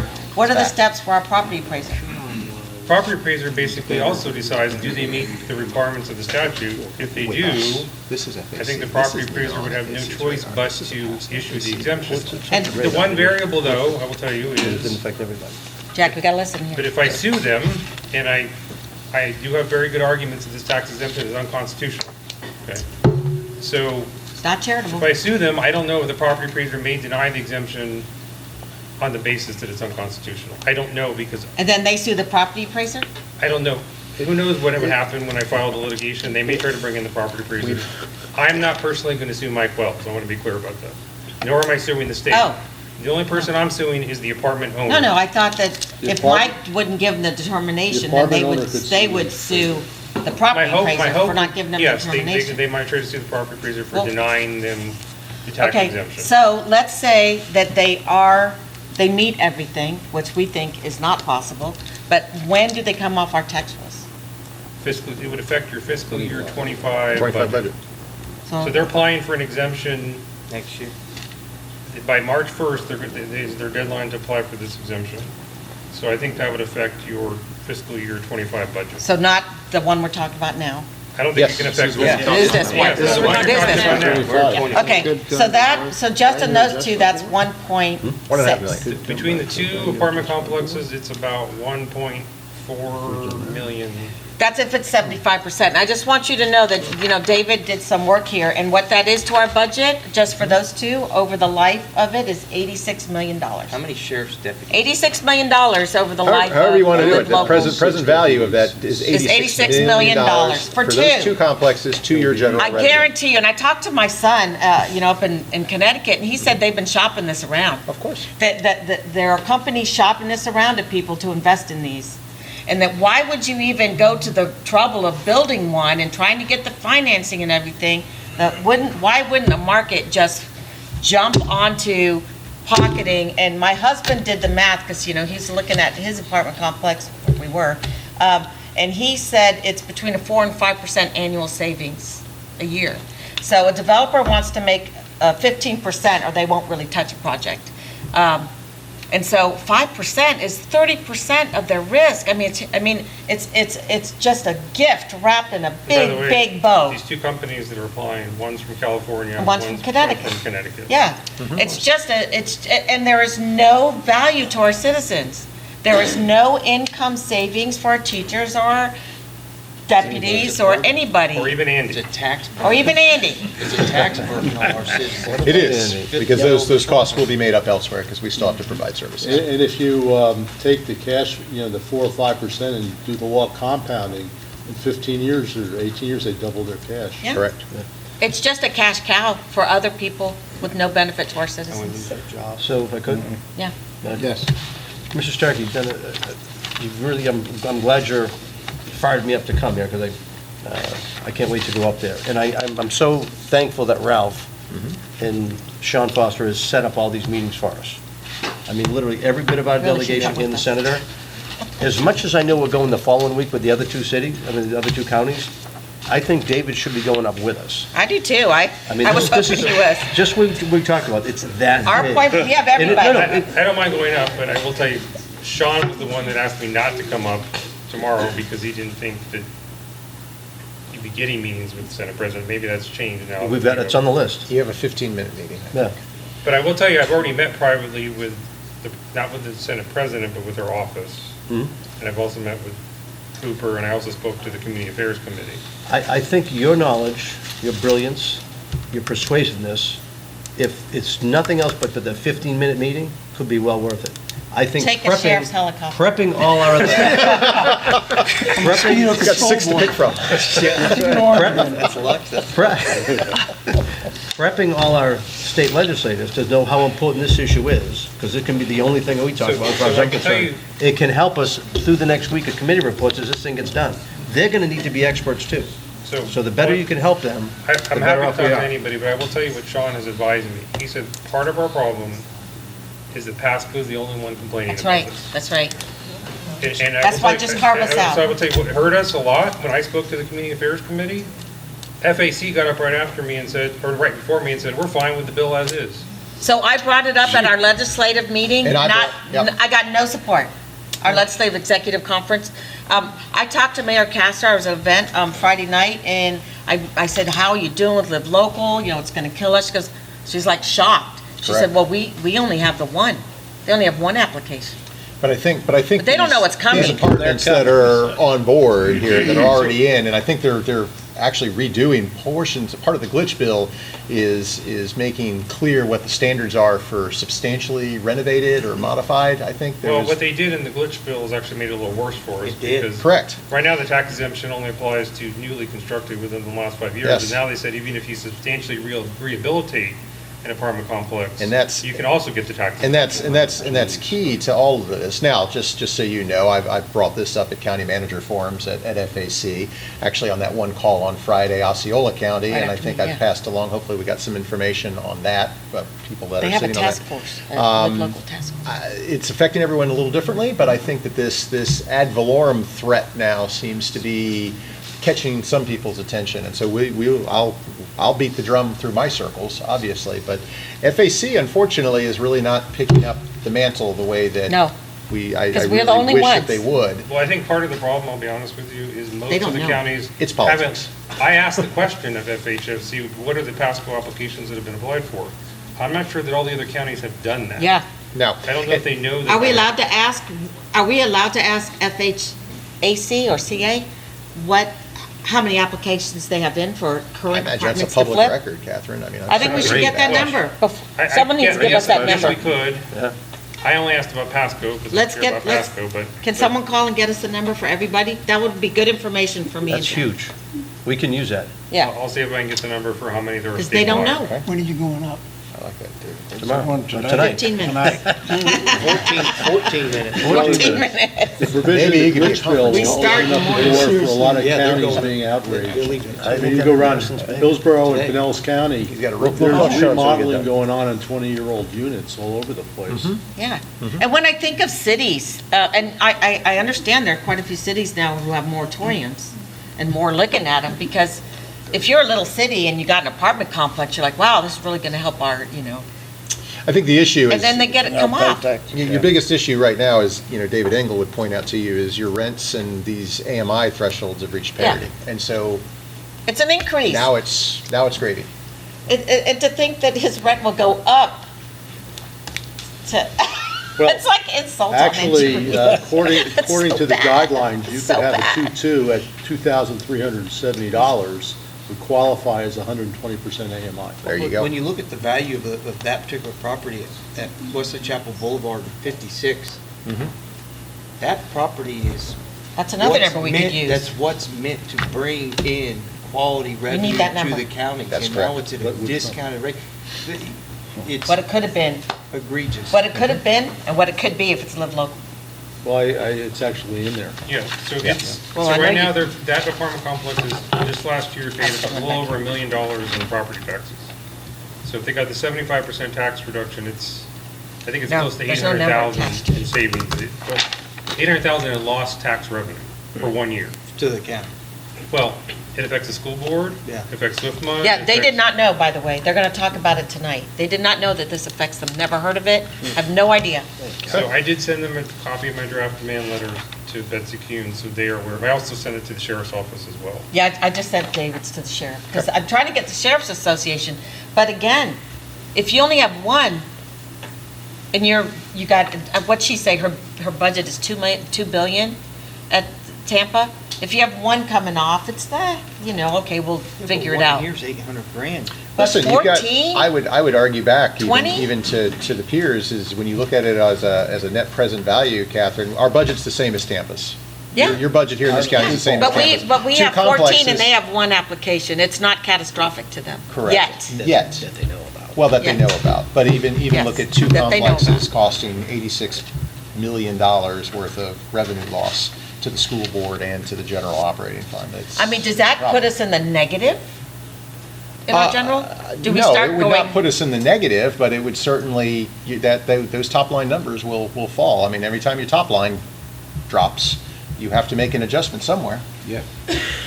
The one advantage we got from apartment complexes is they don't have homestead exemption. Okay, so Correct. That's the one benefit we get from them. But if they're exempt under Live Local, you lose all of that benefit, basically. Yeah. Mr. Mayor? I mean, I think we need to get that information that Commissioner Starkey just mentioned. Let's find out who else has got these projects that are listed already. I That think if we makes can show the flippers. economic impact on just what we have in front of us, and we can kind of say, look, they may be testing us first, and if they succeed here, they could come to your county, your county, your county. My guess is they have filed, again, I only asked about Pasco because of the issue I'm suing. Right. Okay? But my guess is there are applications that have been filed statewide. Well, that's why we want to find out. We will try to get that. All right, so, and I just was texting Sean about having you go up there, but haven't heard back yet. So we'll have the discussion afterward about having you go. I'm glad you're going up next week, but again, I think this is such a critical thing for us that the education of every one of our state reps is critical, and I think every audience you get with Senator Papadumo is something we need to try to take advantage of. That information that she's asked for, if we have that as well, it could lead to a great conversation where we can stimulate FAC to say, this could happen in your town next, or your county next. You gotta say Florida. What Hernando County told me they're doing, Jennifer Motzinger helped write it, an ordinance, which I don't think is going to save them, is they've identified where they want them to be. And said, if you come here, we'll be friendly to you. But I don't think it's going to work that way for them. Preemption glitch bill, so. Yeah, I don't think that'll save them, but supposedly they have this, come over here, we'll work with you. Yeah. Well, the most insulting thing of all this, in my opinion, legally, is they did all this saying that this was a charitable purpose. Right. That's how they made it constitutional, was they said, these apartment complexes That's are charity, engaging all in an act of charity. Starts at home. It is. Charity too. My legal opinion is that's not an act of charity, but So- we'll see what the court. Right. Apartment Is complex. Pasadomo an attorney? Isn't she an attorney? Yes. Isn't she a land use attorney? I I know know her her daughter husband is, is, and I don't know about, I don't know, Her husband is too. that's Yeah, but possible. he's a apartment, My son's Developer, company right? hired him. yeah, but he's developing properties, right? I don't know, but I just Her know he's a husband. land use attorney. They're not in the same company. One last thought. I think this elevates that talk about moratorium for apartments a lot more. Because if you can't stop them this other way, that's gonna be our last alternative. Just don't have any. Good? That's what other places have done. That's, I think we gotta, they're driving us that way. So, David, I guess, I don't know what's happening with that. Well, I mean. You guys can figure out so whether or not he's going tomorrow. I will tell you that the staff, planning staff has started putting in the new, any rezonings that have any kind of apartment in it. Deed restriction. A waiver of that tax exemption. So they've started doing that. That may be overkill with a moratorium, because you may be able to get some of the newer apartment complexes to just, if they're newly constructed, to just agree to waive that tax exemption, Why would they do that? so they can get approval of their apartment complex. You mean new ones that Yeah, were it's the only coming in? leverage you have right now. That market's dead right now. There is no financing for multifamily, and probably not for another year. None. So that's You why see what's going on in Connecticut City? we haven't had an apartment complex start under construction since June, according to the Bay Area Apartment Association. So that's why I think they're going to move towards flipping the ones that are already there first. Especially when they have to refi their 5-year commercial debt. They need the cash flow to make the numbers. Yeah, because there is a little bit of an oversupply. I thought I heard that at a meeting one time. That's for Tampa Bay, not necessarily for us, but he said they lump us into the Tampa MSA. So, I think we're, ready Mr. to Chair, go? I don't know, I think we're, I Well, wanted I gotta that have a for- break. Yeah, did we want to adjourn, Okay. or I mean, I know you guys have to go well, too. we're going to do our best. But what do you think of the idea of, and I would ask my attorneys, there is a We're way. adjourned, but go ahead and I ask have your seen question. where counties get carved out. So I've given them language that would carve Pasco out. That is our best Okay. solution. But, well, Pasco and counties similar to Pasco. Yes. What I was told by Senator Pasadomo's aide was they were not willing to do any carve-outs on this bill. That if anything, changes they made would be statewide in application. They weren't going to do carve-out particular counties. That's what Now, maybe you can get Senator Pasadena to change her opinion on that, but that's what I was told. So then you should back off. I'm just trying to give her an out. I am not backing off. The only reason I haven't sued is because when we threatened suit, Senator called Sean and said, why don't you try to work things out before you start suing people? So if you all tell me that we're giving up on trying to get the legislation changed, I'm happy to file. I got lawsuits drafted already. The glitch bill's worse. Suing's not. Are you saying the glitz bill's worse because of this apartment modification part It's to it? better and worse. It does remove industrial. Yeah. That's a positive. But we don't have an application in But we don't have any industrial. applications on It's all industrial. commercial. But it does add in rehabilitation, so that's worse for us.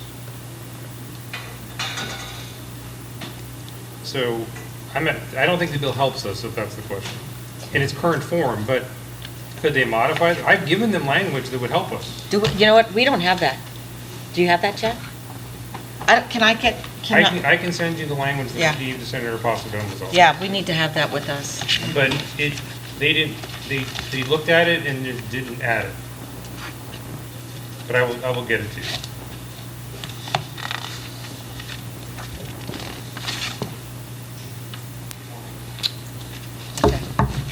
So did Sean ask me to go up there or not? I think they want to know if you're going to go or not. So I'll give you the backup phone. I'm trying to call him again. He's texting me back now. That can be done off the record, though, Yeah. if you want to adjourn the Yeah, workshop. I think the chairman said we were adjourned. Vice Chair, you want to adjourn? Adjourn We're it adjourned. before we went to the bathroom. That's you. Yeah.